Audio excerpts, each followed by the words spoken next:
Hello, friends, and welcome to Talking with Famous People. I have returned to streaming after streaming earlier, but having to stop because I needed to go to the store. I've completed my trip to the store. I'm back and better than ever. And I've returned with a live stream for you and all of your friends entitled Young People These Days Are So what does one imagine that I might say to complete that sentence? Well, I would probably say like so much smarter than young people were when I was young, or generally so much like every other group of people. you know, Depends on the individual. I believe in treating people the same regardless of their group identification, whether they're man, woman, young, old, whatever. I think that everybody deserves to be treated as an individual first and foremost. So, I'll admit this is a bit of a clickbaity title. We'll see if it works well or if YouTube says, hey, that's groupist, we're not going to promote that. That's possible too, even though I didn't complete the sentence. Meow meow people are so, well, maybe that's the sort of construction that YouTube doesn't want to encourage in their titling. Even though, in this instance, I have nothing but positive things to say about the Utes. Like I said, I have only my own youth experience to compare against, and youth these days are much more smarter and informed, kind, not so douchey in their either privilege or isolation as we used to be.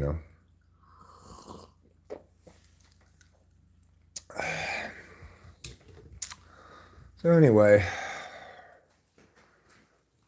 so far so good this morning.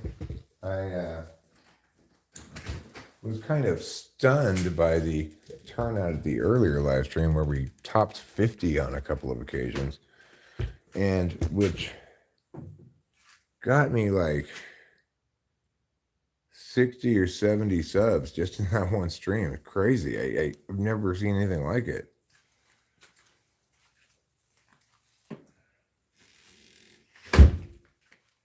But just because things hit like that earlier doesn't mean they're going to hit like that now. And it's hard to say exactly why. Could be the title, could be the thumb. And this thumb I'm looking like, But, it could be that this also attains great results like the previous one. Hard to say, we'll find out. Well, I will say this, that when I'm getting good numbers like that, it's very encouraging to make me want to live stream more. I didn't live stream immediately upon returning home, nor did I leave immediately upon ending this previous stream. But it is the case that once I had watched my cartoon, a couple other little things, gone out to the boot jack store, got what I needed to get, which involved a couple of different items. When I went there specifically for cigarettes, but I ended up getting also chicken, potato salad. I got Chester chicken for the first time, which they sell at the boot jack market. It's like gas stations, like it's like a pseudo fast food restaurant inside of a gas station. Anyway, it's called Chester chicken. They have them around here. I've seen them in a couple of other gas station kind of places, but I've never actually tried it before. Today I got it at the gas station because I was hungry. Well, I was going to get like a candy bar or something. I figured might as well get some of this chicken. It was fine. It was good. Filled me up. Les has got his bug hat out already, even though it's still February.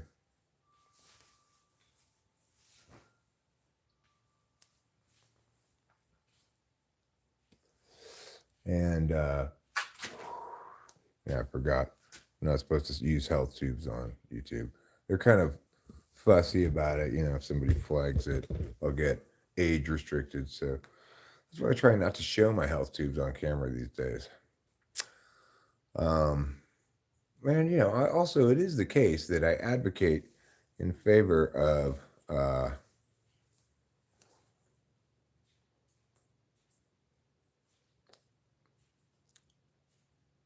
you build a momentum in terms of new viewers now returning for streams, especially if you stream again later that day or the next. Yeah. Well, that's one thing I've been thinking is I have one quality as a YouTuber that should, in my mind, produce some pretty good results, which is I live stream pretty much every single day, sometimes multiple times a day. I mean, I'm spending a full time job here at this. So, and then Google Algo Juice gives you better visibility, and it's as a reward for the recent engagement. Oh, cool. Well, that's nice to know. How am I feeling today? I'm feeling well. How are you feeling today, Rebecca Towns? I don't know if this title is especially engaging, but what the previous stream earlier today was one of the most incredible numbers for just like 3 or 4 hours stream. Over 33,000 views, like 3,200, 3,300 views. A bunch of new subs, which is just crazy. After, fighting for having to put in many, many hours for every one sub for such a long time, having this kind of stuff happening is nuts for me. True interaction with your viewers is one of the reasons I keep coming back. Is it true that Alex Pereira is the best fighter now? I don't know who Alex Pereira is. Have you heard about the guy who faced his bandmates pre-workout with estrogen to steal his girl by looking more manly in comparison?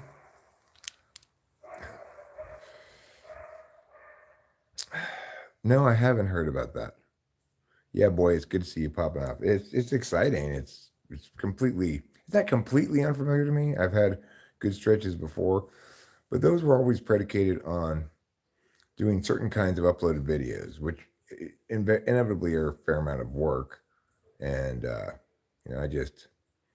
can't sustain doing one thing all the time.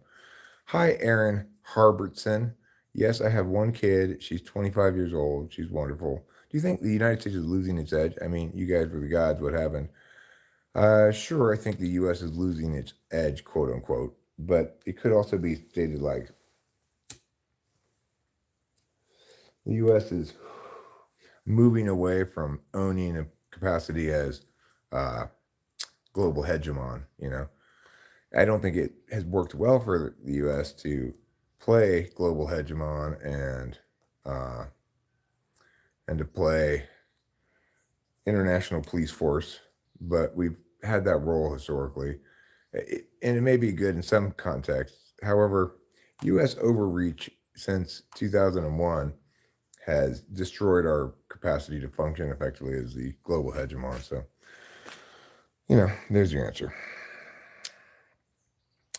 Selfishness in politics. It is the case that the United States has also fallen victim to weakened political discourse. In other words, people are no longer engaged in a civil exchange, both as members of the same team who oppose each other.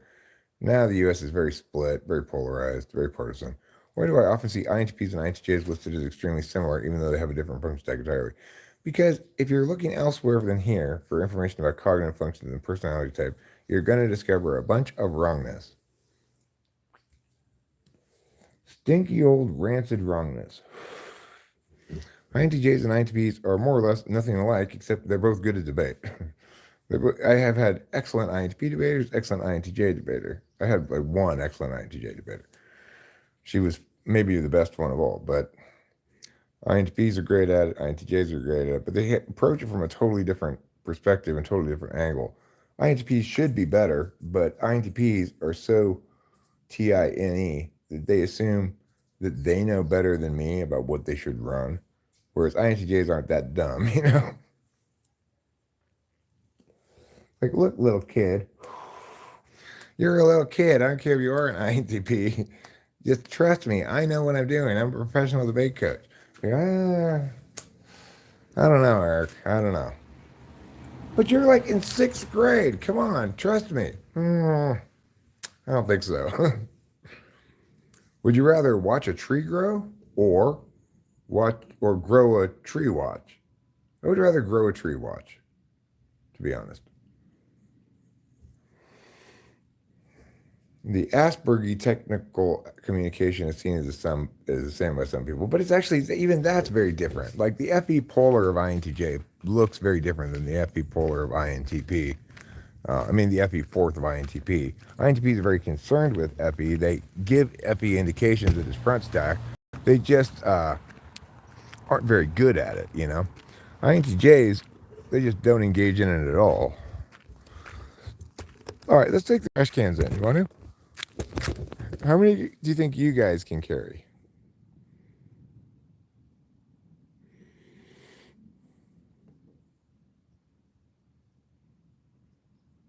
No, it's not giving it their thinking entirely. They're not giving it their thinking for themselves.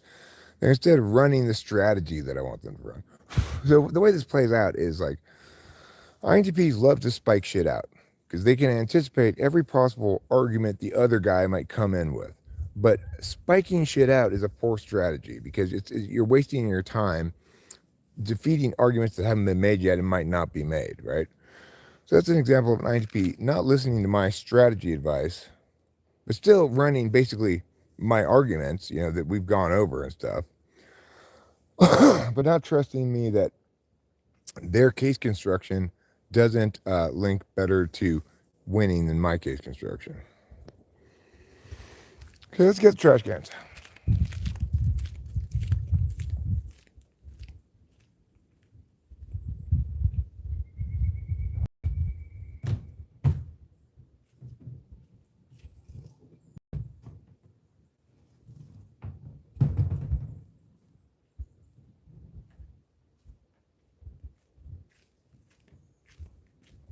The other place where INTPs and I usually disagree in terms of case making is INTPs like to debate like water, which is to say, they don't want to give their opponent definitions and stuff that they can actually do anything with, right? They want to be impossible to pin down on anything that can be rebutted. Whereas my approach to case making is very different than that. I say, instead of establishing as little ground as you can to which one might do, because that way you have less to defend, right? If you establish like a case that covers a small amount of ground, then you have less to defend, and that's kind of the INTP strategy. Is I will make them work hard to find any spot where they can find any footing to do a rebuttal. But my approach is instead stake out more ground than you need to cover to affirm or negate. You know, stake out, make the larger claims, and then be willing and able to pull back to a smaller stretch of ground that then you can.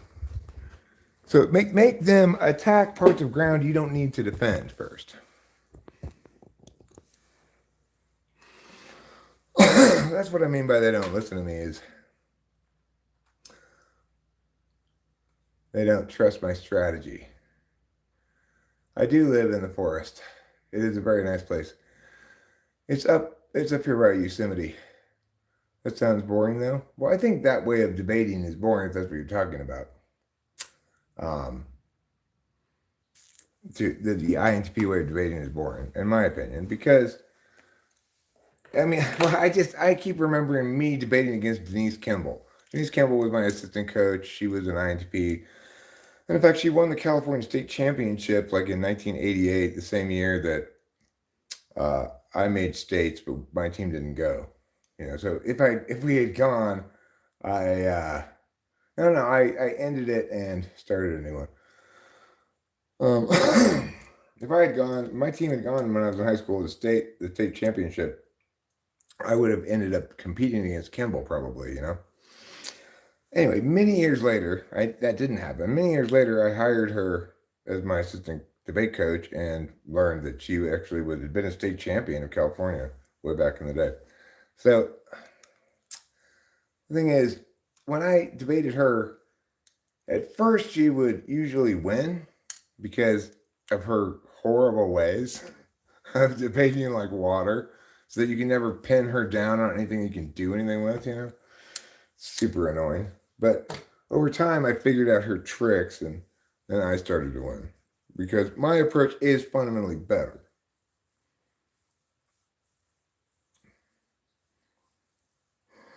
That's what I think. But you know, I'm sure INTPs disagree and they say their way is better, and I'll concede they've got plenty of ground to make that claim.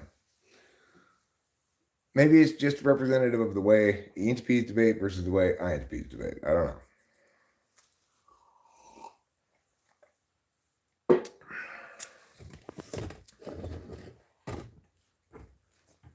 ENTP debaters have their own annoying habit, which is they start doing some new thing that I didn't tell them to do. They try to combine multiple things that don't fit together, stuff like that. Like when Jeffrey tried to run a counter plan on a non-topical app instead of just running topicality. Because I had just gone over what the counterplan was going to be had they run their app that we anticipated them to run. They didn't run it. He tried to split the difference and do both of them. You don't run a counterplan on a non-topical app. You have to do much stuff to keep track of when you debate by jumping around. Right. Well, I mean, the thing is, everybody who is a competition debater, they make cases that that try to, that lay out a variety of framework arguments and contention level arguments. Depending on their strategy, they may try to squeeze as much stuff in there as possible and quote unquote spread you out.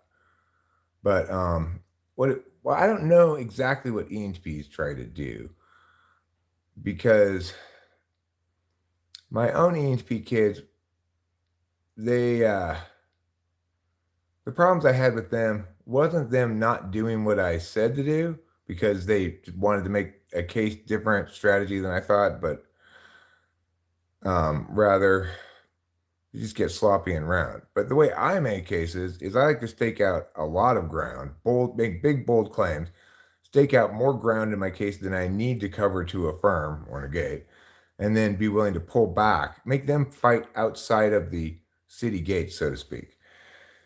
They can't win the round unless they get inside my city gates and defeat my arguments there. If I've set up ground that I don't need to defend outside of the city gates, then they can attack that extra ground and I can concede that, okay, well, they win those points, but I don't need those points to win, you know? So incredibly stupid. What's so incredibly stupid? Grim Reaper waiting on you. 1.2 Grim Reaper waiting on you. So 1.0 was kind of buggy. 1.1 still kind of buggy. 1.2, we're still obviously in beta, but Grim Reaper waiting on you will eventually get to Grim Reaper 2.0, where I think we can see some real results. Oh, young people these days are, you say so incredibly stupid. I actually said so much smarter than they were when I was young. You know, when I was 18 to 25, we basically didn't have the internet. We had it a little bit, but not that much, you know. Certainly nothing like this.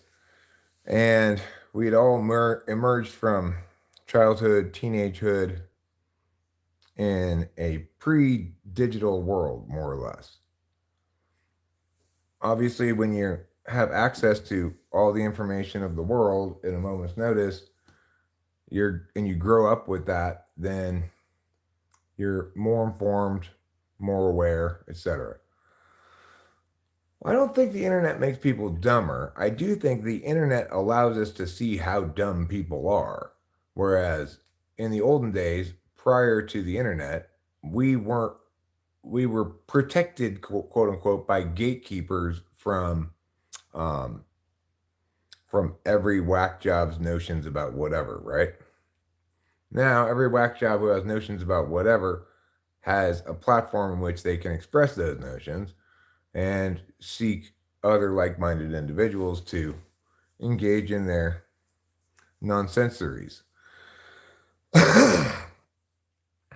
That's maybe not a great thing to empower uh, wrong people in recruiting others to their wrongness, but ultimately it empowers everybody equally. And the advantage that rightness has over wrongness is that it's inherently better. The internet is bad for mental health, but good for mental health awareness.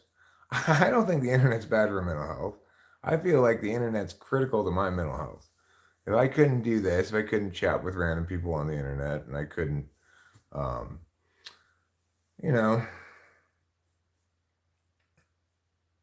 if I couldn't engage live, real time in ideas all the time, I would be in some kind of situation that was less well suited to my nature than this one is.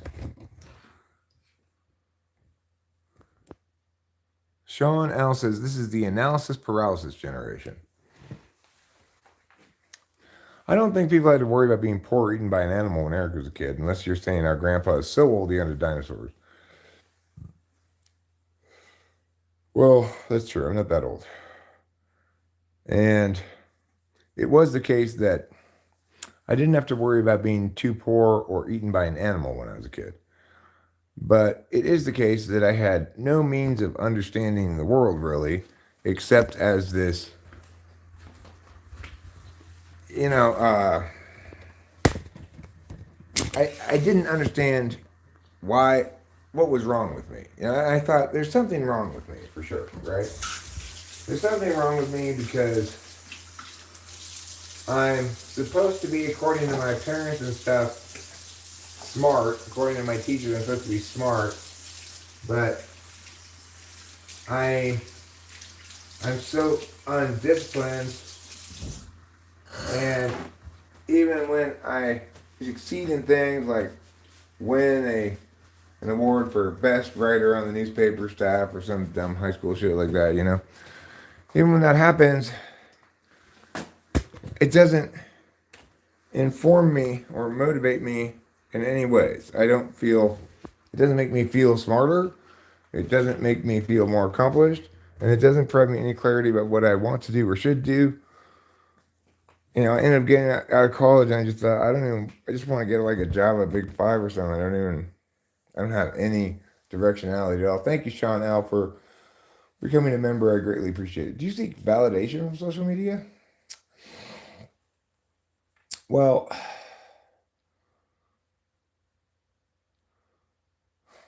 let me come back to that question. Side Cheek says, yes, but you grew up without it and you're just settling down once you've already developed. You are not as constituted by it in your being as people who developed through or with it. Fair? Yeah,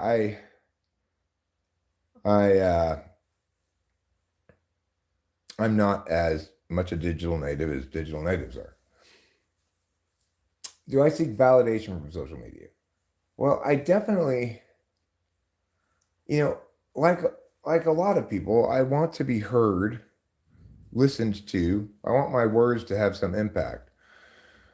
I've long believed myself to be a better thinker with more important things to say than many of the people on YouTube who position themselves as good thinkers with important things to say. Call it Jordan Peterson, Sam Harris, Sink Uyghur, all of those people, right? I've long believed myself to be a better thinker with more complete ideas and more important things to say than any of those people. And yet, also recognize that I have vastly less traction in terms of being heard than any of those people. And probably will never have the kind of platform they do. But it's not impossible that I might, Bruno says, are you addicted to lives? I am addicted to being alive. Nikolay Nikolov says, "Hey Eric, I'll guess your sun sign for on the first try." Okay, I'm excited too. Tell me what my sun sign is. You think I'm a Capricorn? Nope, I am a Taurus. But I do think that my Capricorn is like rising or my moon or something like that. Something I don't really know astrology, but you know. Molly Lafferty, hello. Hello, how are you? Yeah, I can tell he's on top of his shit. Okay, Chef. Who, me? I'm on top of my shit? Good job, me. I'm so excited to have other people tell me I'm on top of my shit because I don't really feel that on top of my shit.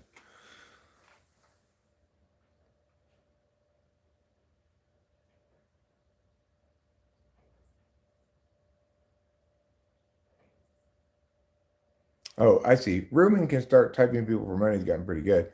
Yeah, he's great. I think he if well, what I was gonna say, gamer, is that young people these days are smarter and more aware than young people were when I was their age. And the reason has to do, of course, with the internet and their capacity to engage. The fact that a fair number of young people are around here is proof positive that they're advantaged in dramatic ways that my generation wasn't, you know? I sure could have used I sure could have used somebody like me YouTubing when I was young to listen to, who actually explained things and, you know, provided clarity that could have been informative rather than just sort of mucking through this nightmare called college where I had these various professors spewing a bunch of bullshit, which I was expected to spew back at them. I didn't care enough to even dispute it, but I just was unable to be that dumb when I spewed it back at them, you know. College was a complete waste of time and money. Although I guess I needed the bachelor's degree to be in the career I ended up being in. Other than that piece of paper, it was a complete waste of time and money. Hi, Mr. Kartoffel. What do I do for work, sir? I used to be a competition flow debate coach, but now I'm sort of retired, I guess. Uh, my wife and I have an income property that we're getting set up to rent as a vacation rental down the street, and I YouTube. I type people for money occasionally, but I'm more or less like retired-ish. Are you aware that watching this is cringe? I'm not aware of that. You know what, though? You're probably a Taurus born in May. No, I'm born April 27th. Nikolov. I like the thought of college, but it's a lot of money. Right. And unless you are um, unless you are going into a field where college is uniquely able to somehow provide you the education that you need, then there's no reason to go to college. Eric, can you explain why we are such good buds? Well, Mr. Kartoffel, I think it's because you always ask the question, would I want a present of a good bud who gave good buds for free for money? In which I say, I don't know, Mr. Kartoffel. I'm glad to hear that talking fast leads to good brain health. Because I definitely can talk fast. I'm very, what you might say is verbal. I have my degree in game development, not worth it. I regret everything. I love college, but I had bad grades in high school. Well, some people enjoy college a lot, and some people don't enjoy college a lot. For those who enjoy college a lot, it might be worth going, even though it's a stupid waste of time. For those who don't enjoy it a lot, it's just a stupid waste of time. Now, okay, if you're going into pharmacy, that's fine. Obviously, if you're going to be a pharmacist or something, you have to go through those programs and learn a bunch of stuff. Medicine as well. There are certain other fields that you want to, you're going to definitely want to go to college if you plan to get into it, you know.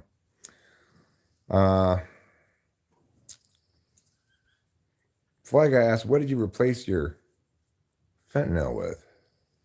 I can't believe you pay for college. Still can't believe you pay for college. Well, you know,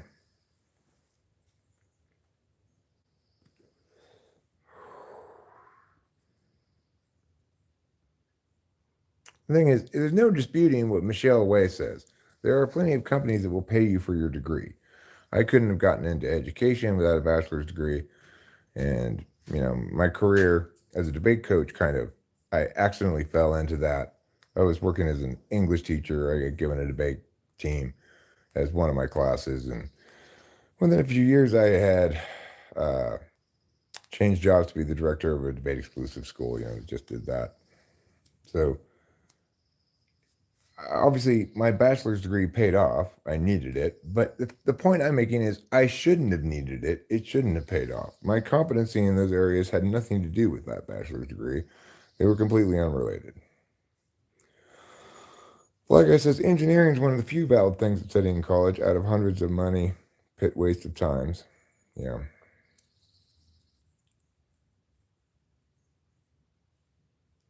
Well, even if I had gotten a master's degree, it wouldn't have impacted my career. There are careers that do reward a master's degree, but I was working as a classroom school teacher and then as a debate coach. The nice thing about debate coaching is there's no way to fake being good at that. So you could get all the bachelor's degree in the world, all the masters, all the PhDs in the world in the subject of rhetoric, discourse, political science, whatever. You still won't be able to coach debate.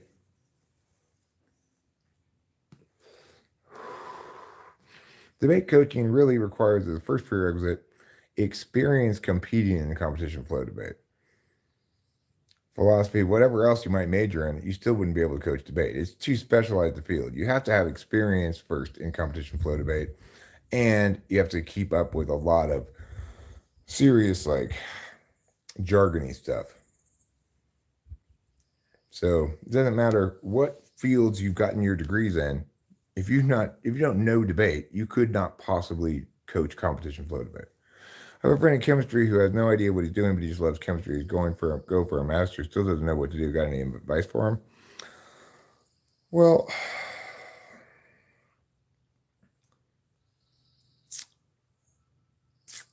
um, chemistry is a good degree to have. There's plenty of work you can get with a chemistry degree. My friend Chris Morrow had, I think, a chemistry degree and ended up working for a company called Biotech. Still works there today.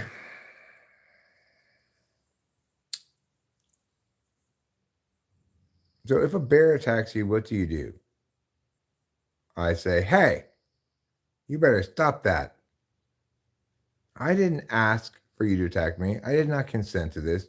You're violating my bodily integrity rights, and I insist you stop right now. You've been looking into to Wicca, Hinduism, and Shintoism lately. Well, Gyalt, I got something to tell you. Namaste.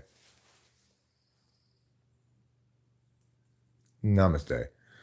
Once you get the real spirit of namaste in your heart, Gyalt, then you're going to know how important it is to believe in Hinduism and their various crazy gods. I like Hinduism because it's got the craziest gods, They got many arms.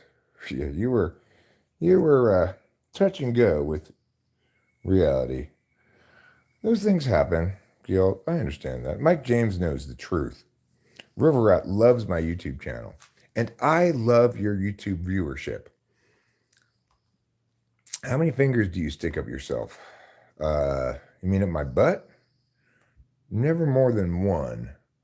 And I only stick it up my butt to massage my prostate so it stays healthy, Starly, what are your pronouns? My pronouns are Eric, and Eric.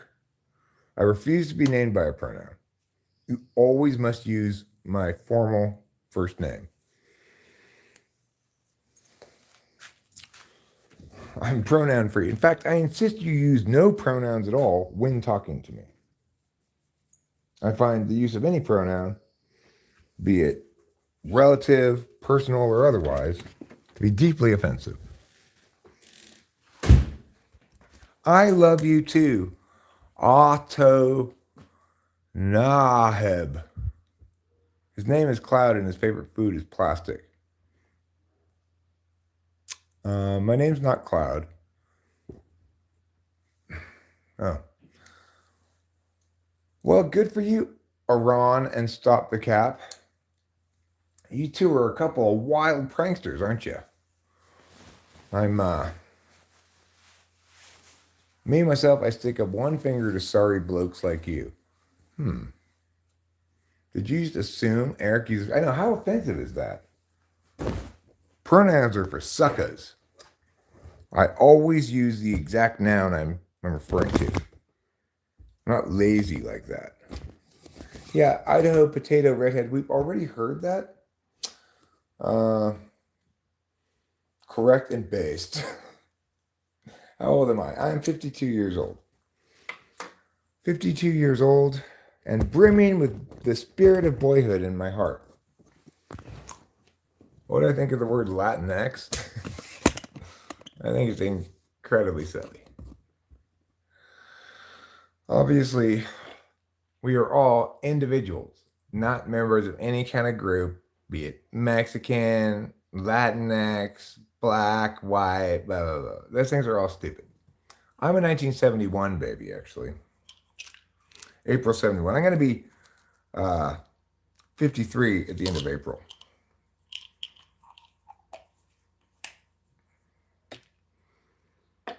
Well, there's no reason to even call them Latin American, whatever. Just call them by whatever country they're from. You're Panamanian, you're Brazilian, you're Mexican, you know?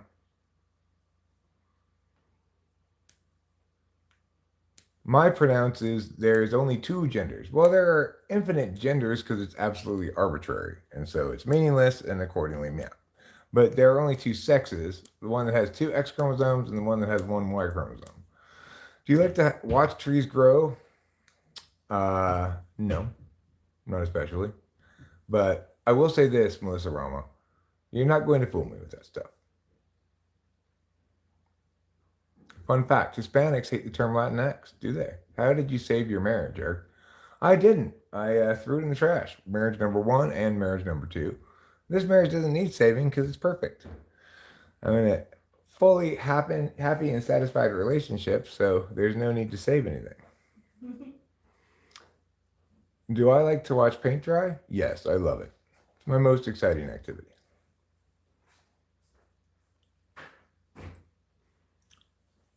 Literally, like in Spanish, wouldn't you just say Latinos? Like if Latinos themselves had established how to deal with gender in their language, why are we imposing the terminology? Who knows? Who knows? Can you tell us about your first ex? She was a horrible woman. Me and my first ex-wife. She was a horrible woman who cheated on me. But um, that was after, we got married and she got pregnant like right away. As soon as we stopped using birth control, she got pregnant.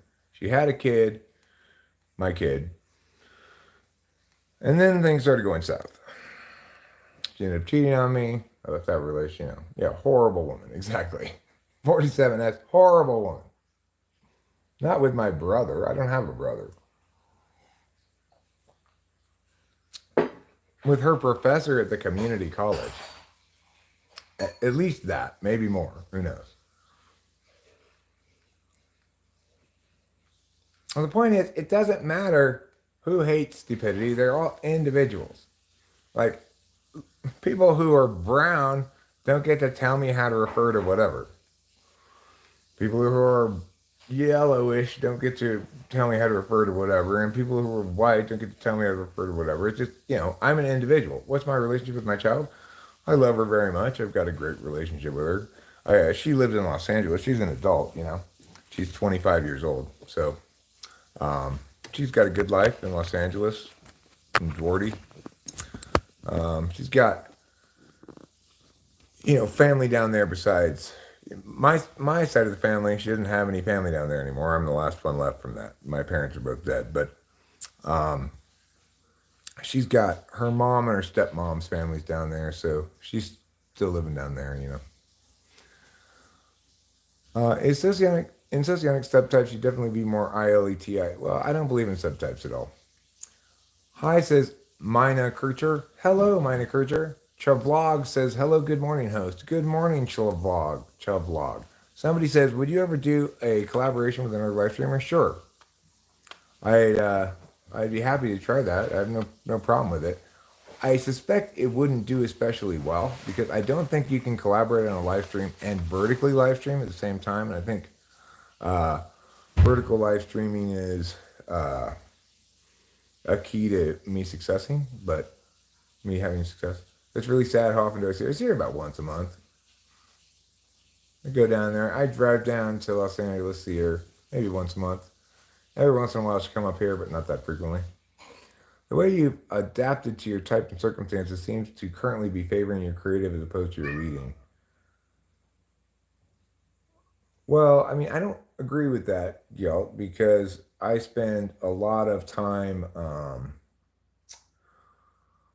live streaming, and only some of it is TI heavy.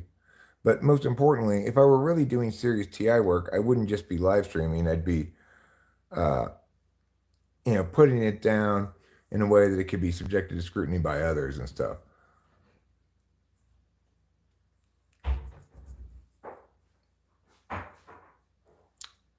Oh, there are lots of fun live streamers to collab with on the IP2 network. I don't know what the IP2 network is. I do have very developed TI because I worked in a field that was TI requiring all the time. And not only that, but I got roped into, when I was working as an English teacher at Rebay, I got given a debate class. I also got told they wanted to replace Latin, which they had been teaching before, but I replaced the teacher that was teaching Latin. So I said, well, let's do conditional logic. So I had to learn conditional logic, and the TI stands for introverted thinking. It's that typology thing.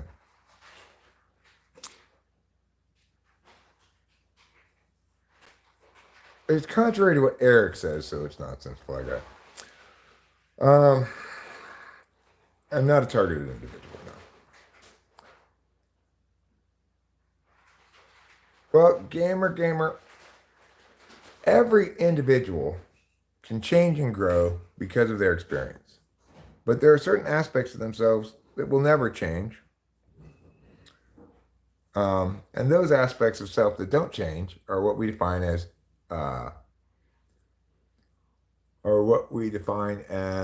personality. So definitionally, personality doesn't change. You might say, well, why are we defining it that way, Eric? Well, the reason is because observationally, personality doesn't change. It's never the case that I wake up some mornings and I'm Rachel and Rachel's me, And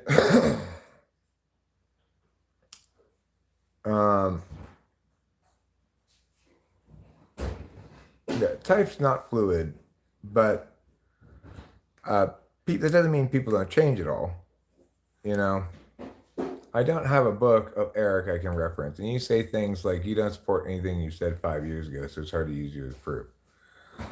I don't say I don't support anything I said 5 years ago. I'm saying if you're getting information from videos that old, well, I mean, 5 years ago now is probably pretty safe, but if you're getting videos that are 6 or 7 years old, I don't think what I was saying then, because I was still figuring it out, right? I don't think it's reliable.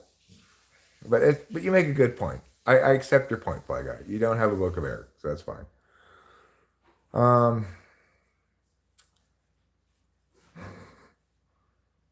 I've seen it happen. Introverts becoming extroverts. Extroverts becoming introverts. It doesn't work that way, actually. People may shift into more withdrawn phase, and they may appear as introverts to a third party, but they aren't. So that's all there is to it. You want me to do a freestyle rap? Well, okay then, how about this back? Because I am saying every word I know, that is 5 whole words, and so you can learn a lot here in freestyle rap, and listen now or you'll get fat. What? What? What?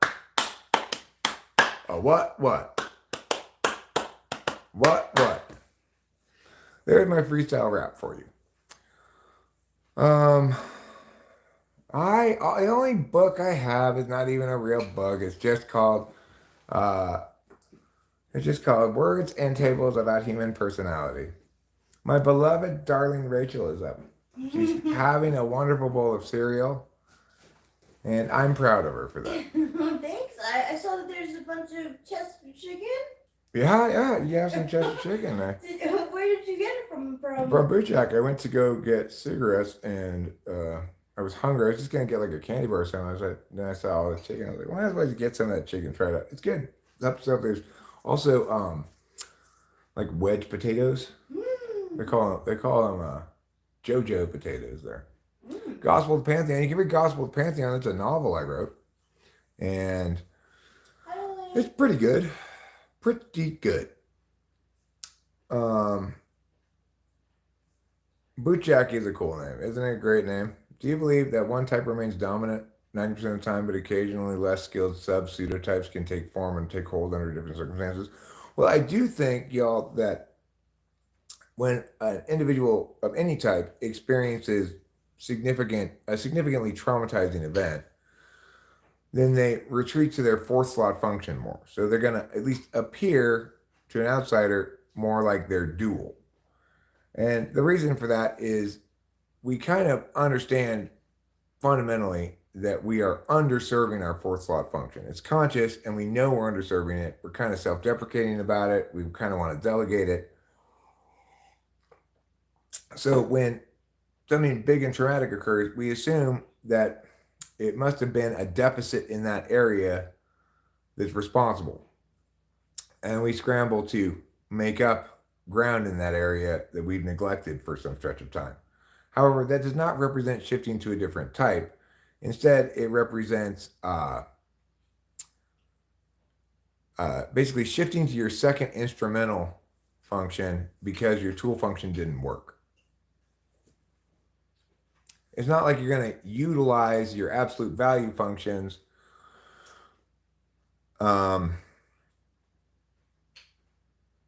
except as ends in themselves.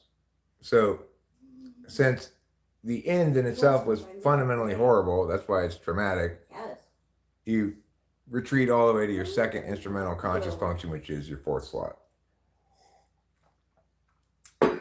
But again, that's not a change of personality because it's always the case that somebody with fourth slot SI, for example, can consciously pay attention to SI.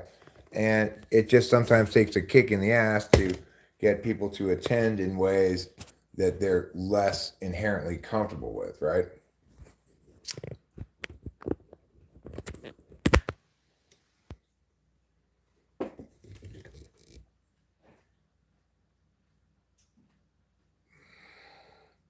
The three most common types seen in order. Those who attach to the thought of a type and won't be swayed otherwise. Those who refuse to believe they are a type because they want to be meh. And those who try to disprove what type they are to make sure they don't lock into a wrong notion. Well, I mean, the thing is, I understand that I have a type and that it's ENTP.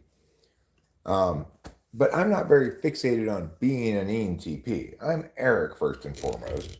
It is the case that I figured out what I figured about cognitive functions is correct so far. I haven't figured out the whole thing. It's not comprehensive. So it's true that it would be very difficult to sway me away from the idea that I'm an ENTP. And I guess it's just, but it has more to do with the fact that I've done so much work, ideation, whatever about the subject, and I've validated that reality in every conceivable way. It's pretty difficult to imagine anybody at this point coming in and convincing me otherwise because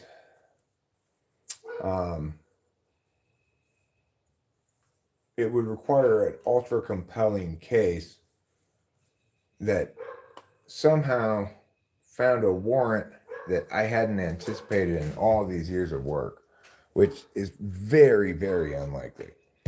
Extremely unlikely. So, You could say that I'm sort of married to my type, like I'm not going to be swayed otherwise. But it's not because I can't be swayed otherwise. It's because I've had the opportunity to be swayed otherwise for years and years and years and years and years. And I've done ample work to validate my conclusion, you know? It'd be difficult for anybody to either do so much work as to outweigh that in terms of things that are not determinate, and it would also be difficult for anybody to find a single determinate thing that made my whole understanding crash, because I'm pretty good with anticipating stuff, you know? Like I'm good at coming up with all the possible ideas that somebody might say about something, considering them. And in addition to that, I'm not just good at coming up with possibilities. I've been dealing with the subject interactively with other smart people for many years now. So thank you, Freemason Freddy. You were correct. I did need a jacket. It's a little chilly outside. Hello, number 2 with fries. Oh, you sent me money for a typing session just now. Okay, well, when I go back in, I'll check my email and send you an email. Or you could just send me an email right away saying what day and time you want. Keeping in mind, I can't do this evening, I can't do tomorrow evening, and I can't do Friday evening. Or I can't do Friday from 6 to 7 because I've got another typing session then.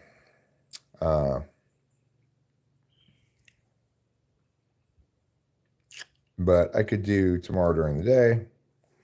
I could maybe do later this afternoon. Or I could do the weekend. Yeah, weekend's fine. A better question, Flag Guy, is when did your mental illness manifest? At what age? Usually it's in early 20s, you know. And if I provided a reason that convinced you my ENTPness despite your first typing to me, it's going to be difficult to negate my type as well. Well, I mean, at this point, I'm completely sold on the idea that you're an ENTP. You know? One reason why you know that you should put some, should afford me some legitimacy is that I'm not always right when I type people the first time.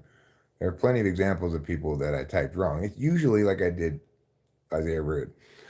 I typed in first an INTP, she turned out to be an ENTP. I typed Rachel first an ENFJ, she turned out to be an INFJ.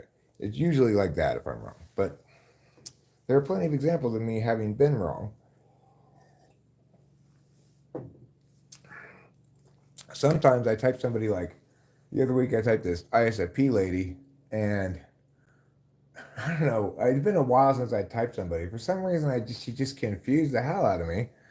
And when I published it, I knew, like, when people are watching this, they're all going to be screaming, Eric, she's an ISFP, duh.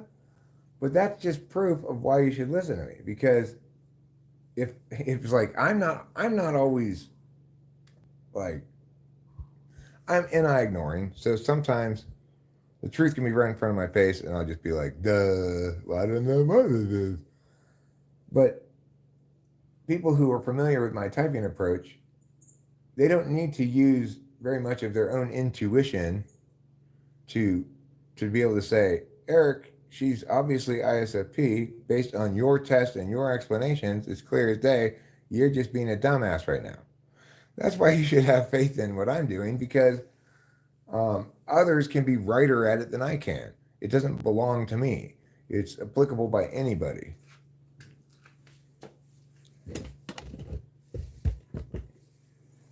Because how you know it's like real, right? It can be replicated. It can be tested independently of me. It has explanations to explain why it's that way, unlike, say, Voltology. And so you can cross-check it. It makes good sense.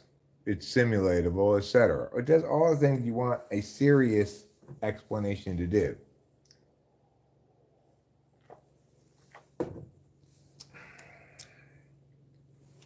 And like all good explanations, it doesn't belong to anybody. It is useful by everybody to correctly explain things if they understand it.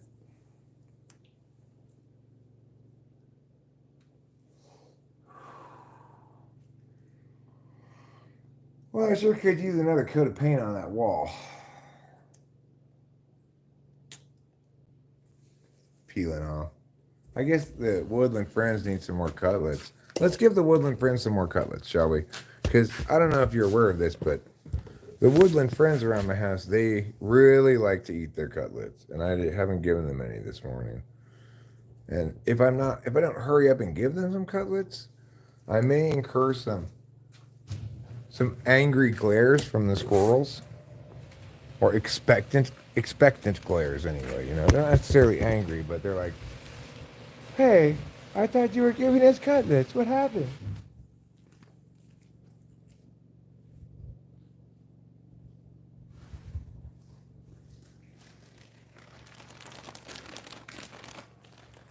Okay, cutlet lovers, come and get it.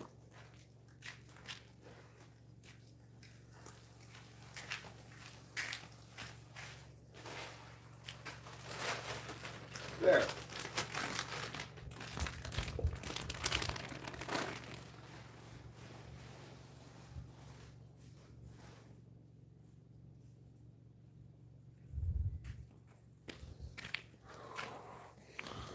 Now, squirrels don't come instantly running when you put out cutlets, because I put them out at irregular times. So they're not like waiting, because they don't never know when I'm going to put out cutlets. But when they do arrive now, they'll discover a delightful treat waiting for them, a wall full of cutlets.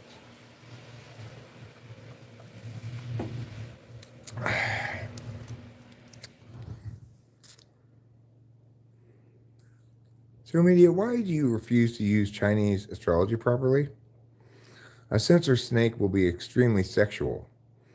Okay, Eric, try to translate these scribbles. I bet it says, I don't like Allah. I bet that's what it says. Am I right? 3I3? Backwards 3I3? Does it say I, backwards 3I3, don't like Allah? Probably that's what it says. Rosie says hello. Hello, Rosie. Wonderful to see you. What'd he do? I was putting seeds on the wall for the Woodland Friends. Damn, some of the ones in my yard hear the door open and come running. It's like you don't know the first thing about Bozzy. And I'll choose not to comment on that, show media. What body part does Allah stand for? Left leg, right pectoral muscle, left shoulder, back of the neck, top of the scalp. That's comprehensive. It's every part that Allah stands for. The year you're born does not determine your personality in the Chinese astrological system. Oh, it doesn't? I thought it was. I thought it was what animal you are, right? I'm a pig. I am like a pig, too, you know. I'm very much like a pig. You're doing tablecloth astrology for white people. Take that. Take that, show media. It's the day you were born? You mean the day of the week, or... Okay, I don't know what type you are, Elaine. I'm not going to type you T polar. You'll either prove yourself whatever polar or not, you know? It's the Vitruvian circle. Arm, leg, arm, leg. Your day animal is a horse. I'm a horse? Cool. Arm, leg, arm, head. I'm a horse. I'm a horse. Everybody climb on my back. I'm a horse. I'm a horse. I can take you to your shack. That's fine. I like being threatened too, so that's good, Elaine. You and I are really on the same wavelength there.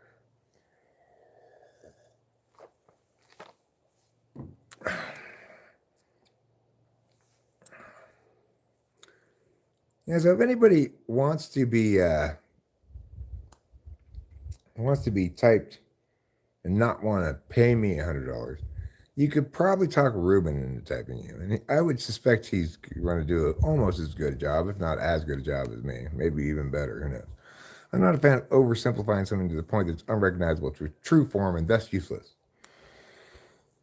I feel more like a pig than a horse, and Rachel doesn't seem very rabbity to me. I don't know if she seems very ratty either, but I've always thought from the moment I first met her, I thought this woman seems an awful lot like a sea goat.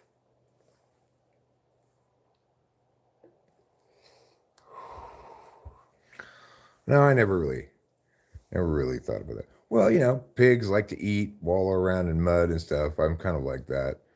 Horses, they're they help people get places. So I feel more like a pig than a horse. But I'm not sure what Chinese people say about pigs and horses. I just have my own impressions of what pigs and horses are like. Lol, sea goat. Yeah. Well, Rachel is a sea goat in regular astrology. I feel like you're a lot like a pig too. Yeah, I really do feel like a pig. Like you said, you like to eat and like Wallow in the mud. yeah, and like in like Charlotte's Web, like the pig. What's the pig's name again? Charlotte. Charlotte's the spider. Oh, right.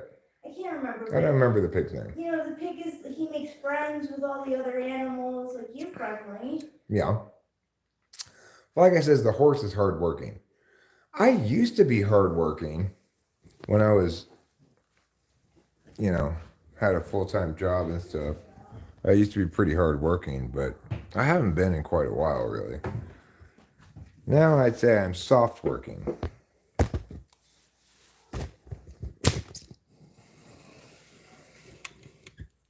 It really feels as though my pigginess is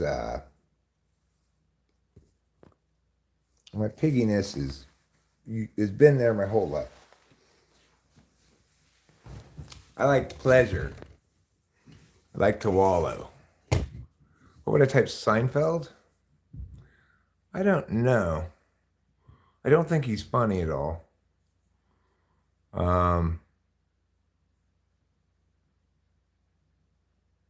Maybe like ISFJ or maybe Beta Quadra. I'm not really sure. Me and Napoleon down by the schoolyard. Singing me and Napoleon down by the schoolyard.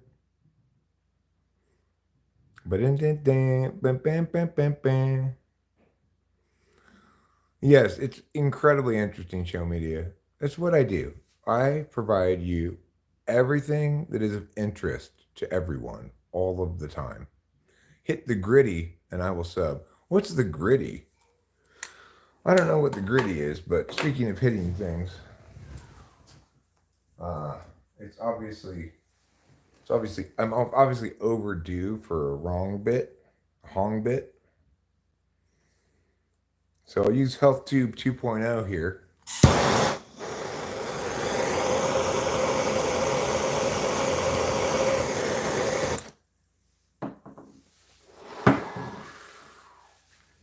I gotta say, for the last couple of days, Captain Clogs over here hasn't been clogging very much. It's been nice. I don't know what happened. A dance?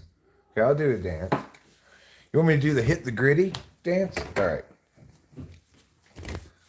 Somebody beatbox for me.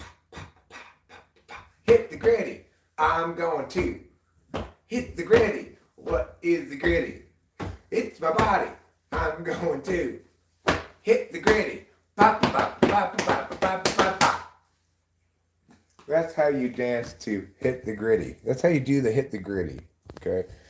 It's a popular dance among the young people these days. People often will segue from the hit the gritty into the thug shake, which is like this.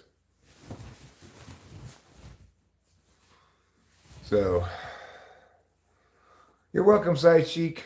You're welcome for the lesson. While you're at pizza, try doing the hit the gritty. Thanks for subbing, Julie Masonette. I appreciate it. I'm not very pig-like according to Chinese Bazi. Okay, well, I don't know how the Chinese describe pig. What's pig-like according to the Chinese? And what's horse-like according to the Chinese? I don't have a good sense of what they think about those things. Pigs are friendly. I'm friendly. You don't think I'm friendly? Aw, that hurts my feelings, Spy Guy. Calm-tempered. Well, I'm not. I'm not especially calm-tempered. I'm not gonna win a calmness award. Mosey, what the fuck are you? Well, I tell you what, I'm not. I'm not a skibbity bombaclat. Do I know what skibbity toilet is? Yes, Nick. I do. I've had myriad people come to me and talk to me about skibbity toilet. Also about bombaclats, gyat, and riz. So I'm all over it all, okay? As I like to say, when these skibbity bombaclats see my riz, they're going to be like, gyat. You know. Why did you ask him? Because he wanted to know about my familiarity with things that are skibbity. Oh, I've got so much riz. I'm flinging riz around like a dog shaking its wet fur loose of water droplets. That's how much riz I have. Just when I walk down the street, women all around me rush to change their panties. Riley says, "Hi, Dad." Heart, heart. "Hi, daughter. You're not my daughter. I have a daughter, but you're not she. Unless Delilah has changed her name to Riley." Spot says, "WTF is going on?" Is going on. Well, right now the live stream's going on. We're talking to you. We're exploring some of the many adventurous thoughts and feelings that we have each day. We're living our lives as individuals. We're winning a contest for being the most truth-speaking of all people. And all these things combined, we call talking with famous people. Make you laugh, please? I mean, comedy on command is pretty tough, Julie Masonette. I could tell you a joke I wrote some time back, see if you like it or not. What do you call Helen Keller juggling 6 dead babies? Impressive. I'm the funniest guy ever. I don't think I am the funniest guy ever, but sometimes I can be very funny. In the moment, no. If you want me to give you another joke, Julie Masonette, I will try this joke. See how you like it. A lot of people are offended by my identity as a fake dead person. But I think, hey, I can give you everything a real dead person can, plus I can hear you. I hate that. I like it so much. When you started talking about riz, it scared me. Well, I don't need any riz, okay? That's the important thing to note. I don't need any riz because I'm happily married to my wife and have no interest in rizzing on anybody. But it's just, I have a deep well of natural riz that just can't help but spray off of me at all times. Rachel said old ladies in the supermarket hit on me sometimes. I don't even know it's happening. That's how much riz I have. You know, if I were single, I would be so in with women 60 and over. I'd be just like, bam, in apparently. Riz is good even when you're married. Cool, good to know. I have a general riz, meaning charisma, but I don't have the kind of sexual riz that people normally refer to when they're talking about riz. That was funny, Papa Chulo. Pig is masculine power, horse is the yang principle, purity and loyalty from Chinese Symbols Dictionary. Huh. Do I mew? I mew too, actually. I think it's better than mew. I like Mewtwo, Psyduck, Mr. Mime, all of those. The Generation A slang from a father is scaring me. Please stop. Well, Spot, I won't stop. You know what? Don't stop, don't stop. because I got records I fell down the hill and I got glue on my hands. Now there's records on my fingers and I just can't stop. Don't stop, don't stop, can't stop. What do you call an empty jar of cheese whiz? A jar. Shelley Robbins. Hello, hi, and how are you doing? Virgie Pinto is watching live from the Philippines, and Elaine is feeling all up in her skibbity. Yep, I guess just simply insinuation is disrespectful to whomever you're happily settled with. Well, yeah, I've never been somebody who was a puss slayer at all. Uh, I'm squarely a beta male who seeks and is happily settled into long term relationships. I don't like dating or anything like that. And I currently am with my soulmate, and the first truly good relationship of my life. And it's fantastic, this relationship. Cheese was. That's a good name. That's a good joke, Shore Central. My name's Colby, but I'm not cheesy. Because Curtis isn't cheddar. Won't you believe me? That's how you begin your rap, Colby. My name is Colby, but I'm not cheesy. Because Curtis isn't cheddar. Why won't you believe me? What kind of music do I listen to? I listen to a lot of stuff. I call myself beta male because I think of alpha males as liking to hump a lot of different women and stuff, and I'm very loyal to my partner. You know, I love her, and I'm not interested in other men, other women. You know, I'm not interested in other men either.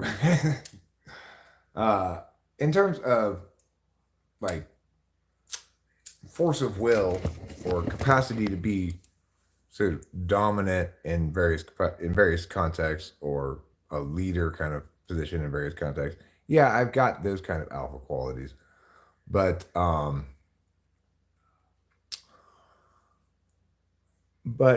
don't like the idea of alpha. I don't like the idea of like power hierarchies at all. So I'm not interested in like pissing matches at all. It just doesn't interest me. Okay, I didn't mean to stay here. I just stopped scrolling because of the slang. So really, the slang was, and you said stop with the slang, but what you really meant was continue with the slang if you want me to keep you here. So fine, I'll smash in the Rari and etc. What kind of music do I listen to? I listen to a lot of new music, mostly. Um, the betas who are having pissing matches against each other, the alphas are independent. Okay, well, maybe I am alpha then. I don't know. Who cares? Point is, I don't care about it. No, it scared me. I was confused. You're easily frightened, aren't you, Spot? And I'm sorry. Next time I'm going to be more attentive to that. I forget. Spot's very easily frightened. He's tender in his sensibilities. Even like a bug can just send him into an incredible panic. How is my day going? It's going just fine. Even well, I would say. Maybe even really well. How is your day going, Alex Plays? And as a secondary question, what does Alex play?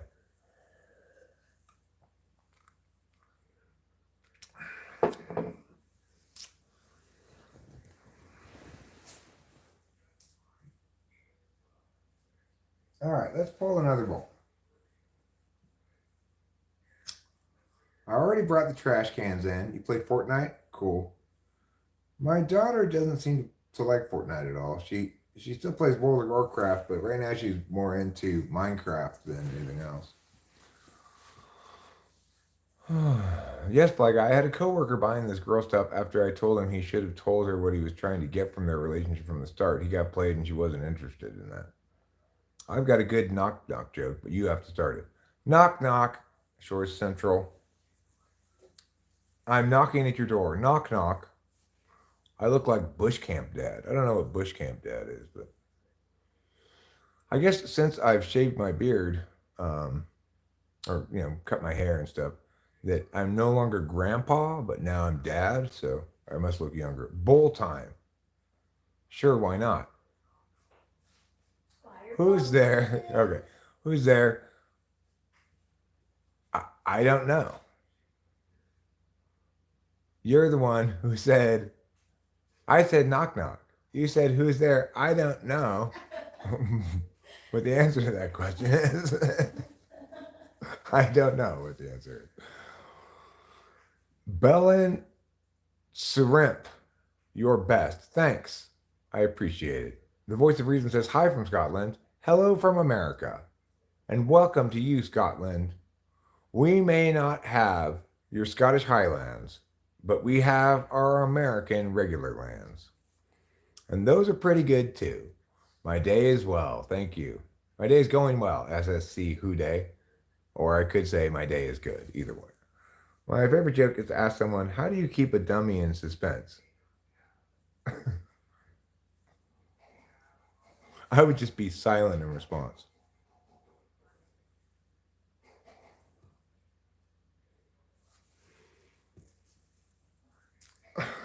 I like that question. How do you keep a dummy in suspense? How do you like our Scottish whiskey? I actually don't drink anymore. I quit drinking when I was 42, about 10 years ago. Because I couldn't. I liked it too much, that's why. I like Scottish whiskey too much. This is fun, new fan. Thanks, Shores Central. This is fun. I'm enjoying engaging with you as well.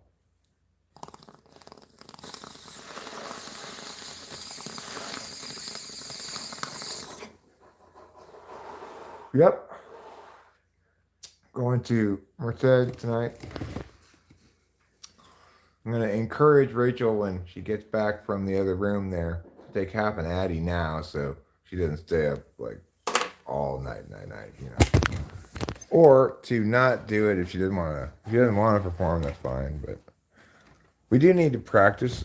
Or we could just do like kind of the same set we did last week. But I really want to do Second Night with her, but that's a tricky song to sing. She's gonna have to practice it a lot, and she hasn't practiced it at all. I actually recorded a practice track so that she could listen to it and sing along with it. But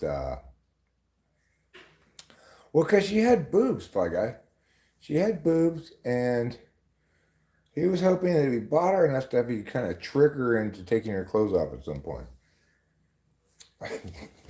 I guess. Who knows? We had a lot of rain here in Scotland, but no rain, no whiskey. You need the rain to make the whiskey. It's a good idea to wait until it's raining for you to drink the whiskey as well, because it's not like you can really do anything that productive when it's raining outside. All right, let's clean this with our cleaning sink. This sink we use for cleaning things. It's one of the ways that we differ from most people who just use their sink to put flowers in.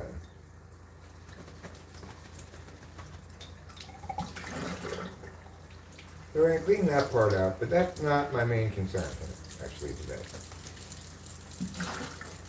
Just give that a little clean, put a little water in, a little too much water. Still a little too much.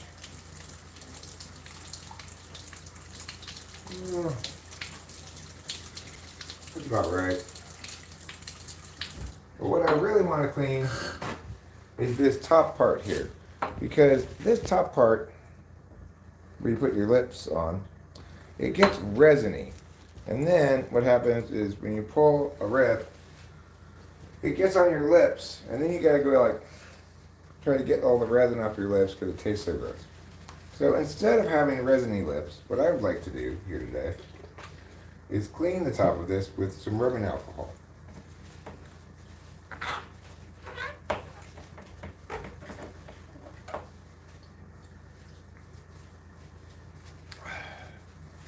You want to get down there a bit so that the resin doesn't creep up onto your lips. Make sure you get the top of it and the outside bit too. There. Now that's nice and clean, see? This part here. Now it won't get on my lips.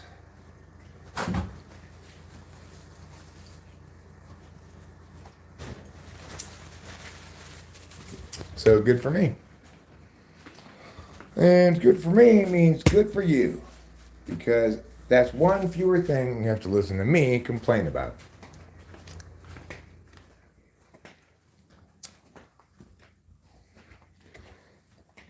Shore Central Voice of Reason has never had the proclivity yet to eat another human being. I'm glad that, I said seeing obvious options is NI.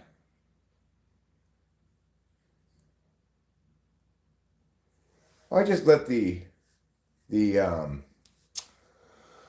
rubbing alcohol just evaporate. It's not like I'm going to well, right. I mean, sure. It is the case that INFJs aren't naturally designed to debate real time or talk spontaneously, but seeing obvious options is introverted intuition. That's not coming up with creative ideas, talking on the fly. That's seeing the obvious options. That's introverted intuition. Oh yeah, okay, you meant NI. Okay, so it's the non-obvious options that aren't NI. But I agree that we'll all be better off once Conan gets typed so we have actual data to refer to. That'll be wonderful. We'll all have a Merry Christmas. And until then, I agree it's more or less pointless in discussing the matter.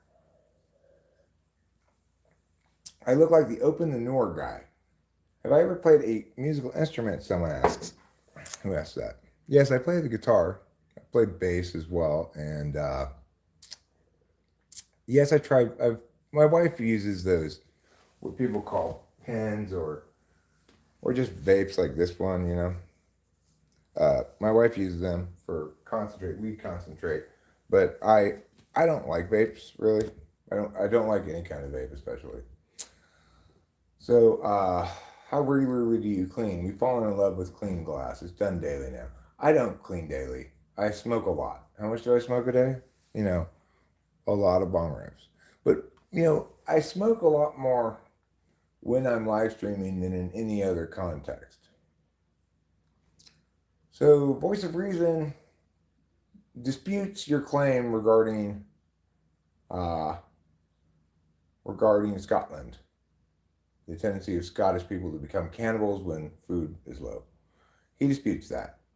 Donald Trump's mother was Scottish. Donald was a frequent visitor to our beautiful country to play golf.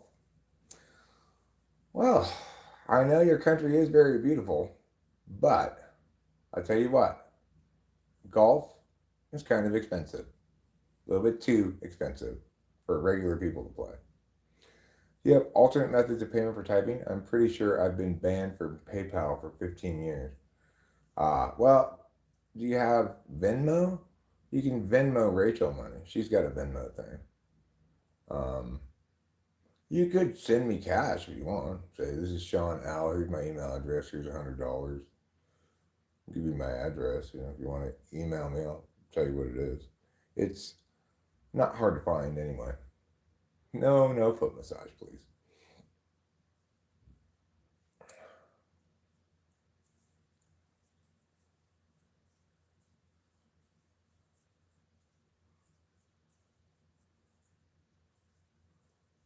It was Fly Guy who said us Scots eat each other. Yeah, I figured that out eventually, Voice of Reason. And I appreciate having a voice of reason. Not just a voice of reason, but the voice of reason here with us today. Because usually, I'll tell you who comes around here all the time is the voice of irrationality.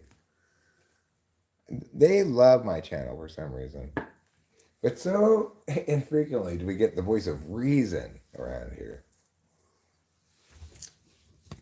You came back to foot massage. Well, Fly Guy was suggesting that Sean Al could pay for a typing session by giving me a foot massage. Uh-oh, the voice of irrationality is back. Am I your dad? I must look younger, right? Because before I got myself a haircut, everybody was saying, "Are you my grandpa?" Now they're saying, "Are you my dad?" I am not your dad as far as I know. It's conceivably possible. I don't remember ever sleeping with a Miss Gibbs, let alone irresponsibly impregnating one, but it's not entirely impossible, I suppose. In other words, if you produced a paternity test that showed you were my son, then I would admit it, Assuming that I had actually given genetic material for them to test, And foot massage, that's a scam. That is a scam. I agree. An foot massage is basically just an ASMR session directed to your feet.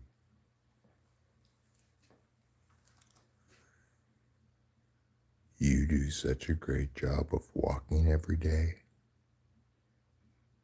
You've got 10 toes. Do I think I have a hidden child somewhere? No. I'm very confident I do not. Like I said, I've never been a puss slayer, so it's not like I've got a big body count or anything.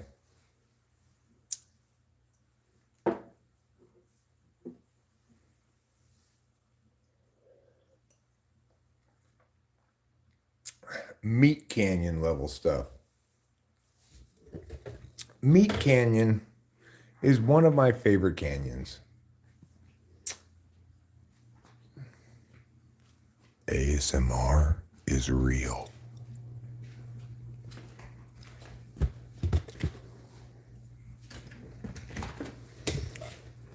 Right now, I'm climbing up into your scalp and making it happen. In all the most important ways. Now I'm going to find my glasses. Eric's all right. Eric's all right. He just loses his glasses. I found them. I found that. Thanks, Tiffany. Reiki Online does too, which I'm not proud of. The movement of the hands plus the voices gets me feeling all tingly inside my skull. That's just a reality of I guess, being the subject of focused attention, The power of attention.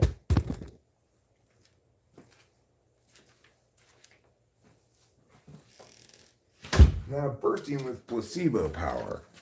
Reiki. See, find your local Reiki expert today. Now, with twice the purging power of placebo, let's look at the squirrels, shall we? Let's have a little squirrel watch 2024.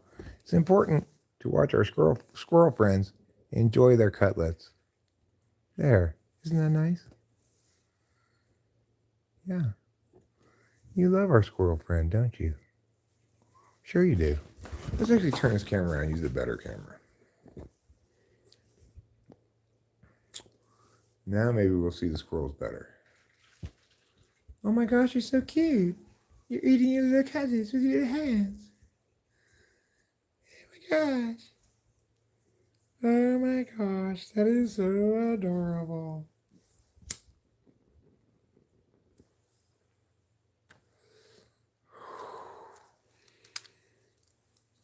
But this is not the only squirrel here, okay? Is conlanging a typical ENTP thing? What's conlanging? I have no idea what that means. Bother me none. Hello, who's this? This is Eric. Am I at my house? Yes, I am. Pure cocaine. You're the best kind of cocaine. I do live in the forest. Let's see. I don't just think it's the focused attention. There are teachers who had similar effects. You don't do shit at home. Have you ever thought about gardening? Nah. Well, I mean, we're going to garden some. We're going to grow some weed, but...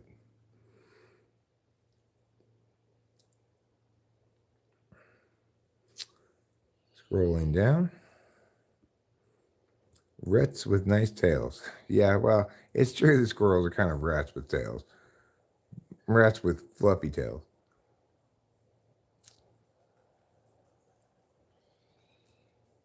This is Eric.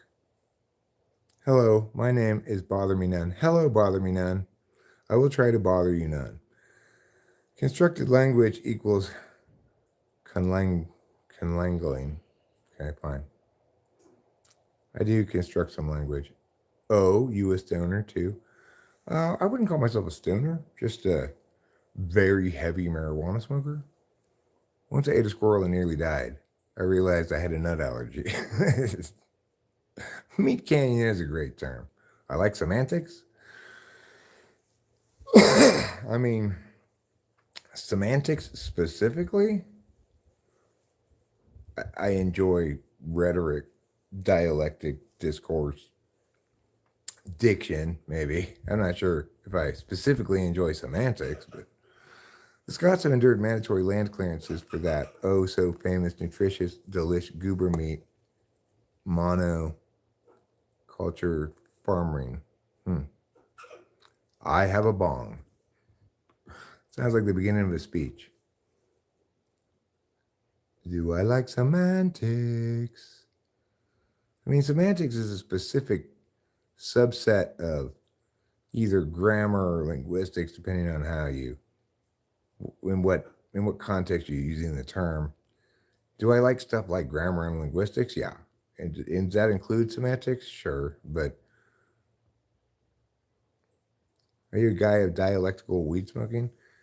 It's not incorrect to say that. Was it a good conversation? I'm trying to get chores done, but I haven't had any caffeine or weed yet. Well, Rachel, what I want you to do is have half an Adderall. I do want to go to Merced tonight and play. Yeah, if you don't have any left, I'll give you one. What is this video about? This video is about all of the most interesting topics. What I do is I start with like the, say, 50th most interesting topic imaginable, and then I work my way up to the single most interesting topic anybody has ever conceived of. You'll have to stick around if you want to see what that is. I don't want to spoil it for you, I know, it's crazy, huh? Come in, it's like, I guess you must have arrived right at the tail end of the old numbers or something, but this is fantastic. It's like, not only am I getting great numbers in here, I mean, they go up and down, as you can see. Went from 37 to 24. What's in the bush? Just more bushes, I guess.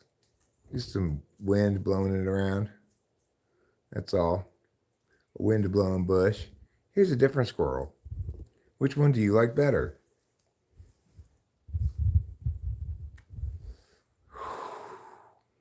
A king's got to export crops for Shylock Denara as a king's got to, worry not, only millions went bye-bye. I don't know what that's all about. It doesn't make any sense to me. It was a happy conversation. She was talking to me about a common friend she has a loving but complicated romantic entanglement with.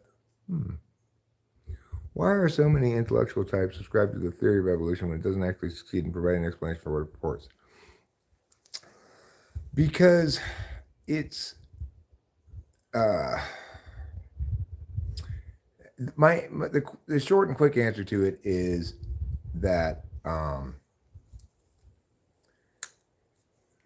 people have long positioned evolution as the alternative to creationism, and the reality that for a long time everybody who argued against evolution was arguing in favor of creationism.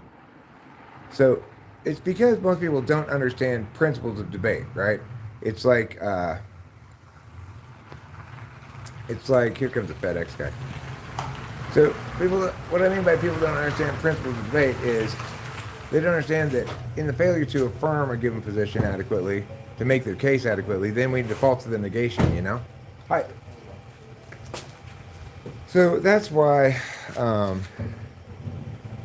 many people support evolution, because they've not actually calculated it on its own merits, but rather they've said, I'll take a picture of it. oh, sure. Thank you. Have a good one. You too.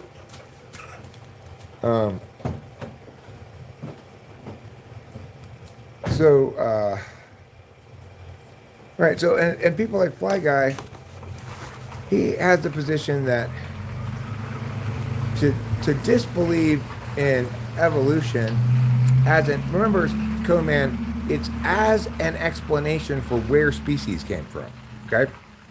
So the fact is, it doesn't work. It doesn't meet its burden to affirm as an explanation for where species come from. So we default to returning to we don't know where species come from. Certainly, we don't default to some alternate explanation like creationism. This must be my Epson printer ink. I did not use salt this time, but I have in the past. I did yesterday or the day before. I thought watching a squirrel eating its own nuts could be so interesting. Those are squirrels, not chipmunks. This is the best live video I've ever seen. Well, Bray and Norman, what high praise! Thank you very much. I appreciate it. I'd like to think I have fairly interesting live streams in general.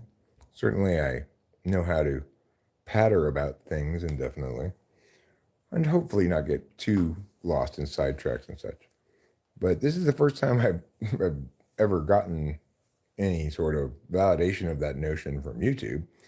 Heretofore, I've never really gotten any growth at all by live streaming. I never seem to do better than, I hang out around 12 people here maybe. And that was for years. So this recent phenomenon, the last couple of months, not even the last couple of months really, like the last month maybe, month and a half, of having this sudden surge of numbers is just, it's shocking. I mean, it's amazing. I don't know what to think about it. I can't help but kind of hope it keeps going like this, but you never know with YouTube. Right now, they could just be promoting vertical lives. They may de-emphasize that going forward, and then I just be back to where I was. It's hard to say for sure. It was Adam and Eve, no apes. God made Adam so he could get a word in. Made Adam first so he could get a word in.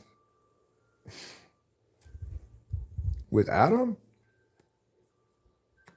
Was God just like, Jesus Christ, I have been without anybody to talk to for such a long time. It's great. I mean, the thing is, I'm still operating under the basic principle that YouTube is just a labor of love for me, that it's never going to manifest into any kind of big success or anything. But who knows? I mean, the thing is, for the last few years, I've had this warning on my channel for bullying C.S. Joseph of all things. So,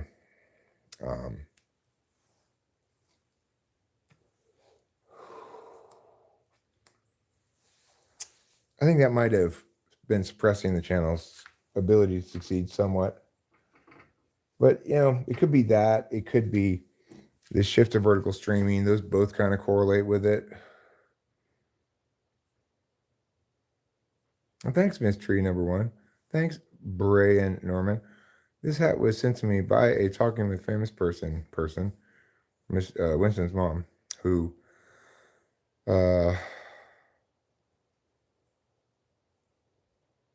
sent me this hat. So the thing about evolution is distinct from genetics. We already had genetics.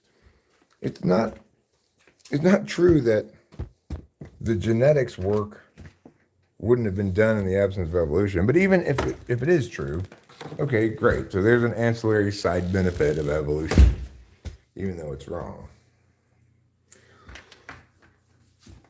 But what's a little frustrating for me as a debate coach and somebody who is very who's very consistent about how to evaluate things. So it doesn't matter what I'm evaluating, whether it's evolution or some other explanation, I will evaluate it objectively and according to the same criteria. Either it successfully explains what it does, and those explanations validate against observations and against other forms of scrutiny, or it doesn't. The fact is, evolution doesn't validate against those forms of scrutiny. I'm not being anything except honest and objective about my assessment of it. You could say my assessment is wrong, but I never hear anybody say that. I never hear anybody challenge what I'm actually saying about it, Do we have coffee? Yes. It's hot too. Yeah, thank you. You want to use my cup? It's empty now. Sure. Thank you. Mm-hmm. I am a Christian. Yes. I'm a Christian. But that's not why I don't believe in evolution.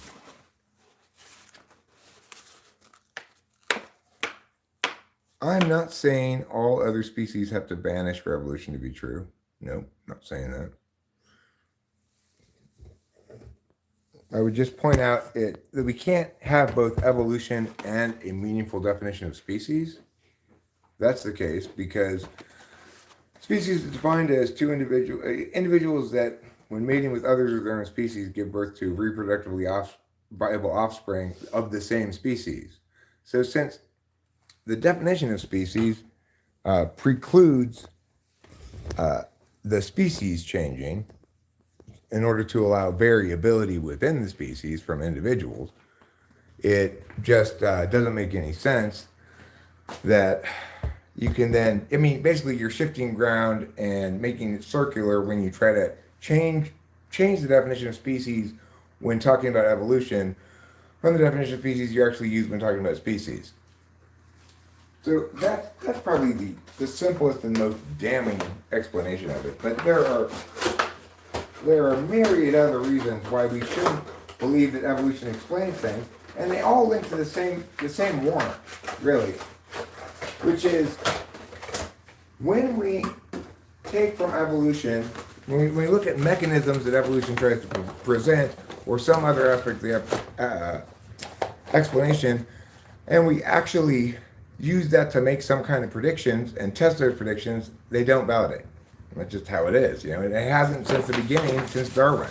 That's why evolution keeps changing its explanation, unlike theories that actually validate, which don't need to do that.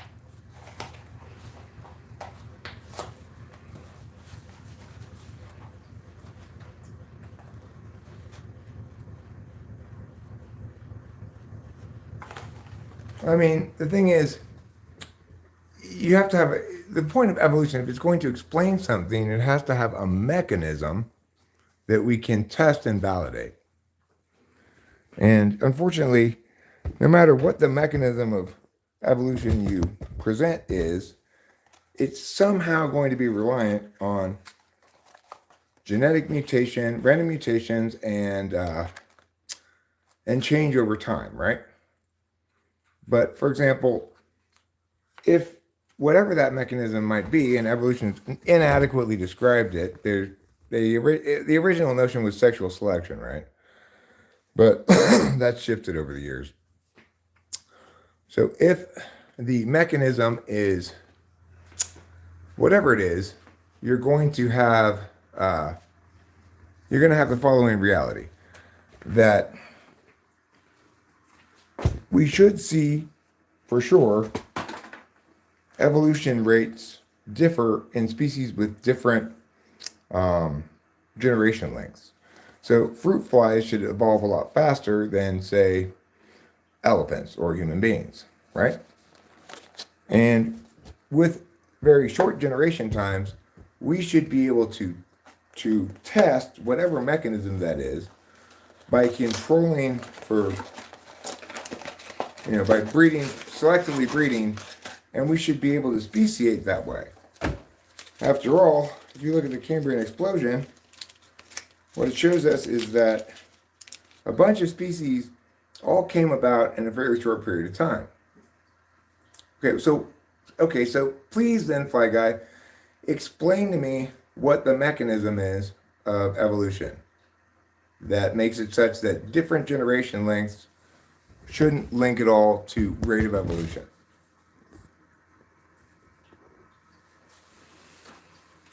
Because if it's slow change across generations, then generation length or frequency of being able to produce new generations of offspring should link to the speed of evolution, right? Well, I'm talking about generation length, like the amount of time it takes an individual of a species to go from birth to reproductive viability to giving offspring,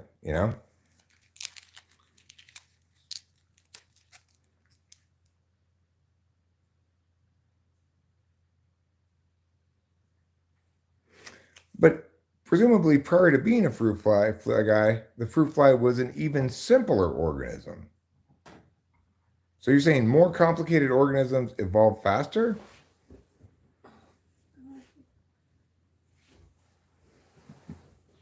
Because, I mean, if that's the case, when we extrapolate back from the purported evolution that we can look at,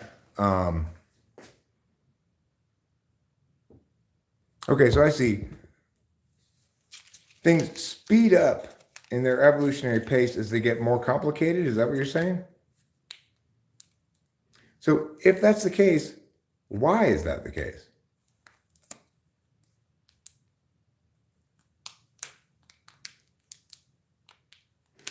Okay, but you're saying they speed up as they get more complicated, right?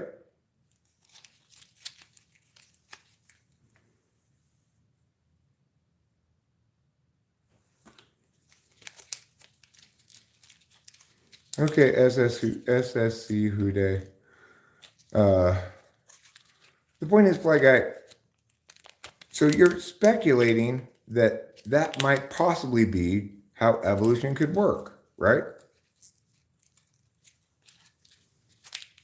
Is that correct? So a more complicated animal evolved more quickly, is what you're saying. Okay, but remember, we're talking about random mutations, right?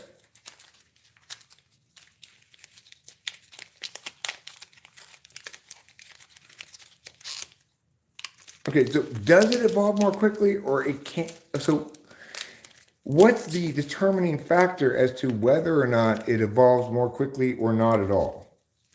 In other words, how do we start and stop evolution? Fly Guy.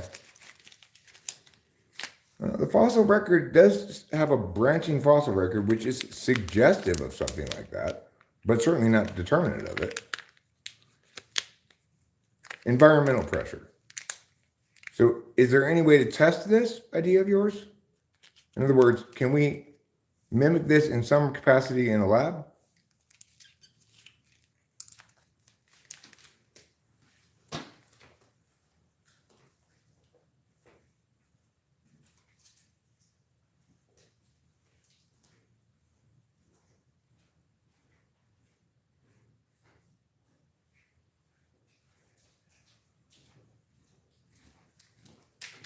Now, you'll note that this is not in any of the literature what Fly Guy's saying here. I've never read this before, despite having researched evolution a lot, that evolutionary rate increases with complexity. That doesn't mean Fly Guy's wrong, okay? I'm willing to allow for the fact that Fly Guy's intuited correctly about this, that things increase their evolutionary rate as they get more complex, right?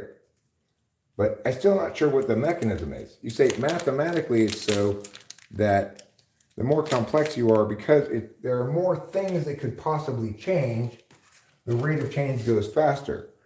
But isn't it the case that only the things that change that are beneficial or at worst neutral or nearly neutral are rewarded?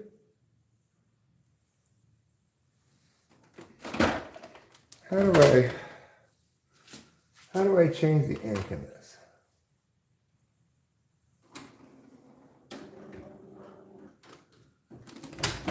Like that. Cool.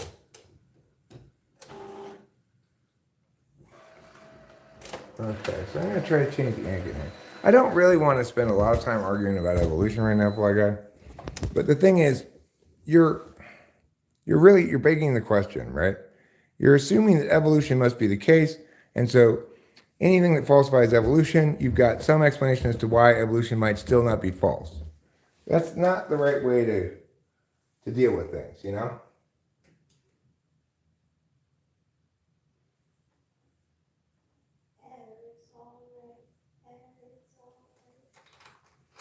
How do I make this go here?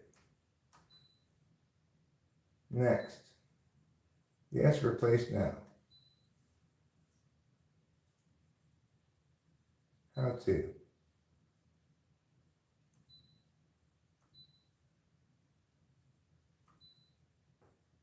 Next.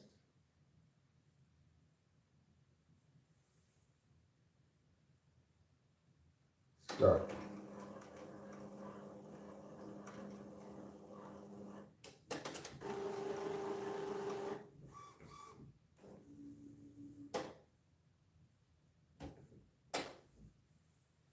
Okay. Open the scanner unit and replace the ink cartridge. Cow, cow, and cow. And replace these 3 cartridges. Blue, yellow, and magenta. Yellow goes here.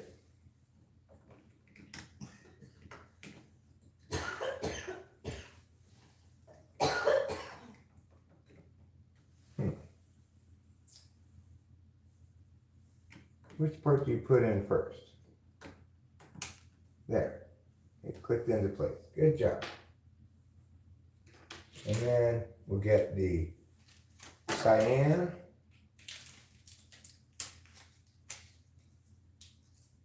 Which is their word for blue. I don't know why did I just call it blue.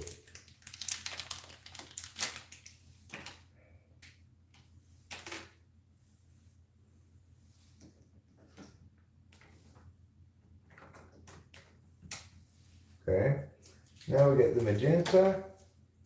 We're gonna cut it. We're gonna cut it. We're gonna open it. We're gonna meow it. And we're gonna meow it. Just like that. Completed.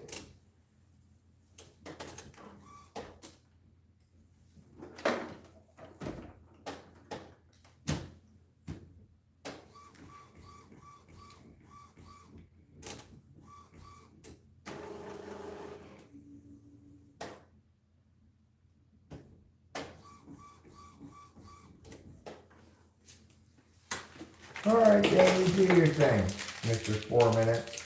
Says it takes 4 minutes to do this. So I'll just throw this trash away while it's doing that.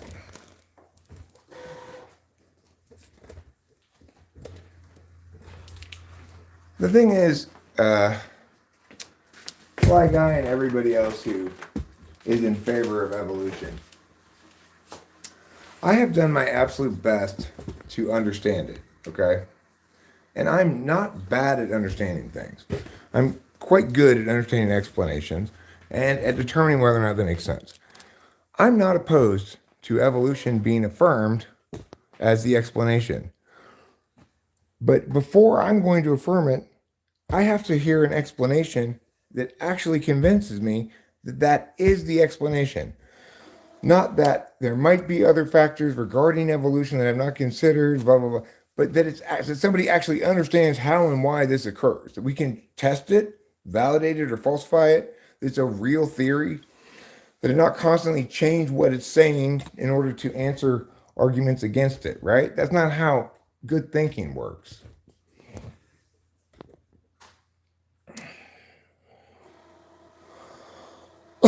Isn't hybrids moving up the chain? What do you mean hybrids are moving up the chain? You mean the fact that species are able to hybridize moves us closer towards affirming resolution? But it still should, it should make predictions that we, at least in theory, could test, even if we don't have the technology to do it right now, right? Clear-cut predictions.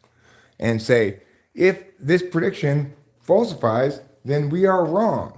It needs to be clear about what the theory is and what the metric is to falsify it, right? If it's not doing that, then it's not doing its job as an explanation.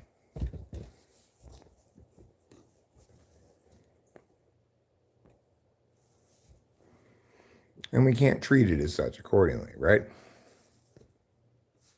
So I'm perfectly happy for evolution to be the explanation.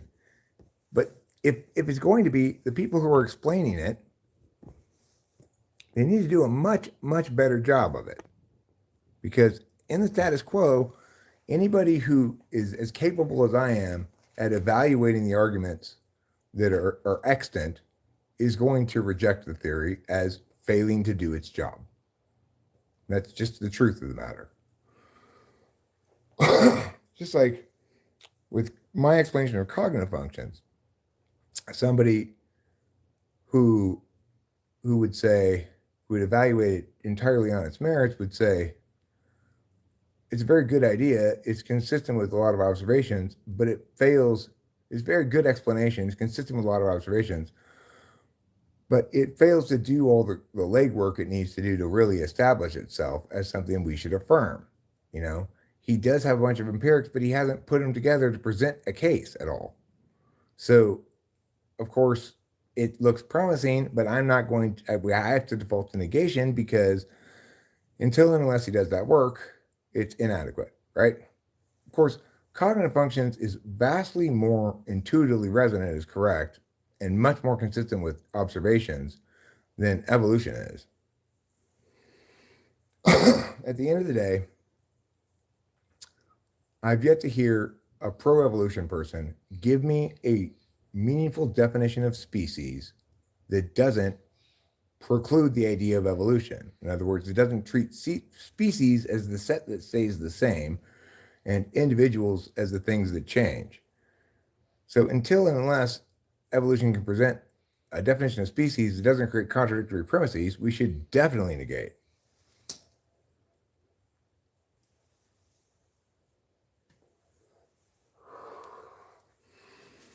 And that's one to grow on, friends.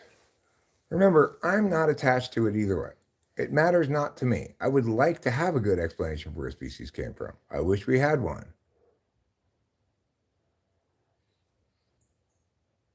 For a long time, I assumed evolution was correct.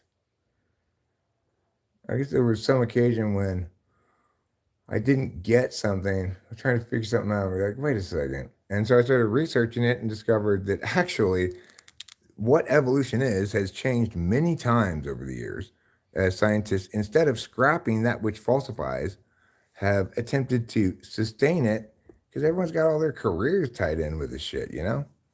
Like Jordan Peterson with his evolutionary psychology. What a load of horse shit.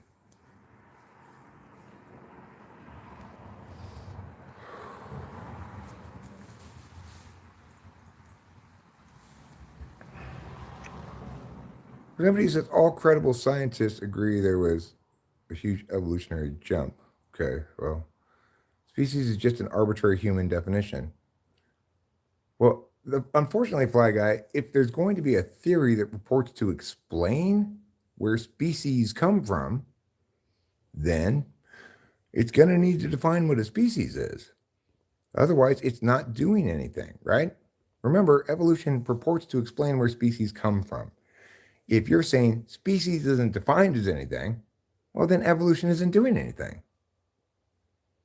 If you define it like that, Cone Man, define it as that which gives birth to another individual of its own species that's reproductively viable, then unfortunately that creates contradictory premises with the theory of evolution because species has to be unchanging as a set term.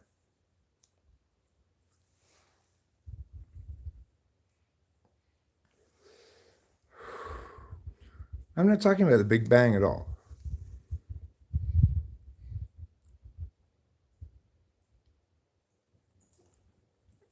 Okay, so you're right that evolution claims that species are changing, right? But if that means something other than are changing, then it has to define what species is, okay, as something fluid, right? But all of our understanding of a species is it's distinct and from every other species by having a specific number of chromosomes, a specific genome, right? And that individuals of the species are expressions of variation within that genome, and that, you know, we can breed out extreme variations within that genome, but we don't change their reproductive viability with the original mean of the genome, and that if let loose, they'd return to that genomic mean. So all those forces work against evolution, you know? It's just, and additionally, it's like without an evolution that speeds up or slows down, as is proposed by punctuated equilibrium, which has been falsified, by the way, mathematically, it was falsified. I I think I was looking for that article again sometime not that long ago, and I was unable to find it. But yeah, take my word for it. I read something about it being falsified. Anyway, punctuated equilibrium, it makes evolution conceivably possible by having evolution speed up, slow down, stop, and start. So the reason we need that is because the fossil record doesn't support a gradual, slow evolution over 4 billion years for any species. It doesn't support that at all, which was the initial theory. Remember, the theory keeps changing, unlike real theories. So it's not like, for example, whatever, I don't want to get sidetracked. So the thing is, punctuated equilibrium says evolution speeds up, slows down, stops, and starts. But it doesn't provide any mechanism for how or why that would happen. And without any mechanism, it's just an unsubstantiated claim. There's no reason to believe that, particularly, unless you're begging the question. Because evolution has to be the case, it has to be the explanation. And because the actual explanation of gradualism has been falsified by the fossil record, we have to come up with new concentric circles to make it like, well, okay, but then it's still evolution, but we just got everything about it wrong, okay? But then it's not evolution anymore. It's something else. That's not how good science works. They don't change what they're saying about it over time to make sure that they get to keep the name without actually meaning anything specific.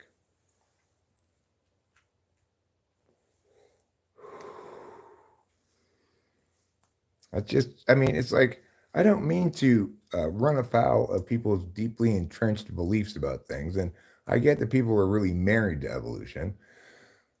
People want to feel as though the general consensus within the scientific community should be enough, right? And I agree, it should be enough. We should be able to rely upon consensus as broad as there is about evolution within the scientific community to determine that, yeah, okay, that must be correct or whatever. But the consensus among the scientific community is mostly among evolutionary scientists whose careers, jobs, training, whatever, has all been tied to this notion.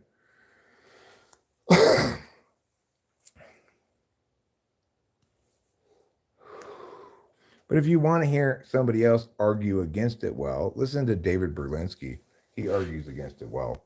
And he makes the point in one of his videos that the shocking thing in dealing with evolutionists is their refusal / inability to actually address the arguments being made. The points I'm making are extremely compelling points, right? Like, we either have to have evolution linked to generational length. In other words, the time it takes to go from, it just printed out. Oh, well, that's fine. I didn't mean for this to print out. God damn it. That's fine. Whatever. I wanted it to print out eventually anyway, so.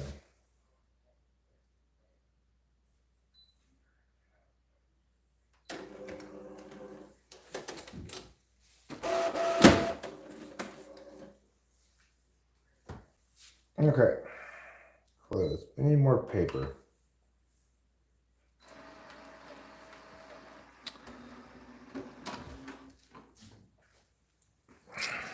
So, I want an explanation that I can't so easily dismantle.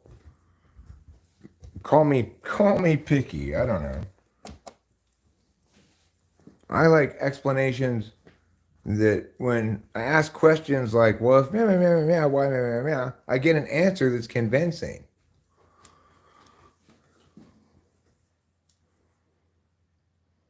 Corporations? No, I don't think we're talking about corporations.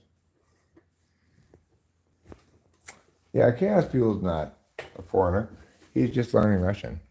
We may get some foreigners in here, and that's fine. Some Koreans were having a long... Okay, well, call them whatever you want to call them. Evolutionary scientists, whatever. The point is, people who are advocating in favor of evolution as the explanation for where a species come from. Whatever you want to call it. I'm not trying to poison the well with some sort of dismissive term. it's just a shortcut way of saying evolutionary scientists. And I guess part of the reason why people find it so tempting to fall into that non-explanation is that we do have genetics. It is the case that we can create change over time within a species by creating breeds of it and stuff, you know?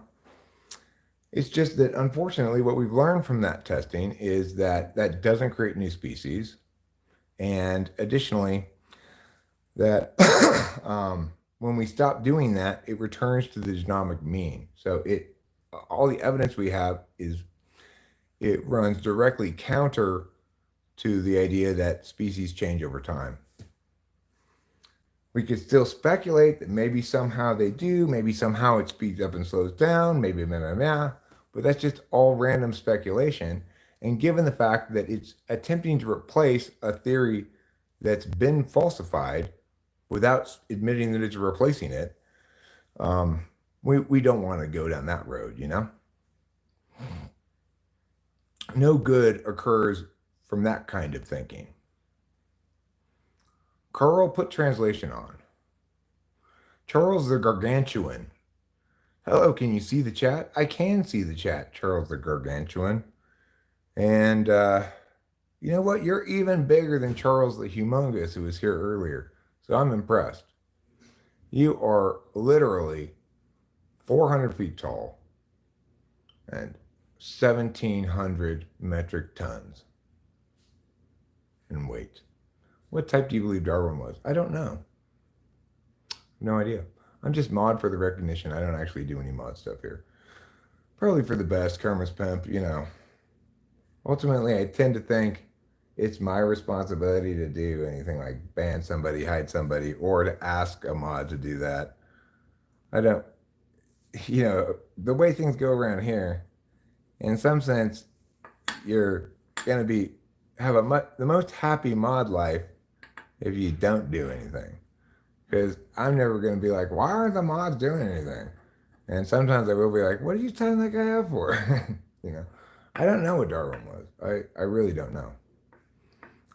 No good way of knowing. But Darwin himself put plenty of caveats on his theory, saying if it were going to be affirmed, there'd need to be a mechanism for increased complexity that he hadn't accounted for yet. Somebody else was going to have to find that. And that in the absence of it, we'd have to falsify. Unfortunately, people didn't listen to him. He was more serious about his own ideas than people came after him were. So the problem is with the Scopes monkey trial, it basically framed the evolution question as creationism versus science.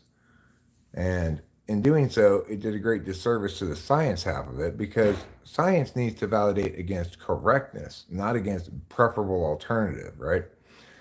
Evolution is a better attempt at explaining than creationism is, but that's not how we determine whether something's correct. I have no idea what Darwin is. So,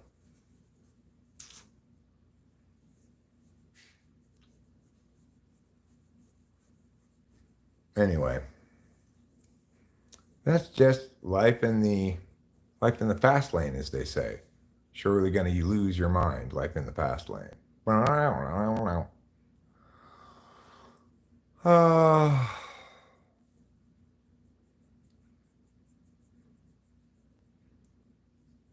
And you know, then what we see in contemporary times is, yes, Kant exemplified TI for sure. Kant is as TI as you get, TINE.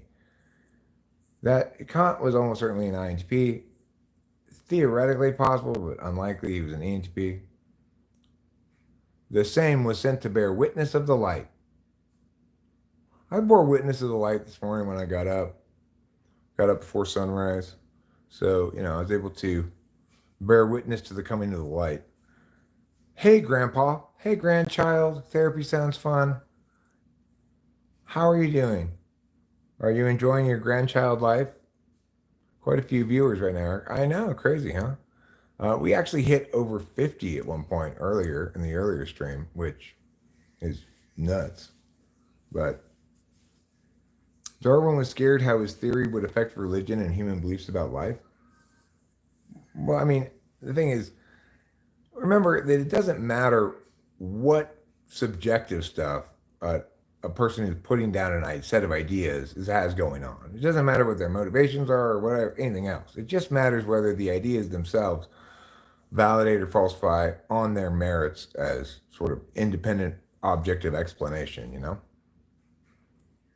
Elaine says, "Hi, internet friend. Hi, Elaine. I believe in evolution to the extent of evolving the brain and body over generations, but not from like a reptile to a mammal." Well, it's true that human civilization represents a metaphysical evolution over time. And we have that capacity because of language. So we can carry forward stuff the previous generations have learned thanks to language and especially the written word. Perhaps the lizardmen created species as a joke. That's possible, come man. At least that explanation can't be tested, so it's just possible speculation. Evolution's been tested in all of its various manifestations and falsifies all the time. You think Einstein took LSD? I have no idea if he did. I've never heard that before, but such is the case. Maybe, I don't know. True, it is strange to think that someone could be disregarded simply because of their affiliation. It's the hair, mushrooms. You think that Einstein took mushrooms? I take mushrooms periodically. I took them not that long ago, just maybe 3-4 days ago. I'll wait a few more days before I take them again. Last time I took them though, I was a little disappointed because I didn't take enough of them and it didn't pop, you know. It was just kind of mild, made me a little giggly for a while, but it didn't hit hard enough for my taste. I don't want them to hit super hard, but I don't want them to hit too soft either.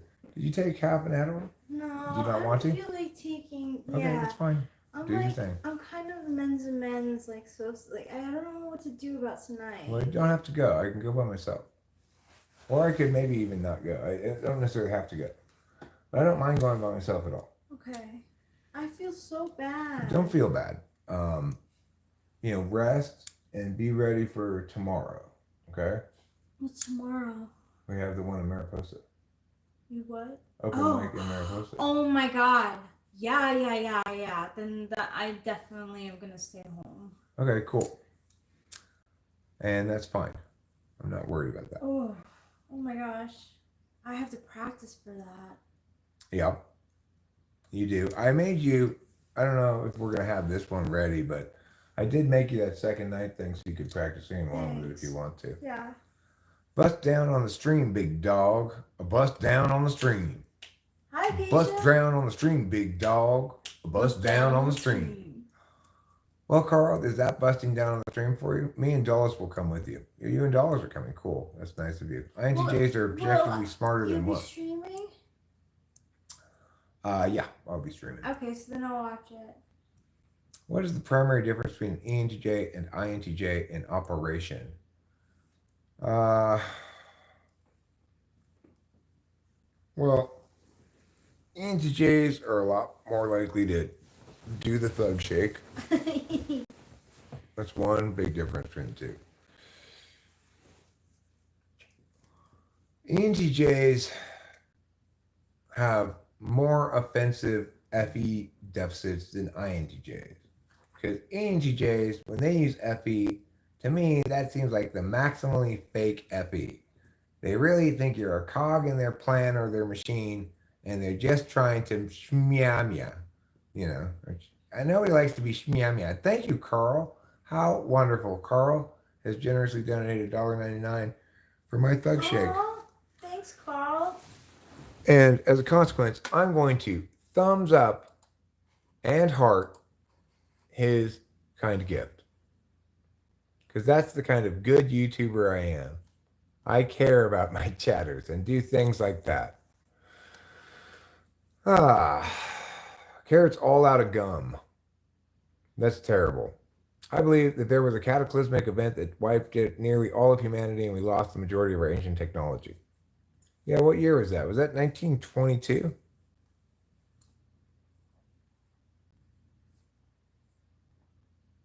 ENTJs just want to rule over others, says Cone Man. Well, I think they want to achieve a lot of things, and sometimes that requires them to display controllingness or leadership or whatever you want to call it, you know. I want to look up their socionics relations. Get up and pull up your shirt a little. I know you can shake it. I can, but I normally don't reveal my skin at the urging of others. I might reveal it periodically, not at the urging of others. Like sometimes when I'm bending over and doing things, people complain they can see my butt crack. I try to pay better attention. Oh, my paws always fall down. INTJs are more picky about their cakes. That, in my book, means more love. Their mirror relations. What are? ENTJ and INTJ. So that means that me and INTP are a mirror? Mm-hmm. Okay, cool. Do it. I will stand up and do the thug shake, but I am not going to lift up my shirt for you. Because you know why? I'm not a chick, and this isn't spring break or fucking Mardi Gras, okay? So, I'm not your stripper, okay? Thank you. I don't even have an OnlyFans page. But if I did, maybe if you were lucky, you'd get to see a little bit of this skin. Little arm skin. If that doesn't turn you on, I don't know what That does. was so shaky. I could lift up my shirt as well, but not above the line of my pants. Just that much. I spit on myself. There. This isn't Twitch hot tub stream. I will say that next time, Sean L. I will say this isn't Twitch hot tub stream. I know. Look, it's making Carl all hot and sweaty. He is enamored of what he has seen, and I don't blame him. This time, for our cigarette, we're going to walk into the garage, okay? Then we'll be back in a little bit. 2,000 years before World War II, something really bad happened. What was it? Well, it was called the flood. God was mad because everybody wasn't listening. So he said, fuck you all. Noah, get over here.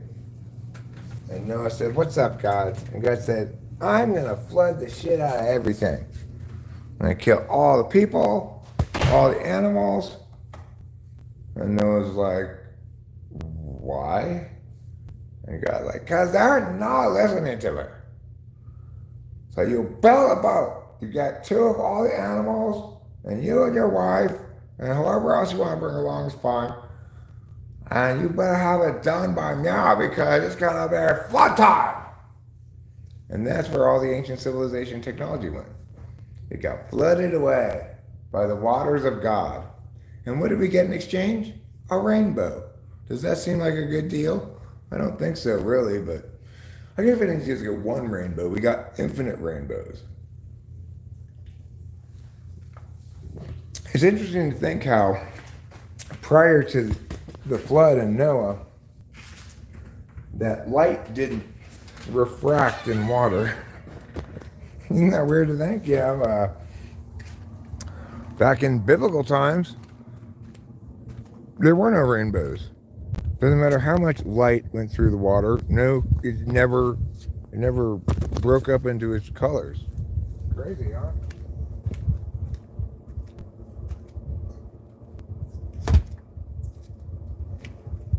Which is why I suspect that there was no color until after the flood.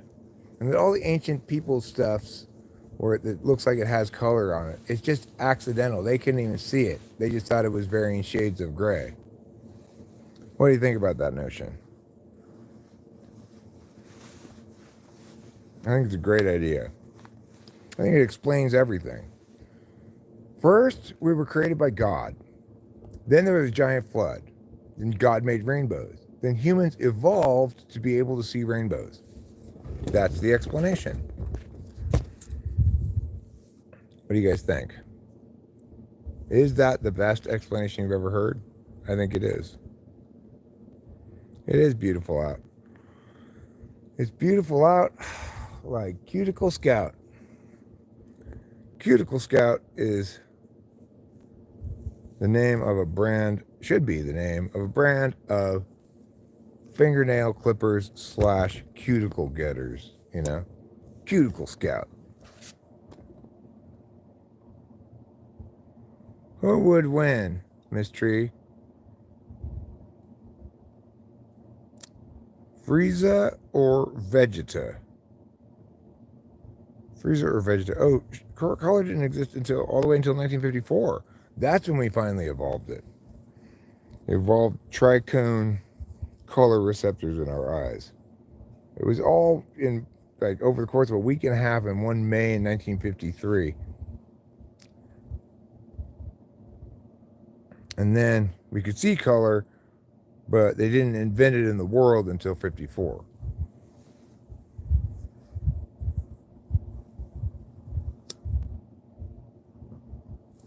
Yes, let's look at my skin tone more. What is the tone of my skin? It's kind of yellowish brown. It's kind of peachish orange yellowish, I would say. That's the color of my skin. My scrotal region is more pinkish gray. You know, I get a little bit less gray in my skin up here. My anus is a deep periwinkle. The same periwinkle that fashion designer Isaac Mizrahi used in his spring line in 1999. He asked me to, in the early days of email, to email him a picture of my butthole because he had heard it was the most stunning color. It's a cross between periwinkle and cerulean with just a hint of mauve. So I sent him a picture. I said, "Are you sure you're not going to get off on this? Because I hear you're a homosexual." He said, No, I just want it for the color." I said, "All right, fine." So, ladies, you have me to thank for what the hottest fashion colors are in today's market. I pick them each year. Various designers call me and say, "What's the color this year, Eric?" I say, "It's British racing green," or "It's burnt orange with just a hint of mustard in it." Or, you know, like, this year's color is Indian summer. Things like that. Then you'll see it later that season on the red carpet. Like people say, "Eric, what's the hot new look for 2024 that you're going to see a lot of in people's dresses that you really didn't see that much before?" I said, "They're going to look like an Afghan dog." Sure enough, they do. People are dressing in dresses that look like Afghan dogs. If you've never seen an Afghan dog, they've got kind of those like dreadlocky things coming off of them. Anyway, people have that on their dresses now. Nobody knows why. Well, it's because people call me and I tell them, what matters in fashion right now. Because I'm highly relevant.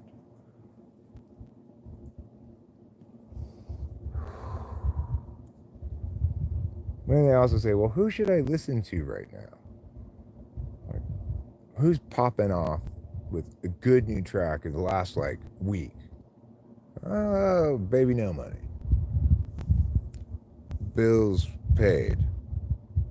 Maybe the new Johnny song, you know?" Yeah, I'm current. I'm contemporary. I'm up to date. I'm relevant. You know why? Because I am 18 years old. At the cutting edge of youth culture. I know all the slang.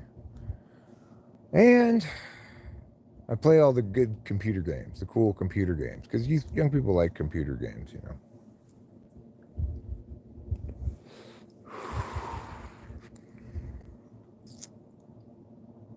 I'm done with the TikTok. I'm always watching the TikTok. Not really. I don't really watch any TikTok. What fashion trend incites the most emotion in you, Eric? Well, as I was from earlier today, I would say, what business tips could you have? I don't have really any business tips except, obviously, well, income properties are a good investment, I guess. Depending what you want to do. TE is so hard to generalize. Anyway, what are the hippest games? Well, right now, among the kids, it's Roblox. It's been that for a while, I think. But among a little bit older kids, you're talking about Minecraft, Baldur's Gate, maybe. You're talking about, what's that one? Fortnite. Fortnite. A lot of the kids like the Fortnite, you know.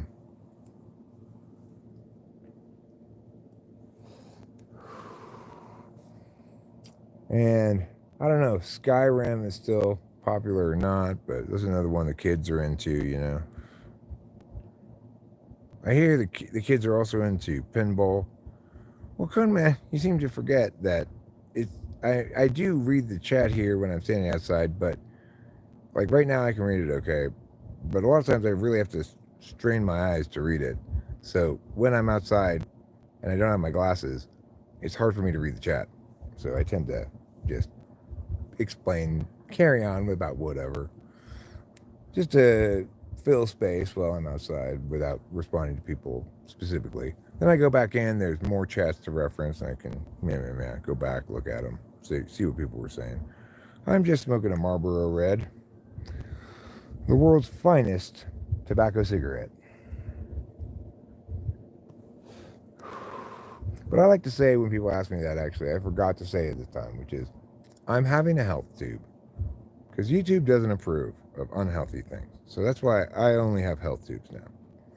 Pregnant Sonic characters is where it's at.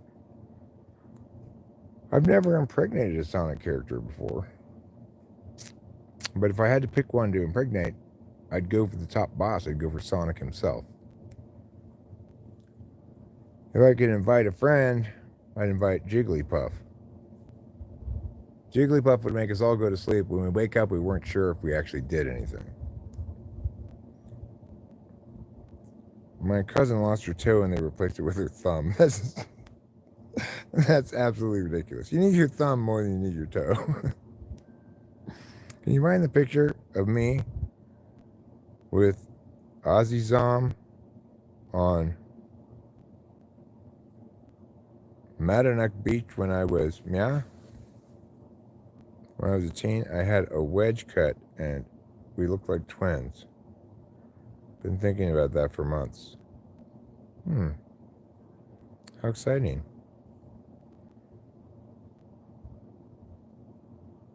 You think my skin is a ripened peach? It's a good description of it. Ripened peach.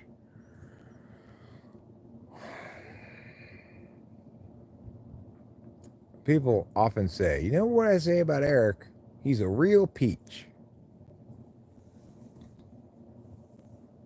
Do you know about the beach that makes you old? I've never heard about the beach that makes you old. No. Does it make you old by weathering your skin with sunlight? Does it make you old by encouraging you to play shuffleboard? How does it make you old? Inquiring Erics wants to know. It's the rocks. Do I speak German? Nein! What do you think about religions? Does the church call you? I'm not involved in any religion. I do self-identify as a Christian and pray, but I'm not into church or religion. Okay? Church and religion are for people who somehow can't manage their own relationship with God. I don't know why, but they feel like they can't handle that. Personally, I understand my relationship with God as only possibly being muddied by the inclusion of other people.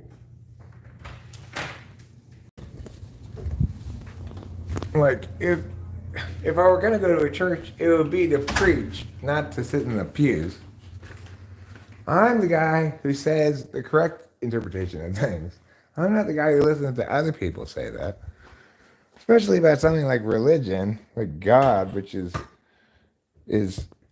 mythological. It's not. Doesn't. I don't mean to say it's. I don't mean that dismissive. I just mean that it's holistically understood. It's not reducibly understood. So I'm very good at that kind of stuff. I don't need anybody's help.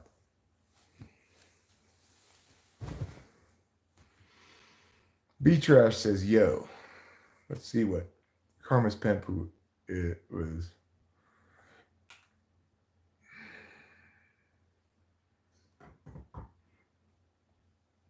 Salt and Sun. My blue light has turned off my screen and it's making your skin look Arab. Afghan hound, long haired. The mystery one, I have to laugh at your statements because they don't make any sense. Like, which one? Like a bunch of them. My statements? No, not yours. Whose? Mystery one. Oh. Ruse Moose says, Warum send bananen sheaf? Which means, will you send bananas to the war chief? You like the hat? Thanks, B Trash. Don't like the jacket. Well, can't win them all. This jacket I wear because it's pretty chilly outside. It's functional. Nice wool jacket, warm. What is my favorite food? I would say my favorite food is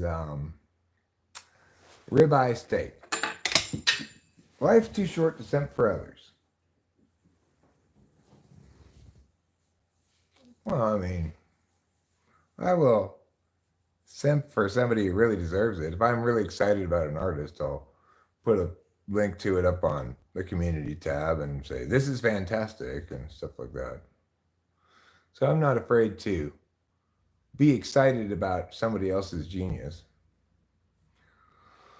It's just, I've never heard anybody else be genius in a churchy way to me. Like, I've not ever heard a preacher that I think, wow, this guy's really, I'm learning a lot here. I'm understanding things better than I had before because of this guy's meanings.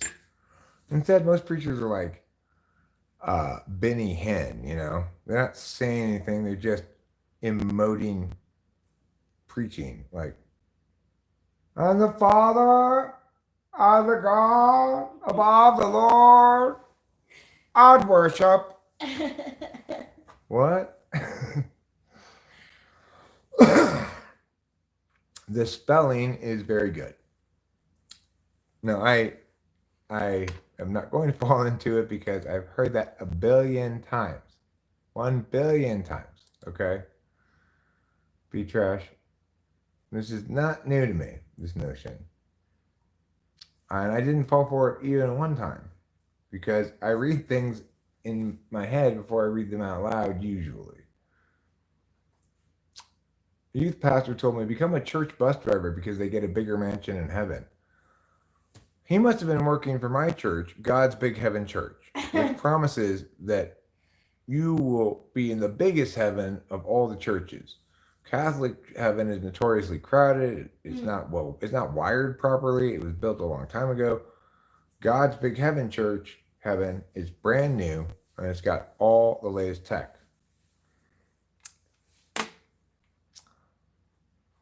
Okay, so I'm a new viewer. Can you explain what your content is, sir? Thank you. Sure, Nicholas Reyes. My content is more or less this. I live stream a lot and and I talk about a variety of topics. Sometimes I talk about cognitive functions, personality type stuff, but I talk about anything philosophical, political, any kind of explanation, linguistics. I make a lot of jokes sometimes, depending on my mood. Sometimes I play the guitar, play some songs.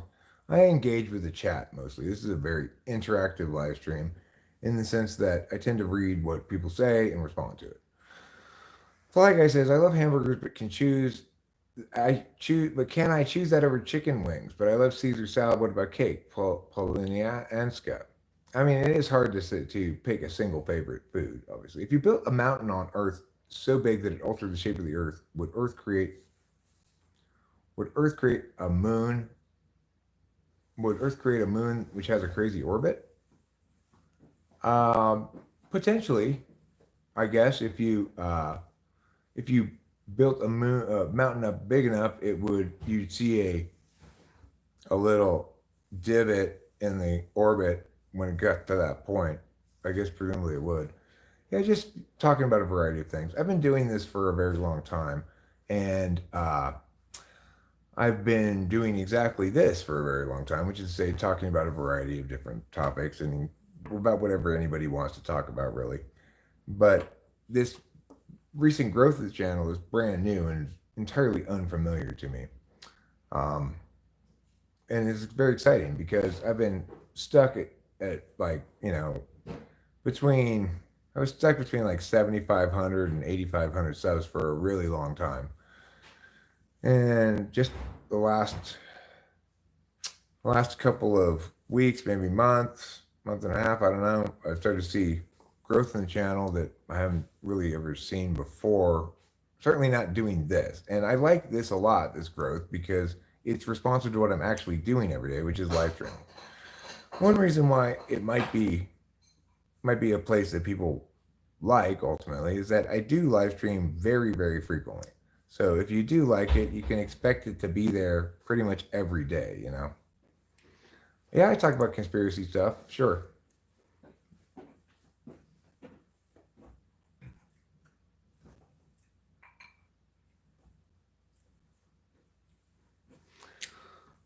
So, you know, I get people who have all sorts of different beliefs come through here. Some of them get some flat earthers, maybe there's a lady who's really into the Mandela effect and believes whoever they are changing things and stuff. I like that kind of topic. I'd like to believe I take a level-headed approach to it. Like I'm not going to embrace a bunch of woohoo that's not justified with good explanations. But I like to visit that kind of stuff. I find it interesting. Will there be a mass fax die off? I don't think so, not good, Dan. I don't believe that the vaccine is especially harmful, although I acknowledge it has had, they've established that it links to some health problems, but there is very small amount of the percentage of the population that it links to those health problems. And I don't believe that it was a, uh, a plan to do anything other than attempt to vaccinate people that just didn't work, right? I believe the scientists did the best they could to make the vaccine, and it just didn't work. If it had worked, then it would have prevented people from getting COVID, right? That's what a vaccine does. So uh, I can say the vaccine worked just fine. I The thing is this: from the outset with COVID, I was arguing against the dominant narrative, at least in terms of what we ought to do. That we definitely shouldn't lock down. We definitely shouldn't have all these restrictive rules. We definitely shouldn't ignore all legitimacy concerns in order to chase after purported harms preventions that we won't even be able to establish, right? So I've never been censored when talking about COVID or the vaccine. I've never been censored at all because I don't bullshit, right? I have my own opinion about it, but I don't bullshit about it. I'm not saying that I never said like COVID's not a quote unquote COVID's not real. I never made those kind of claims, right? I've never said that. I've never misrepresented um, what I can establish about the vaccine. What I can establish about the vaccine now is that it didn't work to prevent COVID. It may have had some benefits, possibly some harms. It's hard to say, but the point is, it didn't prevent COVID. So I understand that a lot of people who talk about these things run afoul of YouTube misinformation rules. I don't, because I'm not presenting any misinformation. There are certainly valid concerns, but I don't believe that, in answer to the question, do I think there's going to be a mass backstop? No. I personally probably wouldn't have gotten vaccinated except for the fact that I couldn't see my dying mother in the nursing home unless I did. So that ended up being sufficient to get me to do the first shot and the booster, which was all that was required. And I didn't get any further shots after that.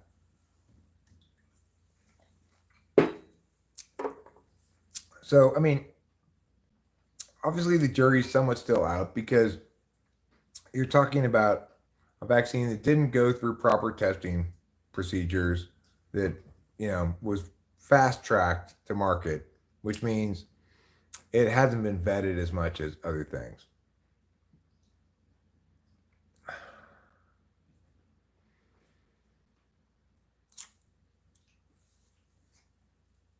Anyway, the most important thing regarding COVID and the vaccine and all that stuff is neither COVID nor the vaccine. The most important thing is how we as a world population understand people's rights, obligations, etc. So we need to have a serious conversation about what level of risk and for how long can justify telling people what to do with their bodies and where they have to be and stuff like that. And the thing is, Nicholas Reyes, one of the things about the approach to COVID was it may, to the extent that it was successful at all, it was successful at delaying my father getting COVID for a couple of years. That just meant when he did get it, after unavoidably, people have to sort of stop being locked down all the time. And what happens? Everybody gets COVID all of a sudden. Well, because it was going to happen inevitably. They weren't going to stomp it out because of the nature of the virus, long incubation time, etc. So at best, they were doing is delaying people getting it. And in delaying it, they probably guaranteed that my dad got it much worse because he was older than if he had gotten it early on and developed some natural immunities to it. Regardless, yeah, do I believe in population control? No, I don't. So I do believe that overpopulation is a problem and that the world is strained to the breaking point of sustaining everybody, and that the world would be better off with fewer people. But I don't believe in population control because that suggests someone's implementing a plan to implement their policies on other people's reproductive rights. So, no, I don't believe in population control. I do, and I said right at the beginning that maybe not right at the very beginning, but pretty early on, I said one thing that one could speculate is that this COVID outbreak was used to do population control in the most quote unquote humane way possible. That is to say, it seemed like a virus that had been lab designed to kill all the old and sick people and not affect the young people. In other words, the most humane, presumable way to engage population control. That doesn't make it acceptable at all. But I noted that fairly early on and thought that it was not definitive of anything, but certainly worth noting. Later on, it turned out that the consensus moved more and more towards lab release. I was way ahead of that curve as well. And with the consensus moving more towards lab release, we look even more seriously at the possibility I just raised, which was this may have been designed for specifically population control, but we have no way of establishing one way or the other. And if it was designed by people who were fundamentally utilitarians. They believed that they could justify anything by pointing to positive outcomes and thought they were being good people by constructing a virus that just took out the old and the sick, So obviously,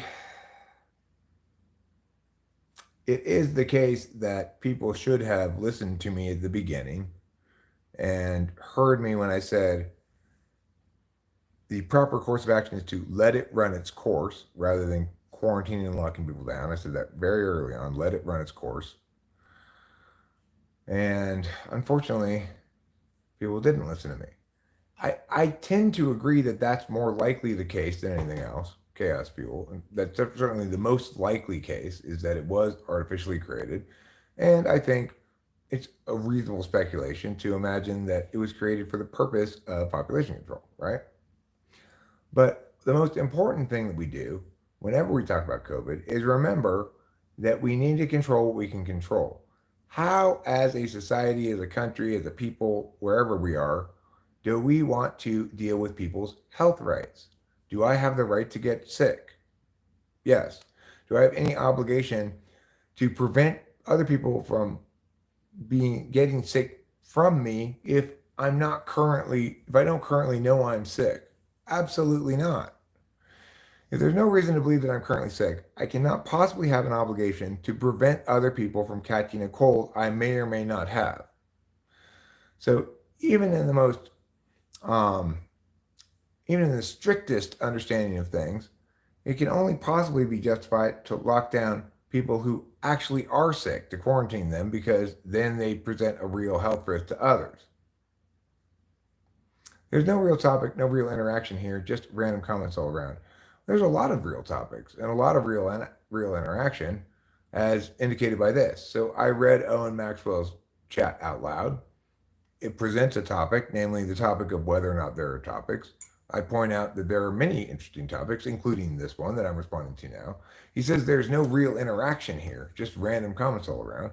But he put a chat up here, and I interacted with it directly and am currently interacting with it.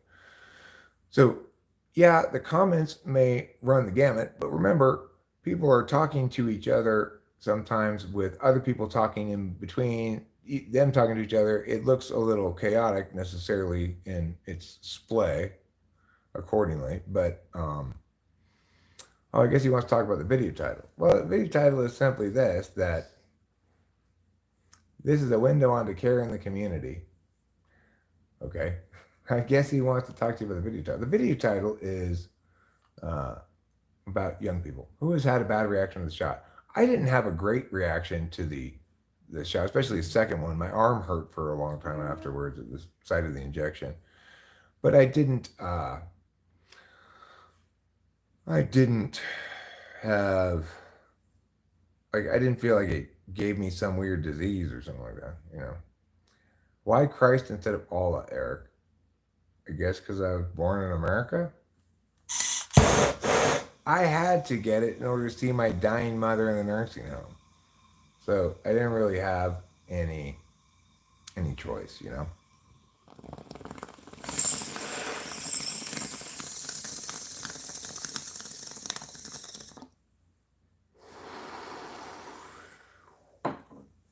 You can't hardly use the arm you got it in.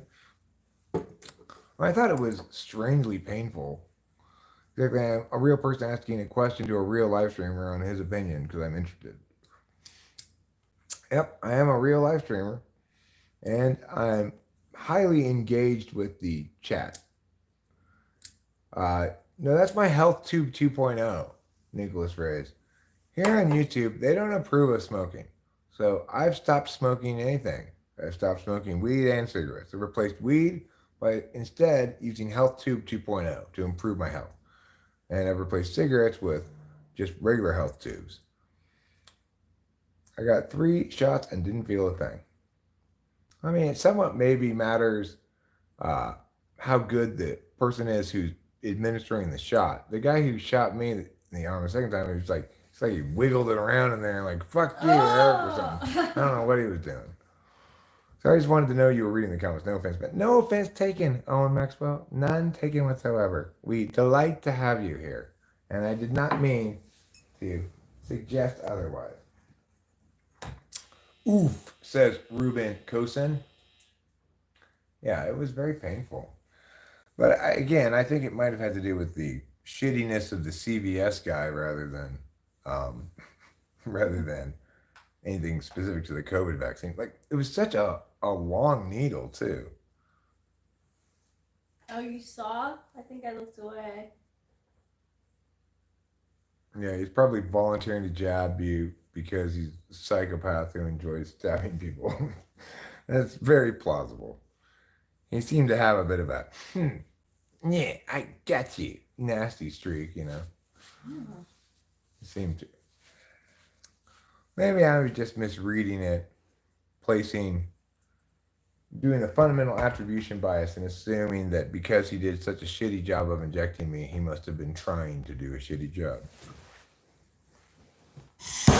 I look away too, but I don't look away before they get ready to put it into your arm, so I got to see how long the needle was. Once in a while, you get a sadistic nurse. I've seen it. I'm a millennial. What generation are you? I'm Gen X. My wife is also a millennial. She's I guess you'd say an older millennial. I feel kind of stabby today. Come here, I have a vaccine for you.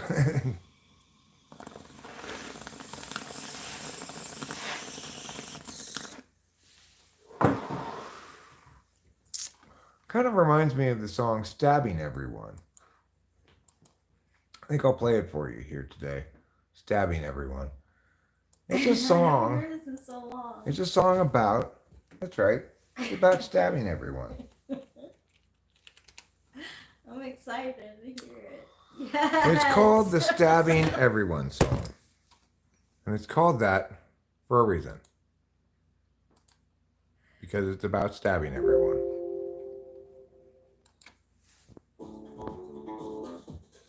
Yelling and kicking, stabbing everyone, stealing and robbing, donating blood, running over everything that goes in the road.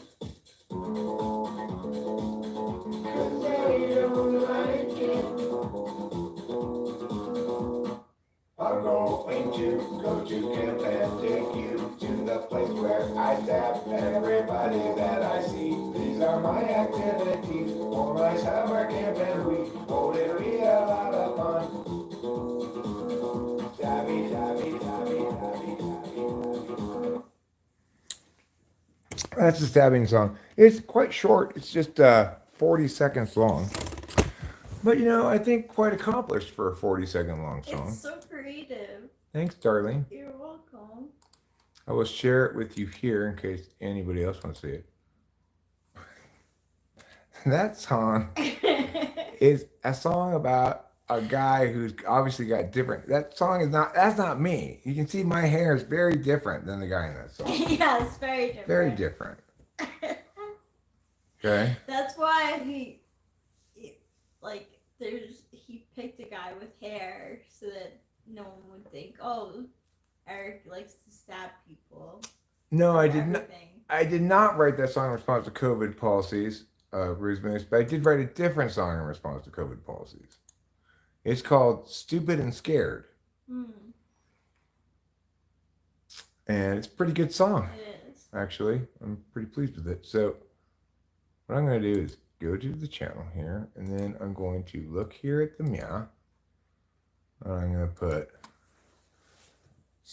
Stupidity.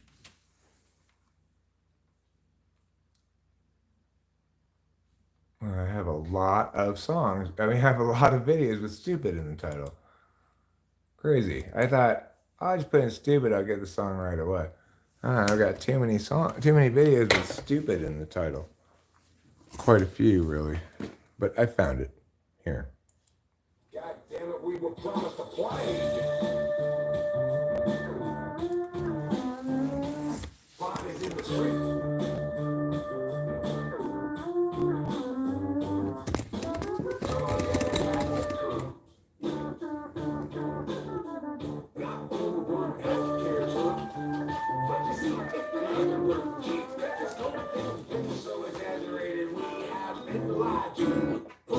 Misguided, directed to the wrong side. Your cherry picking art is not going to work. You don't know this guys. Your data gathering methodologies are crap. Listen here, and you only test the sickest. What do you think is gonna be the trick? Trick.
An important message that we all need to appreciate.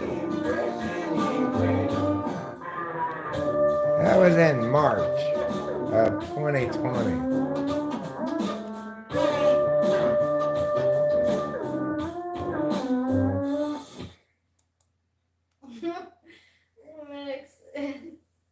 Yeah. I like the description of this actually. Hi, friend. 3 questions. This is May 6th, 2020. Number 1, are you looking to coalesce all the stupidity evoked by COVID into a manageable package of meanings? Number 2, would you like to distill all your disdain for the arbitrary health theater into some shareable and effective message? Number 3, would you like to accomplish the foregoing in song form? Today is your lucky day then. This song is about the hysterical alarmism that has overwhelmed our sense and our decency and has manifested this pseudo-lockdown farce of an overreach. I shouldn't have said pseudo-lockdown. It turned out to be a real lockdown. The health and safety theater gang still walk among us, smugly claiming to savor of saved lives. Please share this correcting song with such ne'er-do-wells. This was in May of 2020. I made that song. I didn't even have any idea how horribly stupid and scared everybody was yet. It turned out to be way worse than I ever imagined.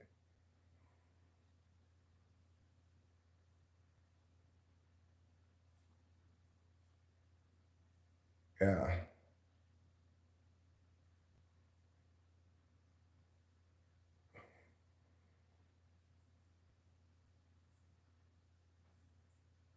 I don't know how to play that song at all. Yeah, I don't miss that period of time either. Miss Tree says classic. Thank you, Miss Tree. Where did Tiff's crew go? Well, they're in the bag here. They're in my purse. I don't play with them that much anymore. Quran videos. Oh, that's what you're talking about. Quran videos is the name of somebody. Name's Quran videos. Madness arrived. For the first time here, friend? Yes. I understand why you'd feel that way, Quran videos. What brought you here? I had to subscribe.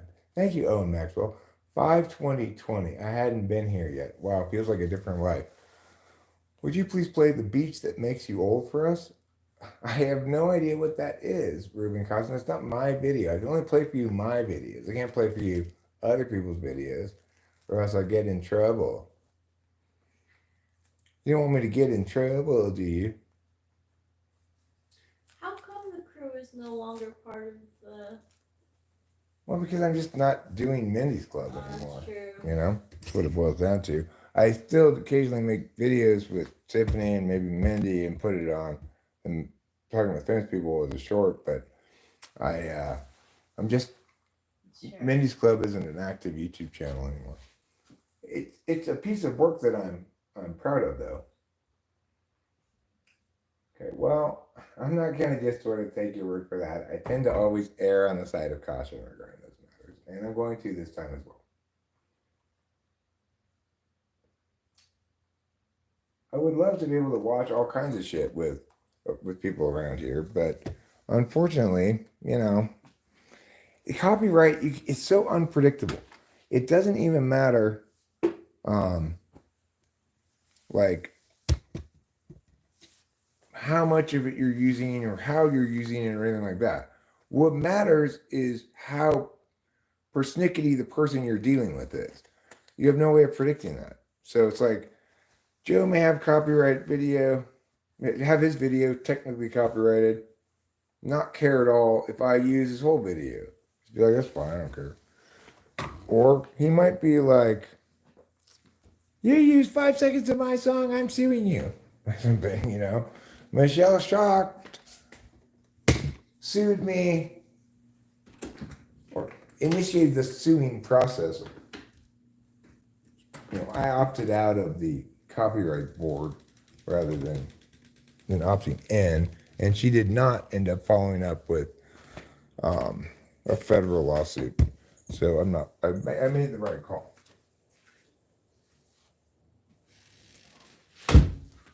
But regardless, that experience made me pretty wary about copyright stuff. Although, you know, it depends on my mood too. Sometimes I'll be a little bit more. It's just I'll never be sloppy with audio. So like even if I were to watch that video, I could maybe show it to you on the screen as well, but I couldn't show it with audio. I'd have to listen to it with headphones. I'm not really in the mood to deal with all that shit right now.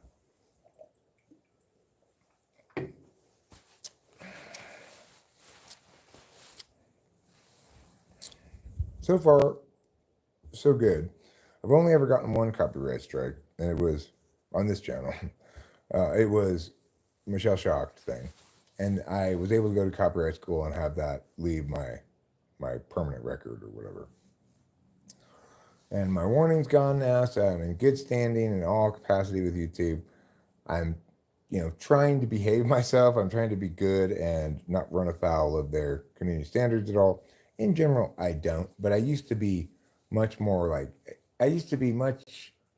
frequently engaged in abusive kind of language, like fuck you maggoty maggoty meow, right? That I don't really do that so much anymore because I don't want to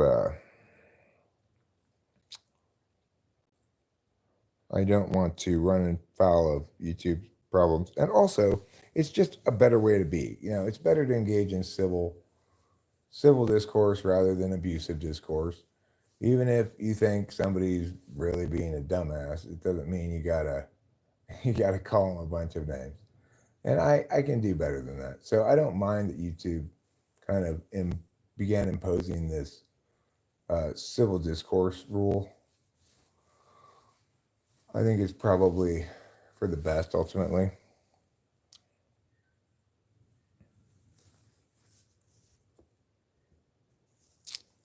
So let's see here. I can't really read this because, of course, I don't have my glasses because I don't know why. Why can't I ever learn? Why can't I learn to bring my glasses with me? I'll go get them. It's like, again, why don't you ever fucking learn, Eric? It's like, if I do learn, it's like, I'll learn for the next time. This one was so dramatic. It was like, oh God, Eric, that's it. You've got to change your ways right now. And that'll like work for next time. And then immediately thereafter, we're back to square one. I'm leaving my glasses, God knows where. I might find that I stuck them down my pants and up my butt. Oh, there they are, in my butt. And somehow I didn't even notice putting them there. That could happen. It hasn't yet, but it could any moment now. I like the nice kind of like architectural lines that I can accomplish with filming, like by including the house in the picture. Get these nice lines. It's like, oh, how nice. Or you just get like just the edge of it like that. What do you guys think? See, I don't like the wall in the picture though. Just like that. Oh, nice look. It'd probably be better if I went from this direction because the sun's over here. No, see, then it just gets backlit or frontlit. Neither is good. How about this? I want nice symmetry. I want nice symmetrical lines.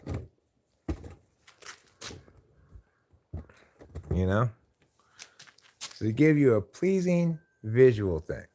That pole there, that messes up the lines a little bit, doesn't it?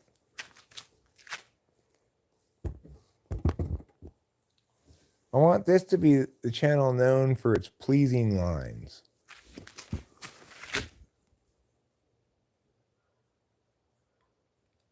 Okay. I would say, maybe like,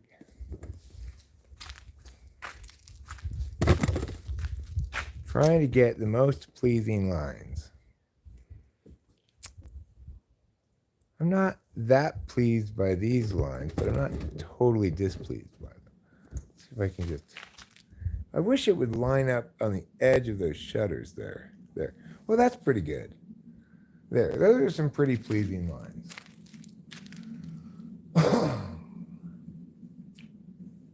Of course, the most pleasing lines of all or the kind you snort. But those are passions of younger days that I've aged beyond. I no longer get to have that kind of fun. I do my drugs are prescription and my rock and roll is jazz. It's called old age.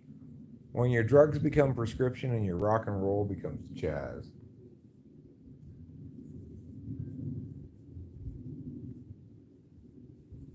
All right, well, I'm going to enjoy at least a few puffs off this health tube, trying to promote good cardiovascular health.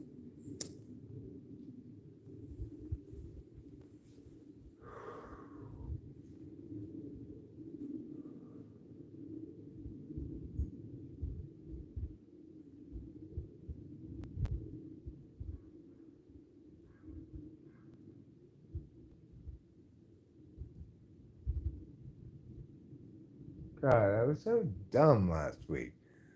Why didn't I just turn down the guitar on the guitar, you know? It was too loud coming out of the little amplifier. I should have just turned it down on the guitar. It caused me problems the whole time I was playing last time. I could not hear my vocals. I should have told the guy, maybe, I'll turn on the guitar, you turn up the monitors a little bit, please. After one song. Don't be a dum-dum, Eric. Don't double down on dummeries. You know better than that. Don't just forge ahead when things aren't right. You take the care you need to make sure your levels are good and you can hear yourself. Otherwise, you're just going to sound like shit. Is that what you want? The answer is no, I don't want that. So, my hope is that tonight I won't be such a dumbass. That would be great. I'm going to bring my amp in the car, but I'm going to ask the guy if I can just plug into. It seems like some guy before me I saw last time was plugging into something in the back that was maybe just like the monitors from the back. Maybe he's got some kind of way to plug in directly to the board at the back of the stage. You know what I'm saying? I'll bring it just in case I'm wrong about this, but I think I don't have to bring an amp. I think I can just have plug in and he can manage levels in the back, which would be much better. I didn't, because I'm not very good at playing with that amp in general. I don't practice with the amp plugged in hardly ever. And I need to practice more playing amplified electric guitar instead of just acoustified electric guitar, because the dynamics are different on it. When I want to get, less or more sound when it's not plugged in, it has, like, the ratio of less to more sound is kind of, it's whatever it is for, strumming harder, it makes it this much louder, strumming softer, it makes it this much softer. It's specific to the dynamics of that hollow-bodied acoustics, and hollow body electrics acoustics, and the dynamics are, dynamic responsiveness is very different when it's plugged in than it is when it's not plugged in. I tend to play hard when it's not plugged in order to get more sound out of it, but when I do that when it is plugged in, it gets too loud, or I got to turn the amp down or something. And I don't know, just something I'm sure it's not more or less difficult to get accustomed to. It's just something I got to get accustomed to, that dynamic responsiveness, the dynamic responsiveness curve of the amplifier.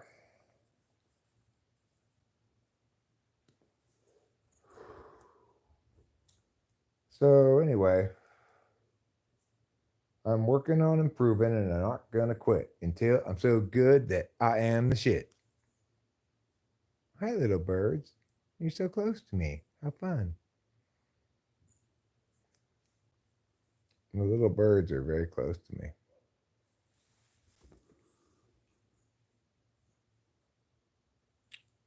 Anyhow, hopefully you enjoyed those lines I lined up for you so you had a nice visual to look at while I was enjoying a health tube.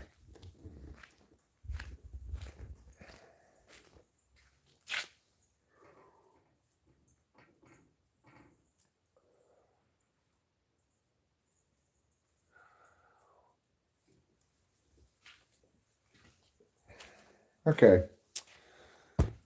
So I think what I'll do now is practice a couple possible sets. This will be a little easier because Rachel decided not to go tonight because it's easier in the sense that I have more songs to choose from. I feel. I hope I'm not a bad partner because. Oh, Rachel, you're a terrible partner because you're not going with me to this song. No, Rachel, it's fine. You don't want to go. You shouldn't go. I'd be a terrible partner if I wanted you to go when you don't want to go. That's true.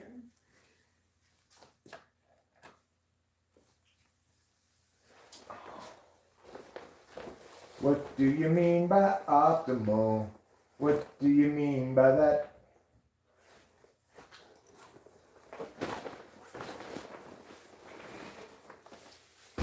Where's my meow? Here it is. I found my meow inside of this thing. I left it there when I just bring it back from the place in Merced, and now I found my cord. It's red. I mean, now that you're like bringing out the gear, like I'm like, oh, maybe I want to go and watch. Well, darling, what you should do is just decide what you authentically, genuinely most want to do in life tonight, not in life tonight, All right. and then do that, whatever it is. Okay. I'll give myself. What time are you leaving? I'm gonna leave about 6:30. Okay. All right. That gives me plenty of time. I'm gonna plug in the amplifier here so that I don't have, so that I can practice the dynamics on it a bit, you know. Bye, Ruben Cosson. Bye.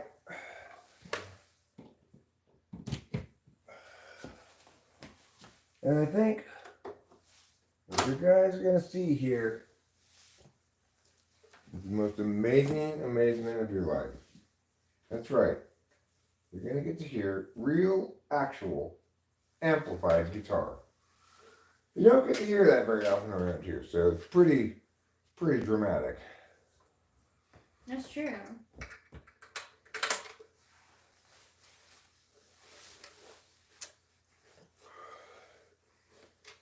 Here we go. I'm gonna turn on the amp. Yeah.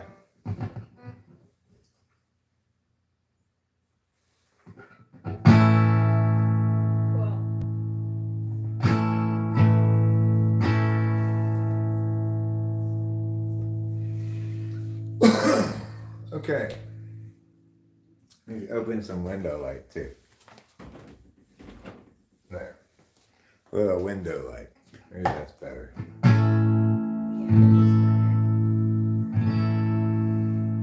So, the first song I want to play tonight, probably, I think, yeah, the first one, is this.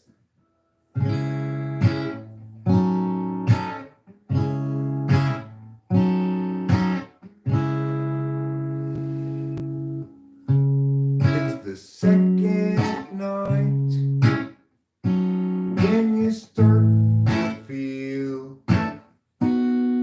strange and you're wondering if the range is on.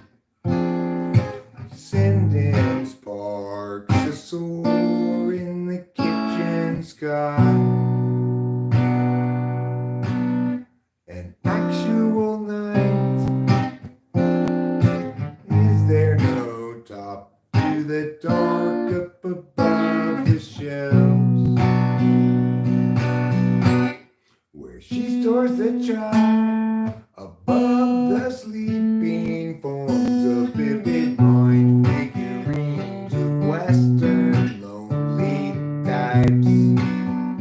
They lie beneath a million running suns. They're rugged and they're done with the actual night. It's the second night when you start to feel strange and you're wondering if the range is on. Sending sparks a soar in the kitchen sky. An actual night. Is there no top to the dark up above the shelves? Where she stores the child above the sleeping forms of vivid mind figurines of Western lonely types. They lie beneath a million running suns. They're rugged and they're done with the actual night.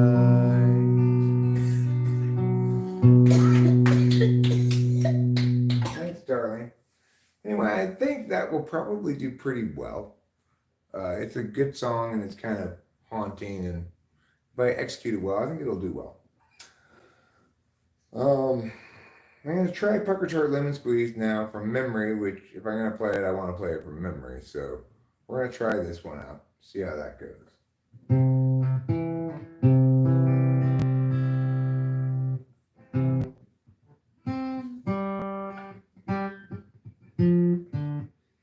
Oh, well, he's Pucker Tart Lemon Squeeze, the friendliest cat that you will see. Yes, he wants to be your friend, but he comes from around the bend, and it will be a while till he sees you again. He's Pucker Tart Lemon Squeeze, he's a friend to you and me. He's international delights, favorite go-to right-hand guy. He's international like him, and also busy like his friend the beaver bee. Busiest creature, busy as a bee, busy as a beaver, and so much busier than Pucker Tart Lemon Squeeze. Where's Pucker Tart Lemon Squeeze? Shabba-doo-ba-da-ba-ba-doo-da. Pucker Tart Lemon Squeeze. Shabba-doo-ba-da. Yes, he's Pucker Tart Lemon Squeeze. Shabba-doo-ba-da-ba-ba-doo-da. Pucker Tart Lemon Squeeze. Shabba-doo-ba-da. And if you go to visit Pucker Tarts, remember to bring something sour or tart. He's not a fan of sugar because he's Pucker Tart and not Pucker Sweet. Well, he's Pucker Tart Lemon Squeeze, the friendliest guy that you will see. Yes, he wants to be your friend, but he comes from around the bend, so it will be a while till he sees you again. Pucker Tart. I didn't play it fantastically well, but I didn't play it terribly either.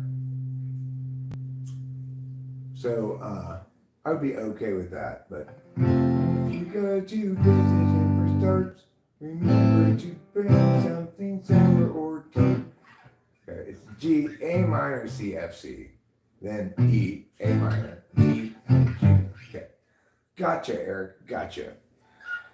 Now, I'm going to play 3, I'm going to play 4. I'll probably play Gregory in Disguise as one of them because that seems to be popular. It seems to go over well. People like it. Got a good response at the place last week and gets a good response around here as well. So we'll give this one a shot.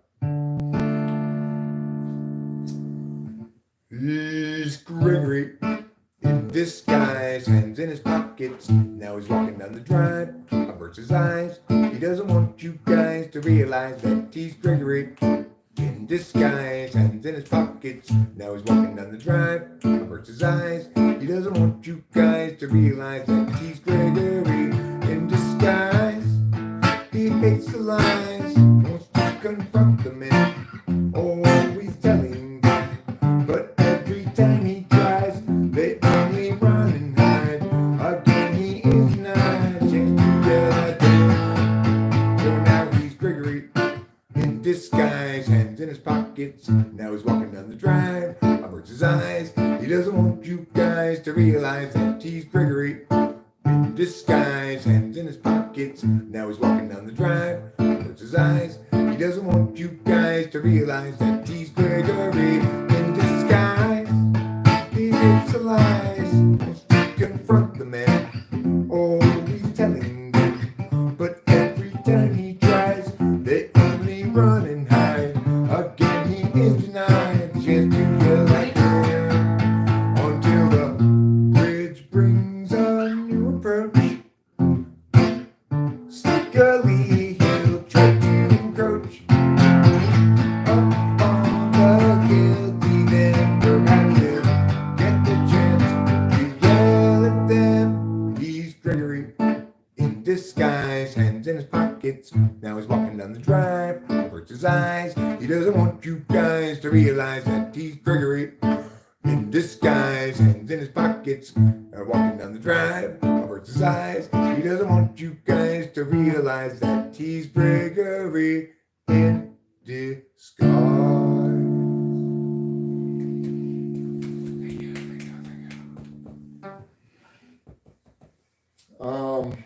Now if I have to play if we get to play a fourth, then I'd like to do 100,000 million years ago, but I don't have it memorized.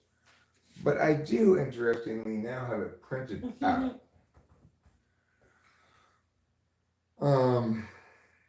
Unfortunately, when you try to print things and fail because of lack of ink, then when you replace the ink, all of a sudden you have printed like 40 pages of shit, so you gotta get new ink again. It's a fantastic scam. I was like, it's now printing the stuff that he wanted to print, like, in the past. Yeah, like last week, right. Just sat there in the print queue, you know. Oh my god. All right, so I think I'll do this one maybe tonight. If we're gonna do a fourth one, this would be probably a good choice. But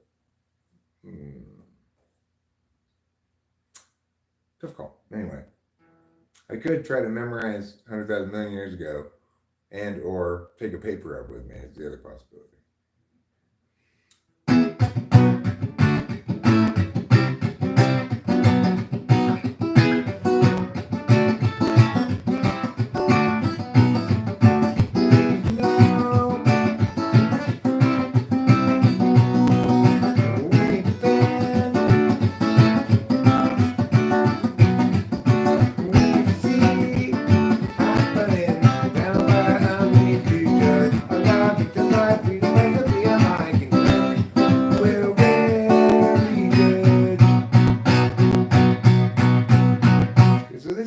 Loud now for my current situation, so I need to turn this down. For this song, I'll have to turn down. It's good that I'm practicing it, so I know this, right? And I probably want less treble on this as well for this song. Turn the treble down. Probably turn the treble down in general, but turn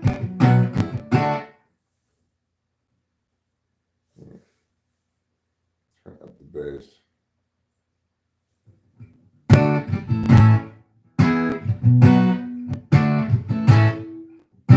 Sounds better. I didn't even mess with the tone on the guitar at all, you know, it's crazy. So, now we're gonna try this song again. This time I'll try to do it better levels, so should be better off here.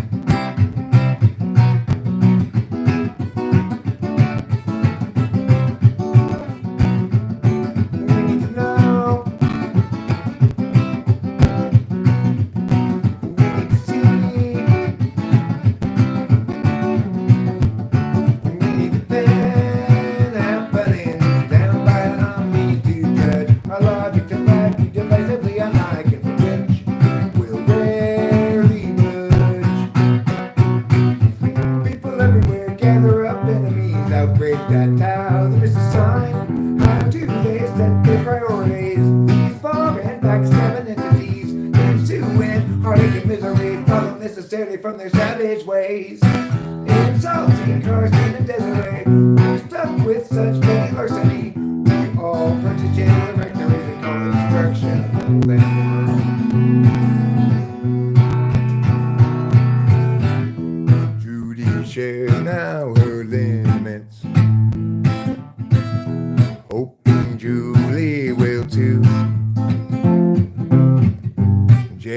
speeches for 4 minutes. We just can't share things like they do.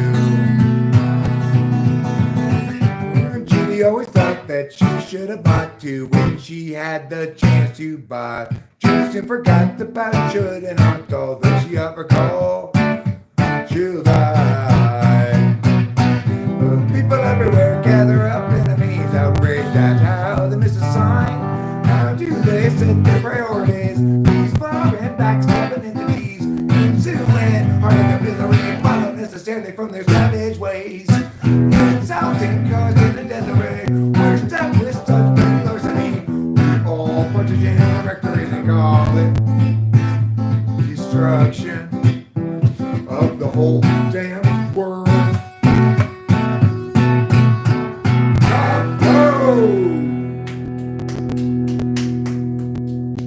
Yeah, motherfuckers. Come in. Just keep asking for it, motherfucker. You just keep asking for it. You pissy little comments. That's fine. I'll ignore come in. For my own mental health, anyway.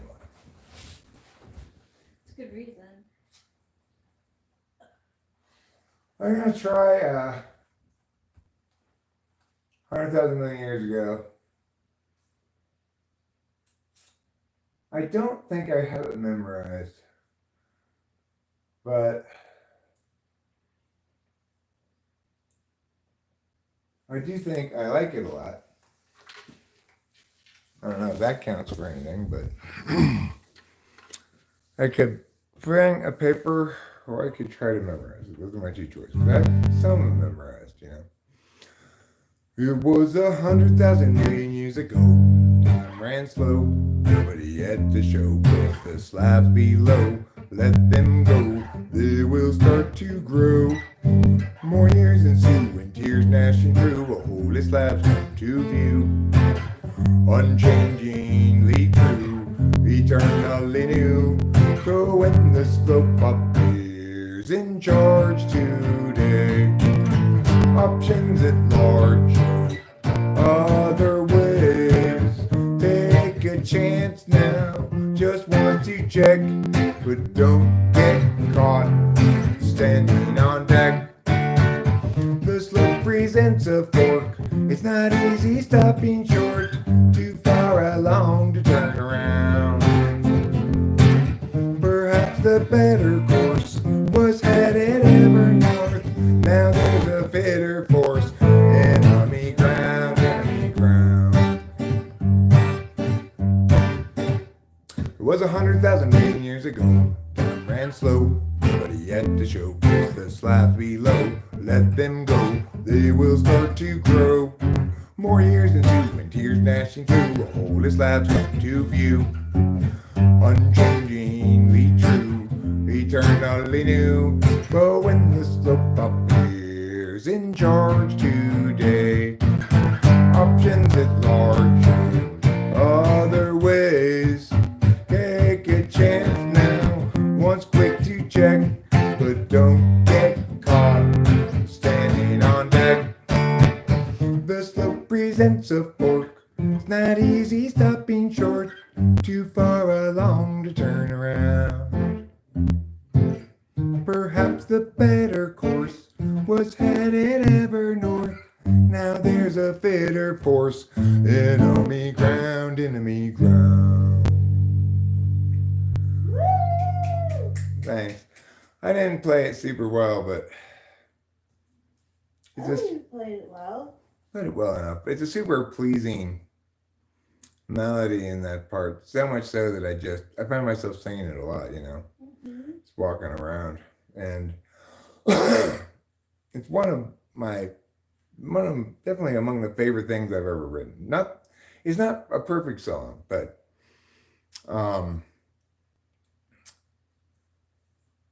the segue or whatever you want to call it pre-chorus and chorus section are pretty well perfect, And that chorus there, that pops as much as anything I've ever written. The slope presents a fork. It's not easy stopping short. Too far along to turn around. Perhaps the better course was headed ever north. Now there's a fitter force. Enemy ground, enemy ground. It's so pleasing. It gives me goosebumps to play it. It's so pleasing. It pleases me so much. Makes me feel so happy.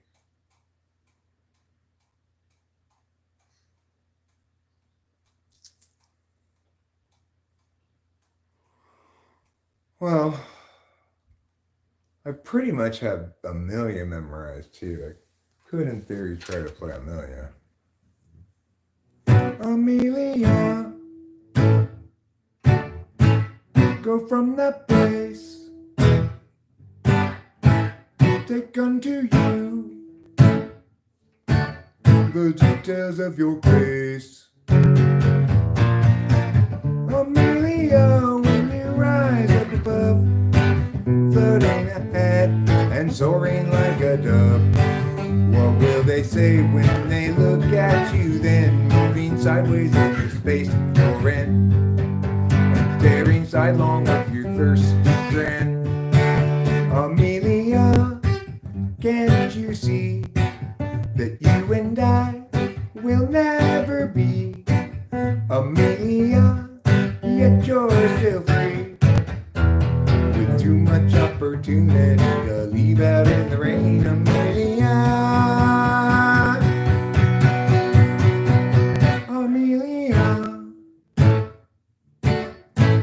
we're watching you, fail for sure, no matter what we do.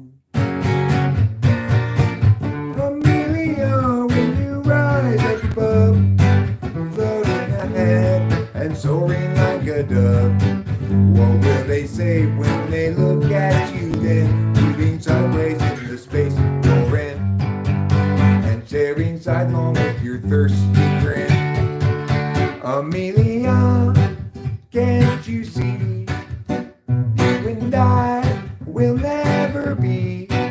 Amelia, yet you're still free, with too much opportunity to leave out in too much opportunity to leave out in too much opportunity to leave out in the rain. Amelia,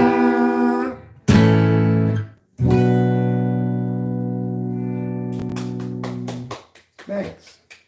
You're welcome.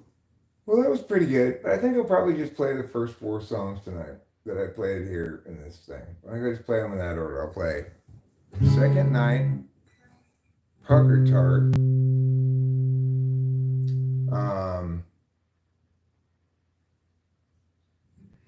play Second Night, Pucker Tart,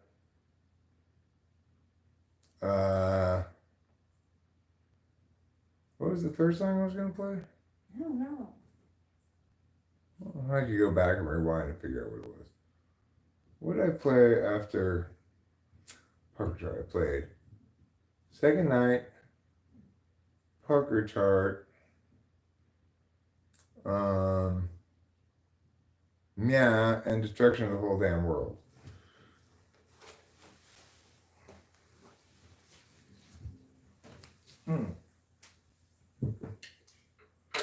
Well, that's a tough question to answer.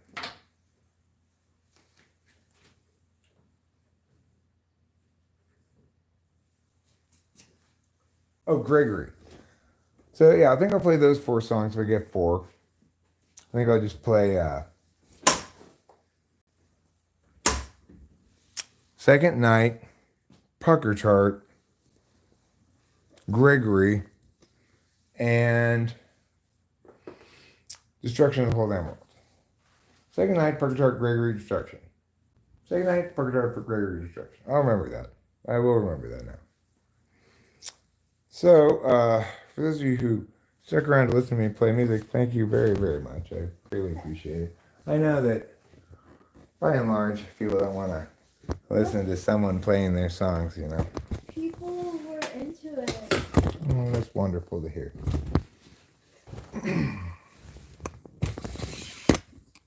What time is it? It is 3:30. I got 3 hours till departure time. Oh yeah, I did eat something. I was You thinking did? I ate chicken. Do you want something else? I might maybe want I maybe want the some more chicken, I guess. Some more chicken? Yeah, maybe Sure, a couple of I'll those make you- potatoes. Okay, sure, I'll make you a plate. Thanks, darling. You're welcome. Thanks, Owen Maxwell. I feel very flattered. No Way Baby says, hello, mister. Hello, No Way Baby. G. Stable relations of value, accuracy, validity, or truth. J.I.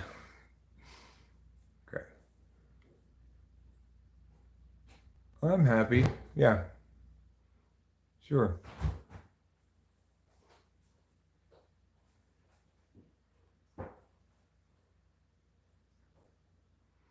Let's see. Good, Fly. But what if your internal value is to help others? Thanks, therapy sounds fun. Effie should be the determining factor in how easily you flow with others. I mean, those two are easy for me, says Fly Guy. I would summarize extrovert feeling as harmony of feeling, like Cone Man says, and introverted feeling is in alignment with your personal values. Okay? Or do you enjoy making others happy? Isn't that also FI? Sure, your own feelings are your own feelings. They're just FI. I agree with Cone Man when he says FI is just what you feel emotionally. But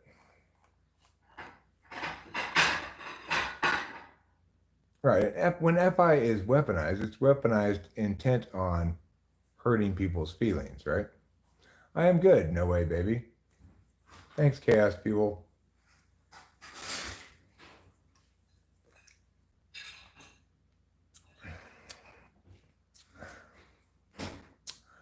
NI is intuition. So it can be as simple as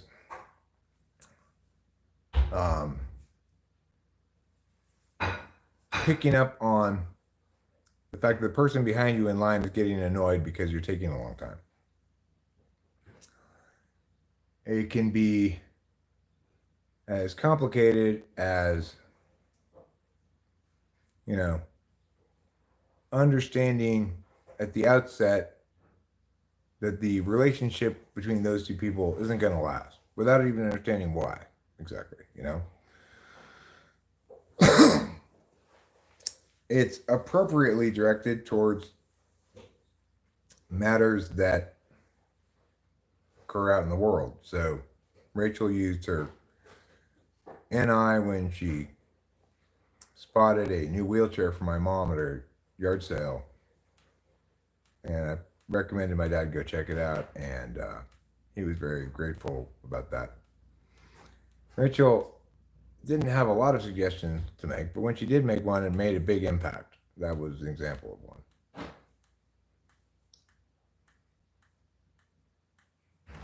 one. Sophia Plant says hi. Hi, Sophia Plant.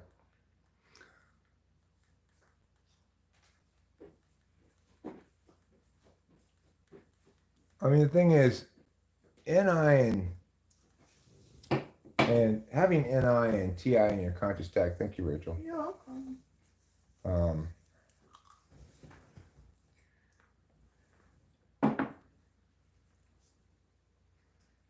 Well, it's a mistake to say that because Rachel is on some level more objective or rational than I am, like more objective than I am. Which she is, because NI is an objective knowing function, but SI is a subjective knowing function. But it's a mistake to say that because she's more objective in her attentional stack than I am, that therefore She's more rational. Right? Like her NI and her TI in the front stack are both objective epistemics. TI is, objectively parsing. NI is objectively knowing, which has a similar quality and objectivity to that of deciding, which is to say,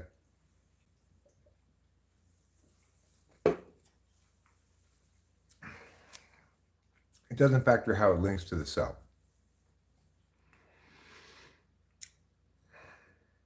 So,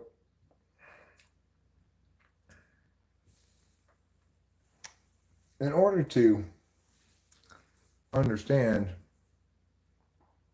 the world by intuiting about SE data, NE data, so forth, an INFJ is unavoidably in a receiving frame of reference, which means Rachel's not optimally suited to understand or explain cognitive functions, even if she might be better suited than me to, grok something to get the gist of it, understand how a certain pattern plays out. And Rachel might be better able than I to identify what type somebody is early in the typing session. Maybe she knows intuitively that this person's an ISFP, but I don't feel that same level of certainty. But the thing is, she probably wouldn't be as capable as I of explaining why. No, definitely not. Absolutely not. And I also, gaslight myself by being like, no, maybe it's more, this person's more like this type. I doubt it. So I'll change my mind on what the type is, even though the first, inkling was right.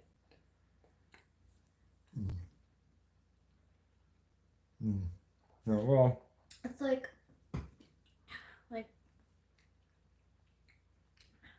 when you say, I think this person is ENFJ, I'll be like, yes, that's what I was thinking in the beginning.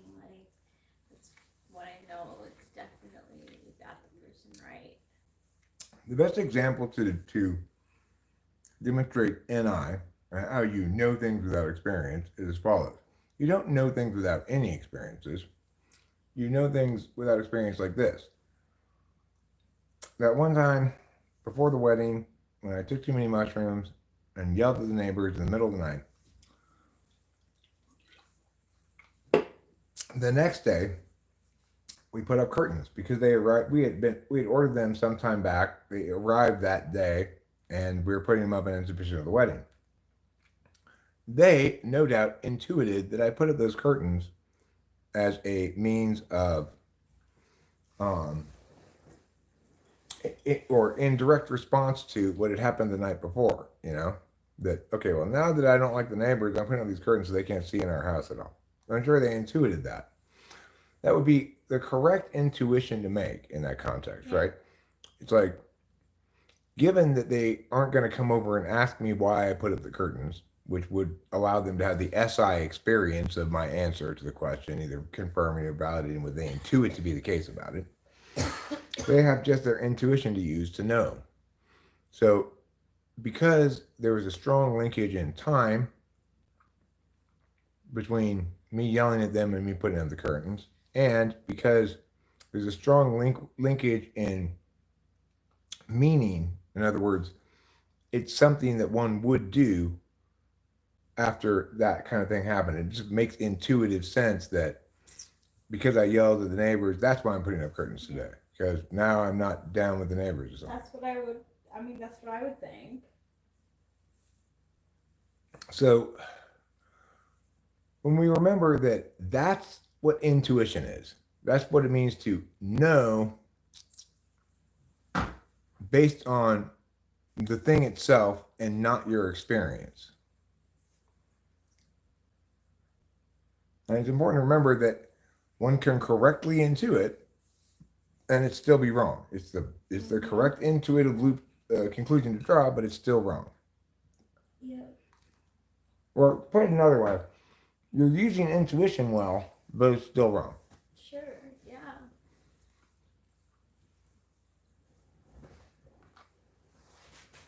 That's an important thing to know about intuition.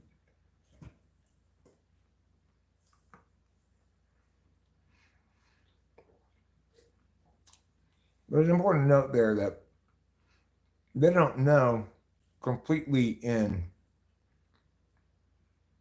a vacuum or whatever.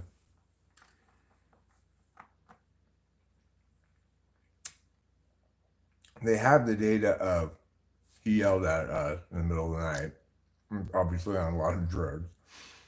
They have the data, the curtains went up the next day. That's stuff within their experience they can reference.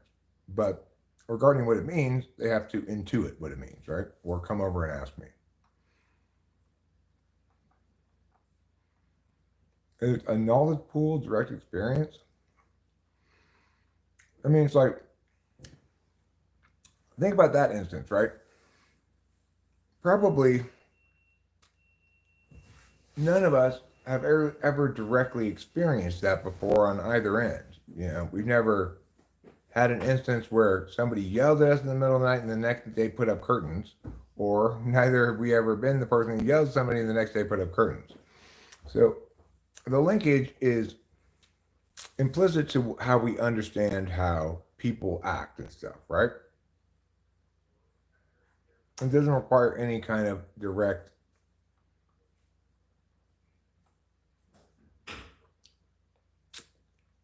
no thanks, Gil. As always, I tell people, if you have specific things to critique about what I'm saying, go ahead and voice those critiques. If you've got specific things you think it's missing that should be added, then suggest such things one at a time. I'll consider it. But I've done a lot of work to get this as lean as it can be. I certainly don't want to include stuff that I doubt you've done the framework adequately, right? So you might have, but it was not explicitly done underneath my framework. It needs to be currently being thought out underneath your framework, and I am skeptical as to whether it's been done properly.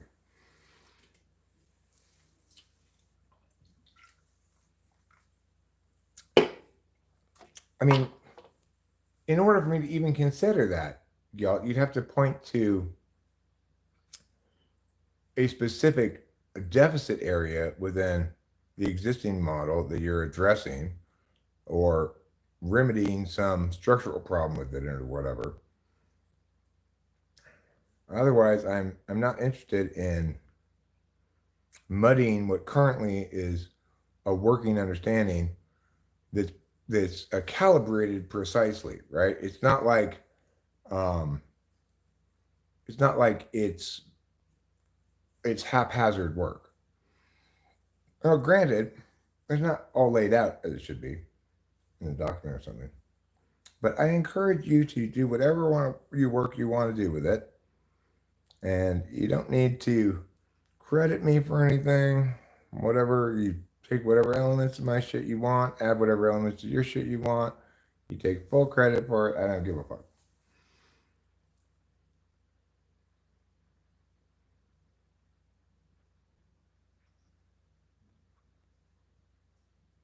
I mean, if we're under different frameworks, there's no way to collaborate.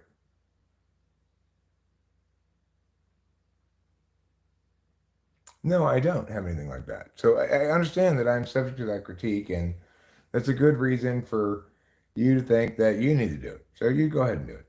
Just pick up everything I say wherever I say. I have this one old book of tables and stuff, but watch some key videos. Watch 8 Pillars of Defensible Typology. Watch the Defensible Typology videos I do have.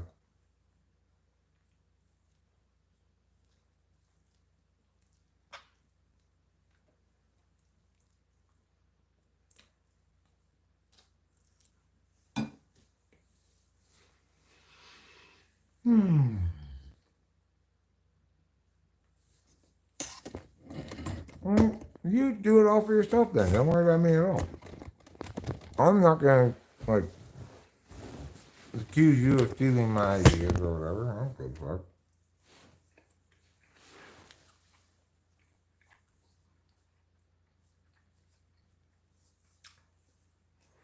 The horses charged on. They held in each hoof a loaf of cod bread. Indeed, the cod had been processed extensively, dried, mashed, and then furnished with homosexual radishes.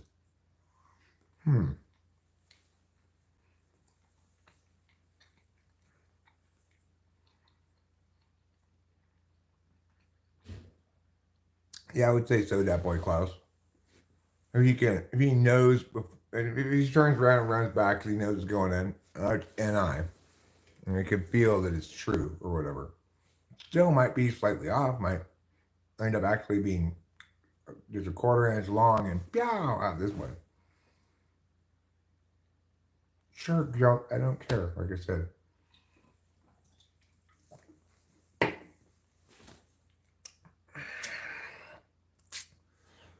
Um,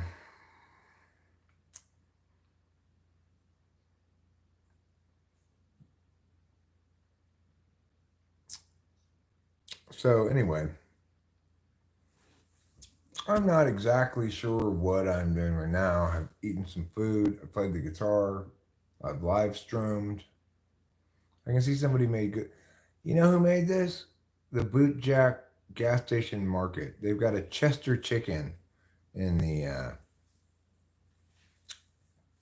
inside the Boot Jack market. How did I beat the odds, overcome addiction? Well, first of all, JC, it took me until I was 42 to successfully quit drinking, and that's the addiction I needed to overcome was alcohol. So I still do other mind or mood altering things, including marijuana, mushrooms sometimes. I take Adderall and so forth. The takeaway from that is that I battled with quitting alcohol for a long time. And it's going to be either, it was like, either I was trying to limit the amount I was drinking, I was trying to not stop drinking because I didn't want to fail even more trying to stop.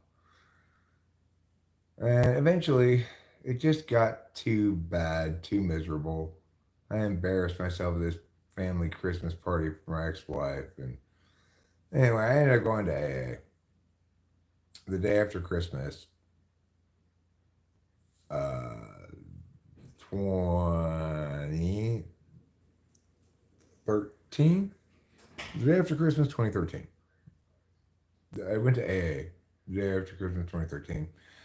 And I went into AA that time with a different attitude. For the first time, I went in with the attitude, I don't care. I don't care what I think about it. I don't care that they're wrong or it doesn't make sense or whatever. I am there to ask them to tell me what to do and then to follow their instructions. That is my job. And I did that, you know. I did everything they said to do for some stretch of time until I was sufficiently sober enough that, you know, I didn't need them anymore. I didn't, ultimately I ended up not following my own instructions there. There was some shit I didn't do. I didn't feel like doing certain steps. Like I didn't think that I needed to do this full and thorough moral accounting or whatever because I do that all the time. I did that. It's like I had this issue with some people in AA when I tried to explain to them that I don't have a problem admitting when I'm wrong and I'm not being caused to drink by resentment. I don't need to do this full moral accounting of things because I have been holding myself accountable for every little mistake relentlessly for decades.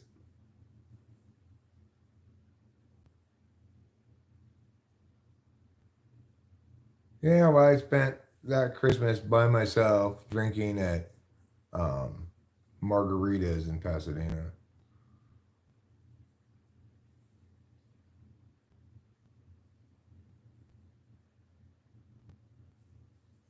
I don't think typology could and needs to be explained more clearly. It, yeah, um,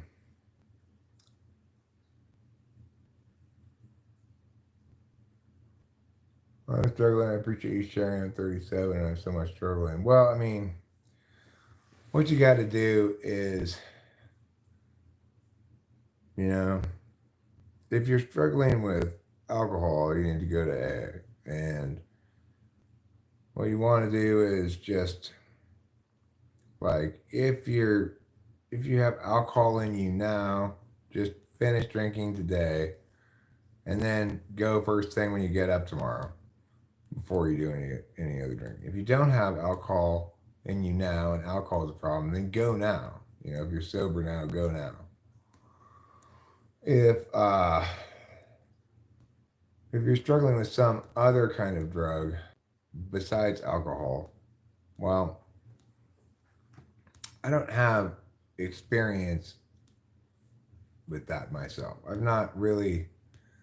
Okay, so if other drugs, if it's like opiates, opioids, um, I don't know. I don't have any experience with that stuff. I don't know. I know that it's much more difficult to kick than say something you're not physically addicted to. I was a drunk, but I wasn't physically addicted to alcohol. And I was a meth addict for a while, but I wasn't physically addicted to meth, except in the sense that once I quit it, I was, useless for months, sleeping and recovering from um, that stress of lack of sleep that had persisted for years, you know, getting too little sleep. So, uh, Owen Maxwell says, I can relate. I finally got the resolve after several attempts to quit drinking. My memory is improving more and more. Well, my memory is not improving more and more, but it was never good, and I don't feel like it's getting worse either. There's a lot of cold, cough, and flu medication the kids in my generation took to get high. It also caused mental retardation in a lot of kids when they abused it. Really?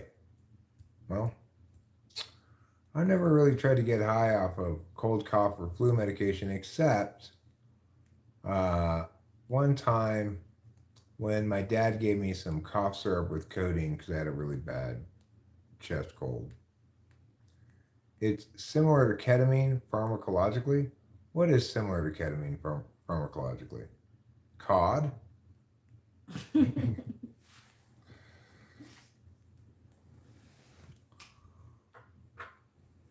So if it's something besides opioids or okay, so if it's like your problem drug is meth, well, you're just gonna have to kick it and realize that you are gonna be in hibernation for a while if you've been on it for a while. If it's opiates or opioids, I don't know how to kick those. I've never kicked them. So can't really help you with that.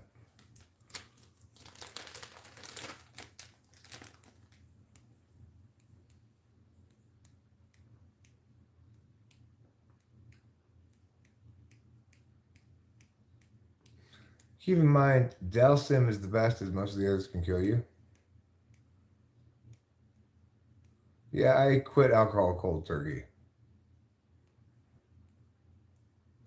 Rusmus says, did you quit alcohol cold turkey? My sister recently admitted she drinks about 3 bottles of wine each day and can't cope with withdrawal symptoms, so she wants to go to the clinic. I mean, she probably shouldn't have withdrawal symptoms. Um,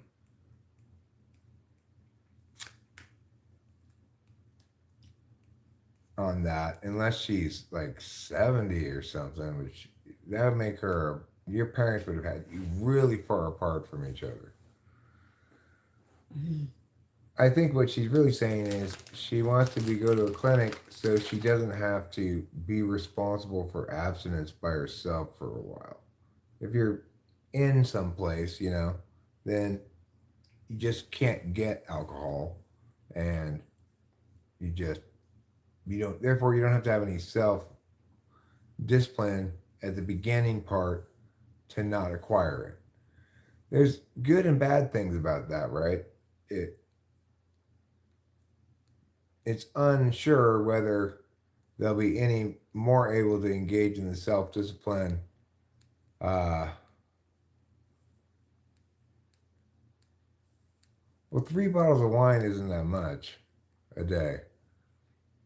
It's pretty much, but it's not like you're serious alcoholics.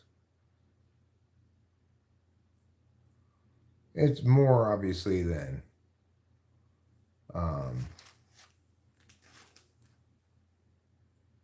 any non-alcoholic would drink. Right, the trigger's a way you can get out, sure.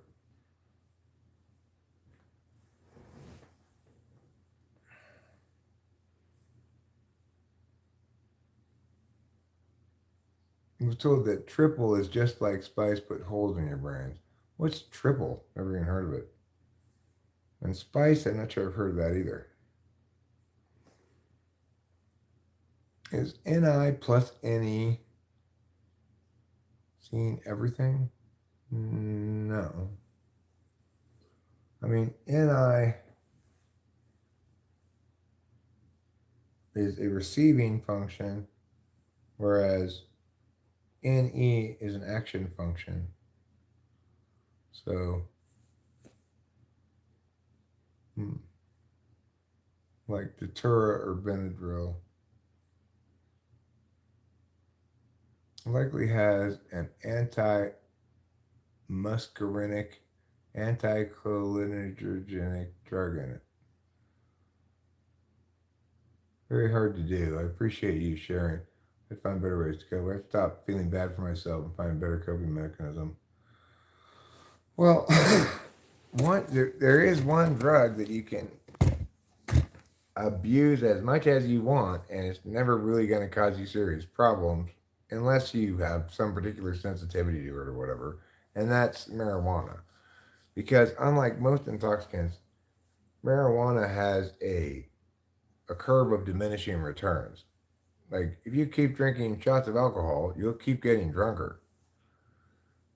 If you keep smoking bong rips, it's like if you've got a clean head and you haven't smoked anything in a long time, then that first bong rip or two will get you very high for a decent stretch of time. But if you smoke weed regularly like I do, you hardly even notice it. So, but nevertheless, it does have an impact on me of reducing my desire for other drugs. And you can try Jacksonville Kid's approach, smoking crack, changing out whatever drug you got a problem with crack, unless crack is the drug you have a problem with. Then it's whack. Crack is whack, yeah. I'm not sure how honest she is about her situation. What she tells me is, I think you're probably right about her not wanting to be responsible for abstinence on her own, which is a perfectly good reason to want to go into a clinic. I mean, she doesn't need a better reason than that.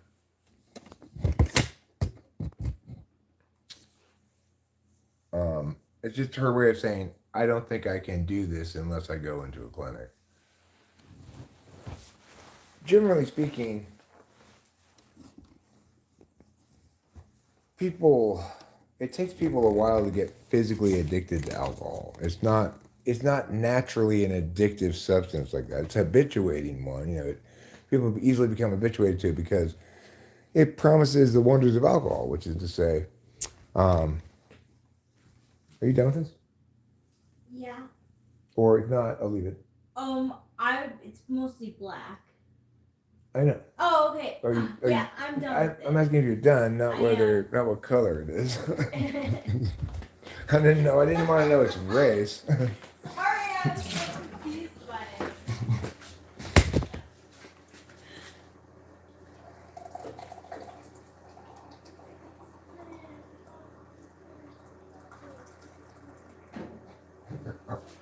Are you done with this, Rachel?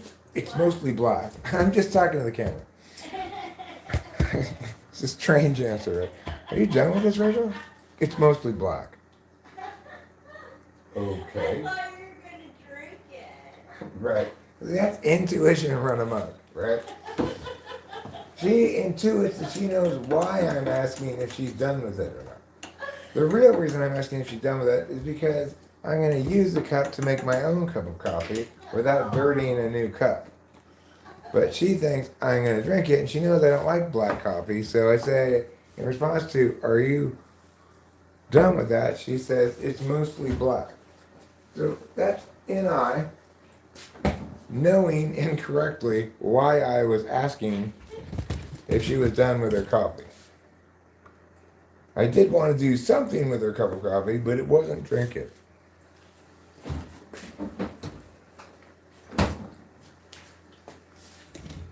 Have we all learned a valuable lesson today? I hope so.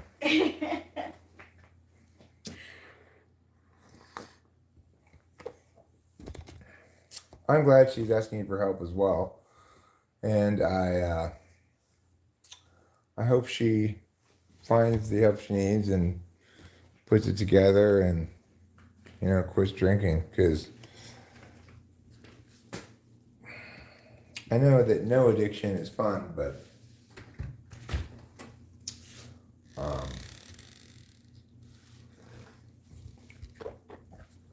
alcohol is kind of especially horrible. Like, being an alcoholic was worse than being a meth addict.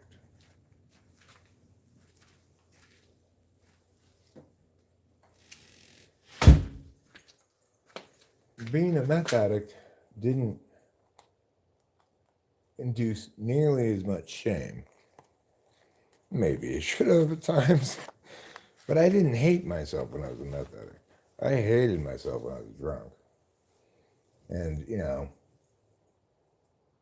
that habit of verbally abusing myself that I developed when I was drunk, when I was a drunk, is one I carry forward to this day.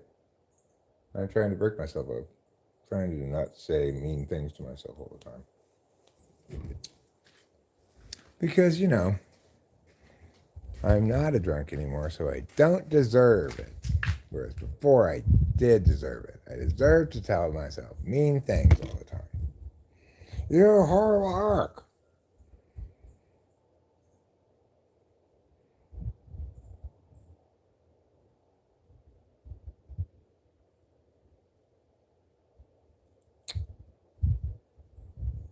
Well, I mean, it is very similar to Adderall, except the main difference for me is that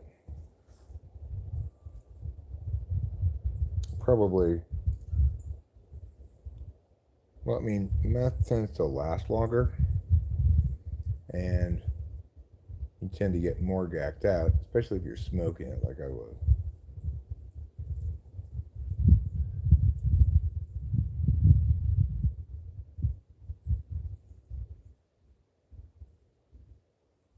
And, it's harder to manage any kind of sleep schedule at all on it because it's too tweaky.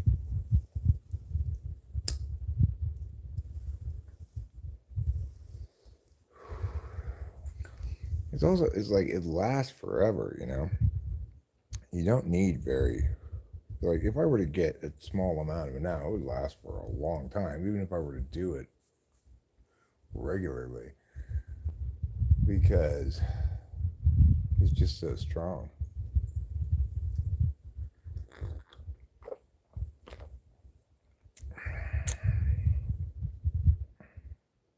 Inside of a vacuum, it's all dusty.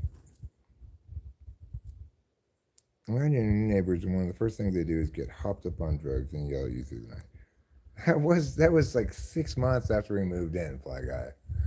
That was not right after we moved in. Okay?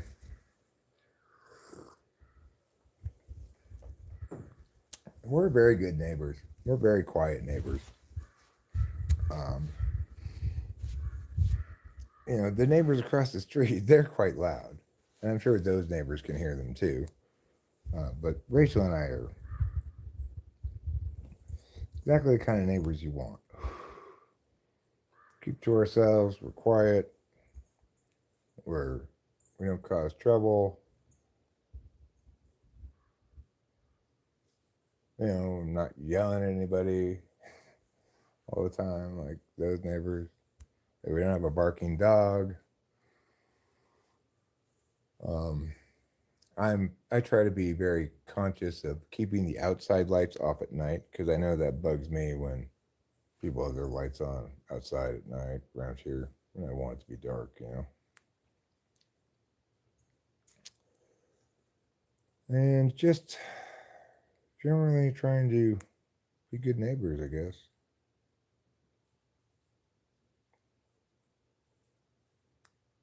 Like, I guess the kind of neighbors I want to have. We're trying to be like that. Kind of golden rule-y regarding the neighbor thing, I suppose. NE is, okay, I don't believe in that dimensionality thing.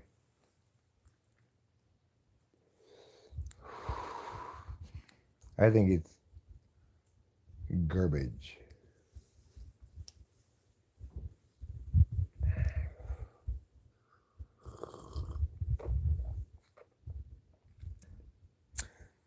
Any is an action function because it puts information. So extroverted intuition is creative or generative or ideational. And in its most natural manifestation, it's doing what I'm doing right now. It's putting information on the external metaphysical field. So what you're going to see in both action types is a lot of each kind of action. So an SE Dom is going to come in here and present ideas too, but they're not going to be that fleshed out like mine because they're still an action type, and this form supports that kind of action.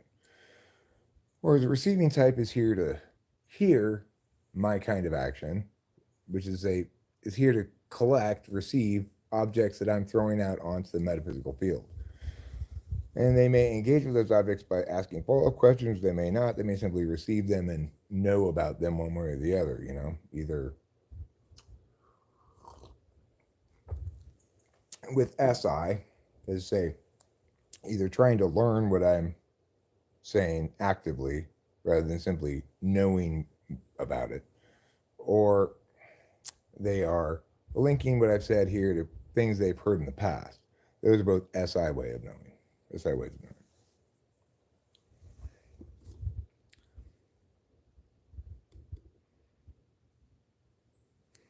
Well, I mean, cognitive functions are the meta framework.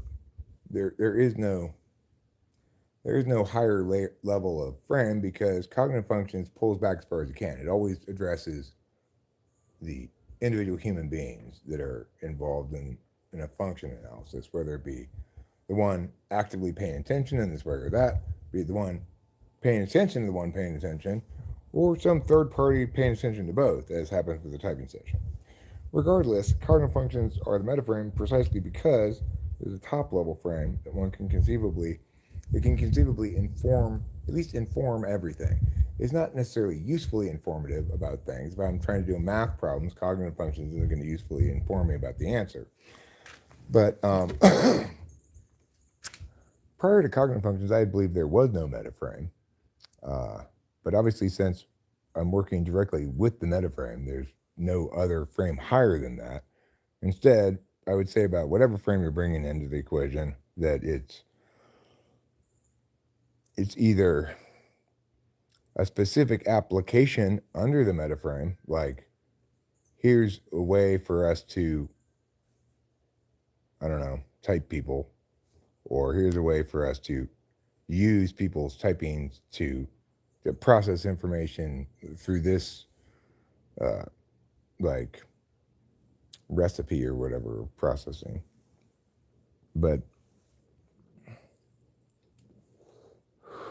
you can't go above the top level framework. Nobody can. And it's not something that one creates, it's something that's discovered. You know, Jung discovered the top level frame.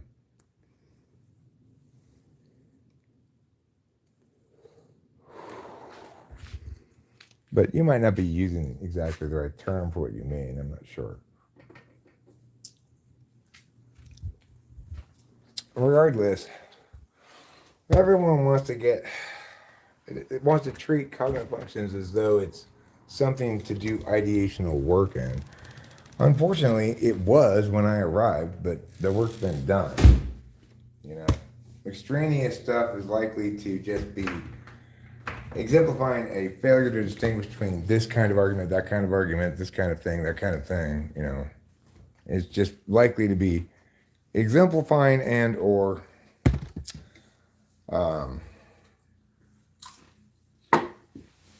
otherwise manifesting a failure to understand clearly what you're doing, why you're doing it, and what your success criteria are.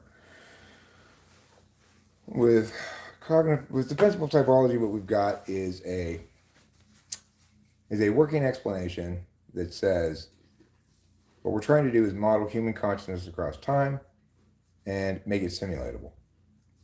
And so in order to do that, we need to define field object vectors. There are 4 fields. Different kinds of objects include agent and object, physical, object, metaphysical, plus experiences when we're talking about them as objects of analysis, right? So for simulation purposes. Distinct experiences in time, distinct objects in space, distinct ideas conceptually, etc. There's 4 different kinds of information flow: put, get, receive, and interface, which is a kind of put receive combination function. It allows us to engage attentionally with dynamic systems that require us to interface and know what the results of that interface are real time and adjust real time, rather than the alternative turn-based approach, which is that of action and deliberation. So the thing is, we've got it narrowed down adequately in a mechanical sense, so that if we're going to simulate it, we simply define everything that is putting information on an external metaphysical field as extroverted intuition. Everything that's putting information on an external sensory field is extroverted sensing. Everything that's receiving information from the internal physical field is introverted sensing. Everything that's receiving information from the external physical or metaphysical fields, as I can receive it from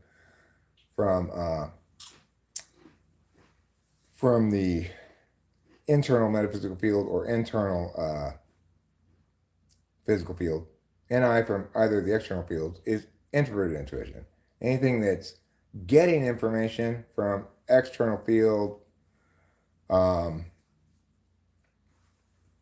external metaphysical field, and processing it in the internal metaphysical field is introverted thinking. Anything that's getting information from external fields and processing it in an internal physical field is introverted feeling.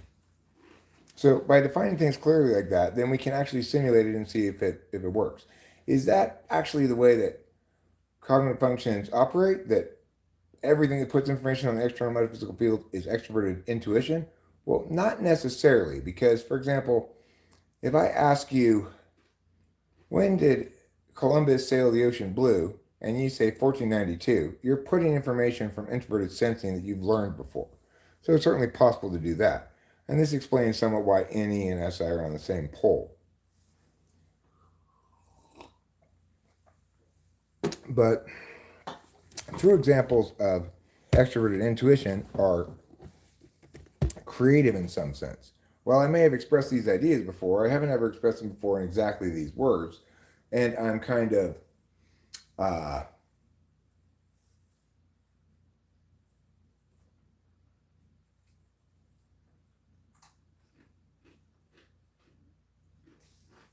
well, sure. I mean, just what you have to do if you want to understand how models work is just think about a model of the solar system. So you've got vectors, which is the directionality of the planet, right? You've got objects, which are the planets and the sun. You've got a field on which it's operating, which is 3-dimensional space. And then you've got negligible considerations. So It doesn't really model the whole solar system. It doesn't model all the meteors flying around and comets and whatnot. But those things are considered negligible enough in their impacts on the dynamics of the whole system that we don't need to incorporate them. And then we've got this additional vector of gravity, right, which is really the vector that defines the orbits.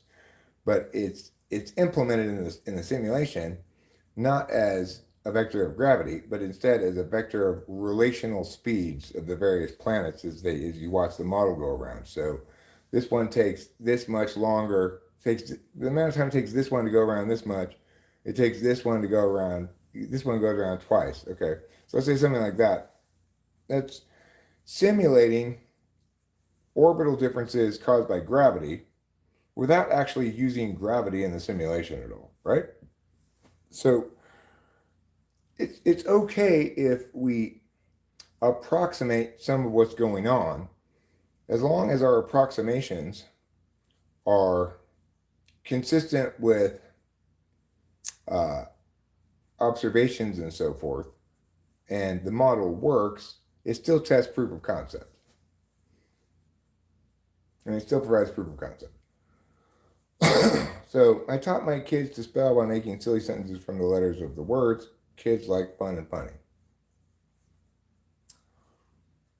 Hello and greets from Germany. Hello and greets from America. I offer you a greet. Rachel offers you another greet. Yes, I do. So now you have a total of 2 greets. You can put those in the bank and they might appreciate eventually into 3 greets. Eric, I've been wondering about an SE polar test. Could we look from the angle of sound or visual stimuli? I'm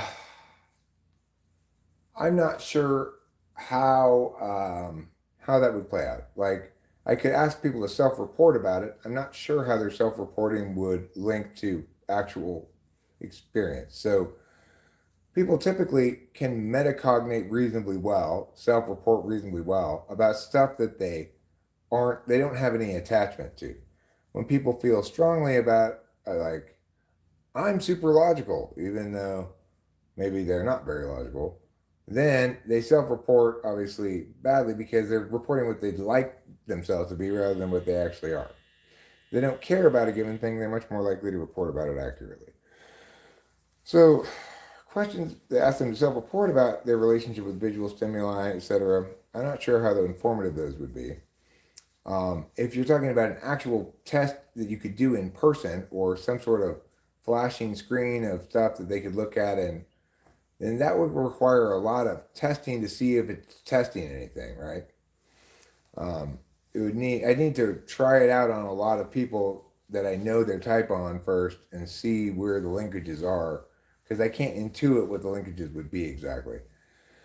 You could imagine that SE high up people do a better job of accounting for a variety of stimuli in their visual field, but I don't know exactly how I'd go about measuring that or something. The best SE polar test I have is simply to ask them about, okay, so you tell your family member, I'm getting hungry, I want to go get fast food, but I'm not quite ready to go yet. Your family member says, well, I'm not in any hurry at all. I'll go with you whenever you're ready to go. Take your time. How long does it take you to get out of the house? So SE polar, it seems, will typically answer with, oh God, like the last second. I will rest and I will be waiting. I'm not even doing anything. I'm just sitting on my bed, delaying leaving. They'll give you answers like that. You know, you can usually, by asking self-reporting questions about SE, you know, an INTP or an INFP will kind of be like, oh my God, yes, this is such a problem for me. I can't believe you are asking me about this thing that bothers me a lot, and I wish I could tell people about it more, but it's hard for people to get because they just say, well, why don't you meow?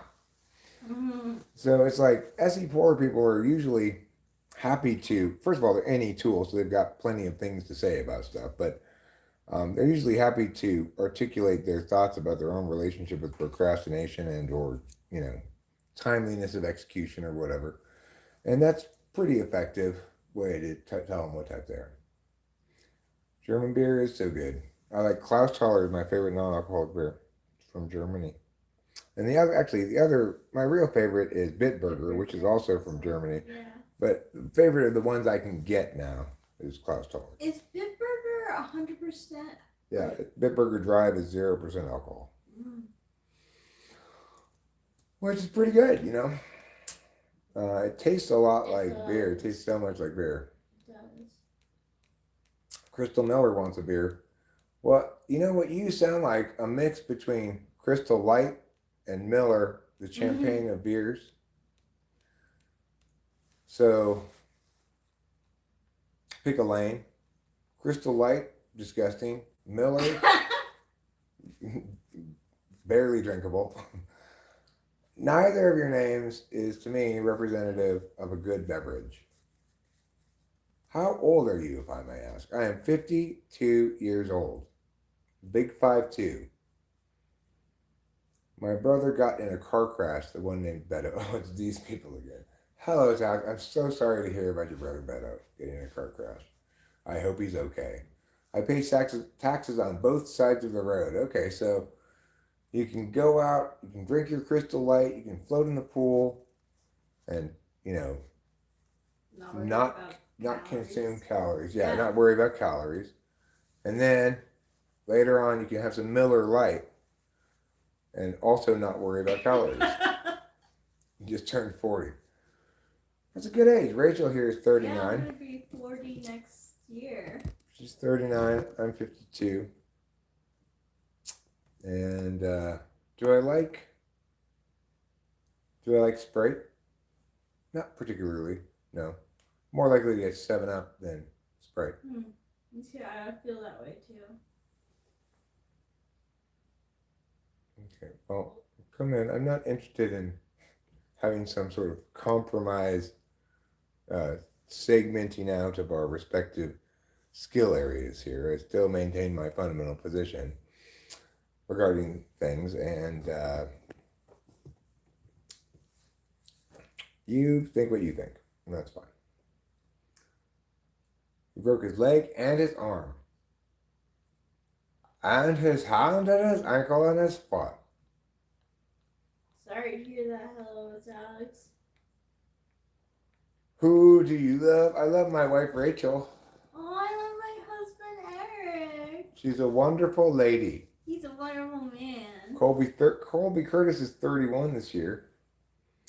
Young people these days are so much more informed than they were when I was young. That's the conclusion of this title. Who else do you love? My daughter, Delilah. And all of you. I love all of you with all of my heart. Yeah. And now, since I'm going to leave here in about 2 hours, and I want to chill for a bit, I want to take a shower, get ready a little bit, etc., I think I'm going to end this stream. Thank you very much for being here. Have a great day, and don't forget to eat plenty of cheese.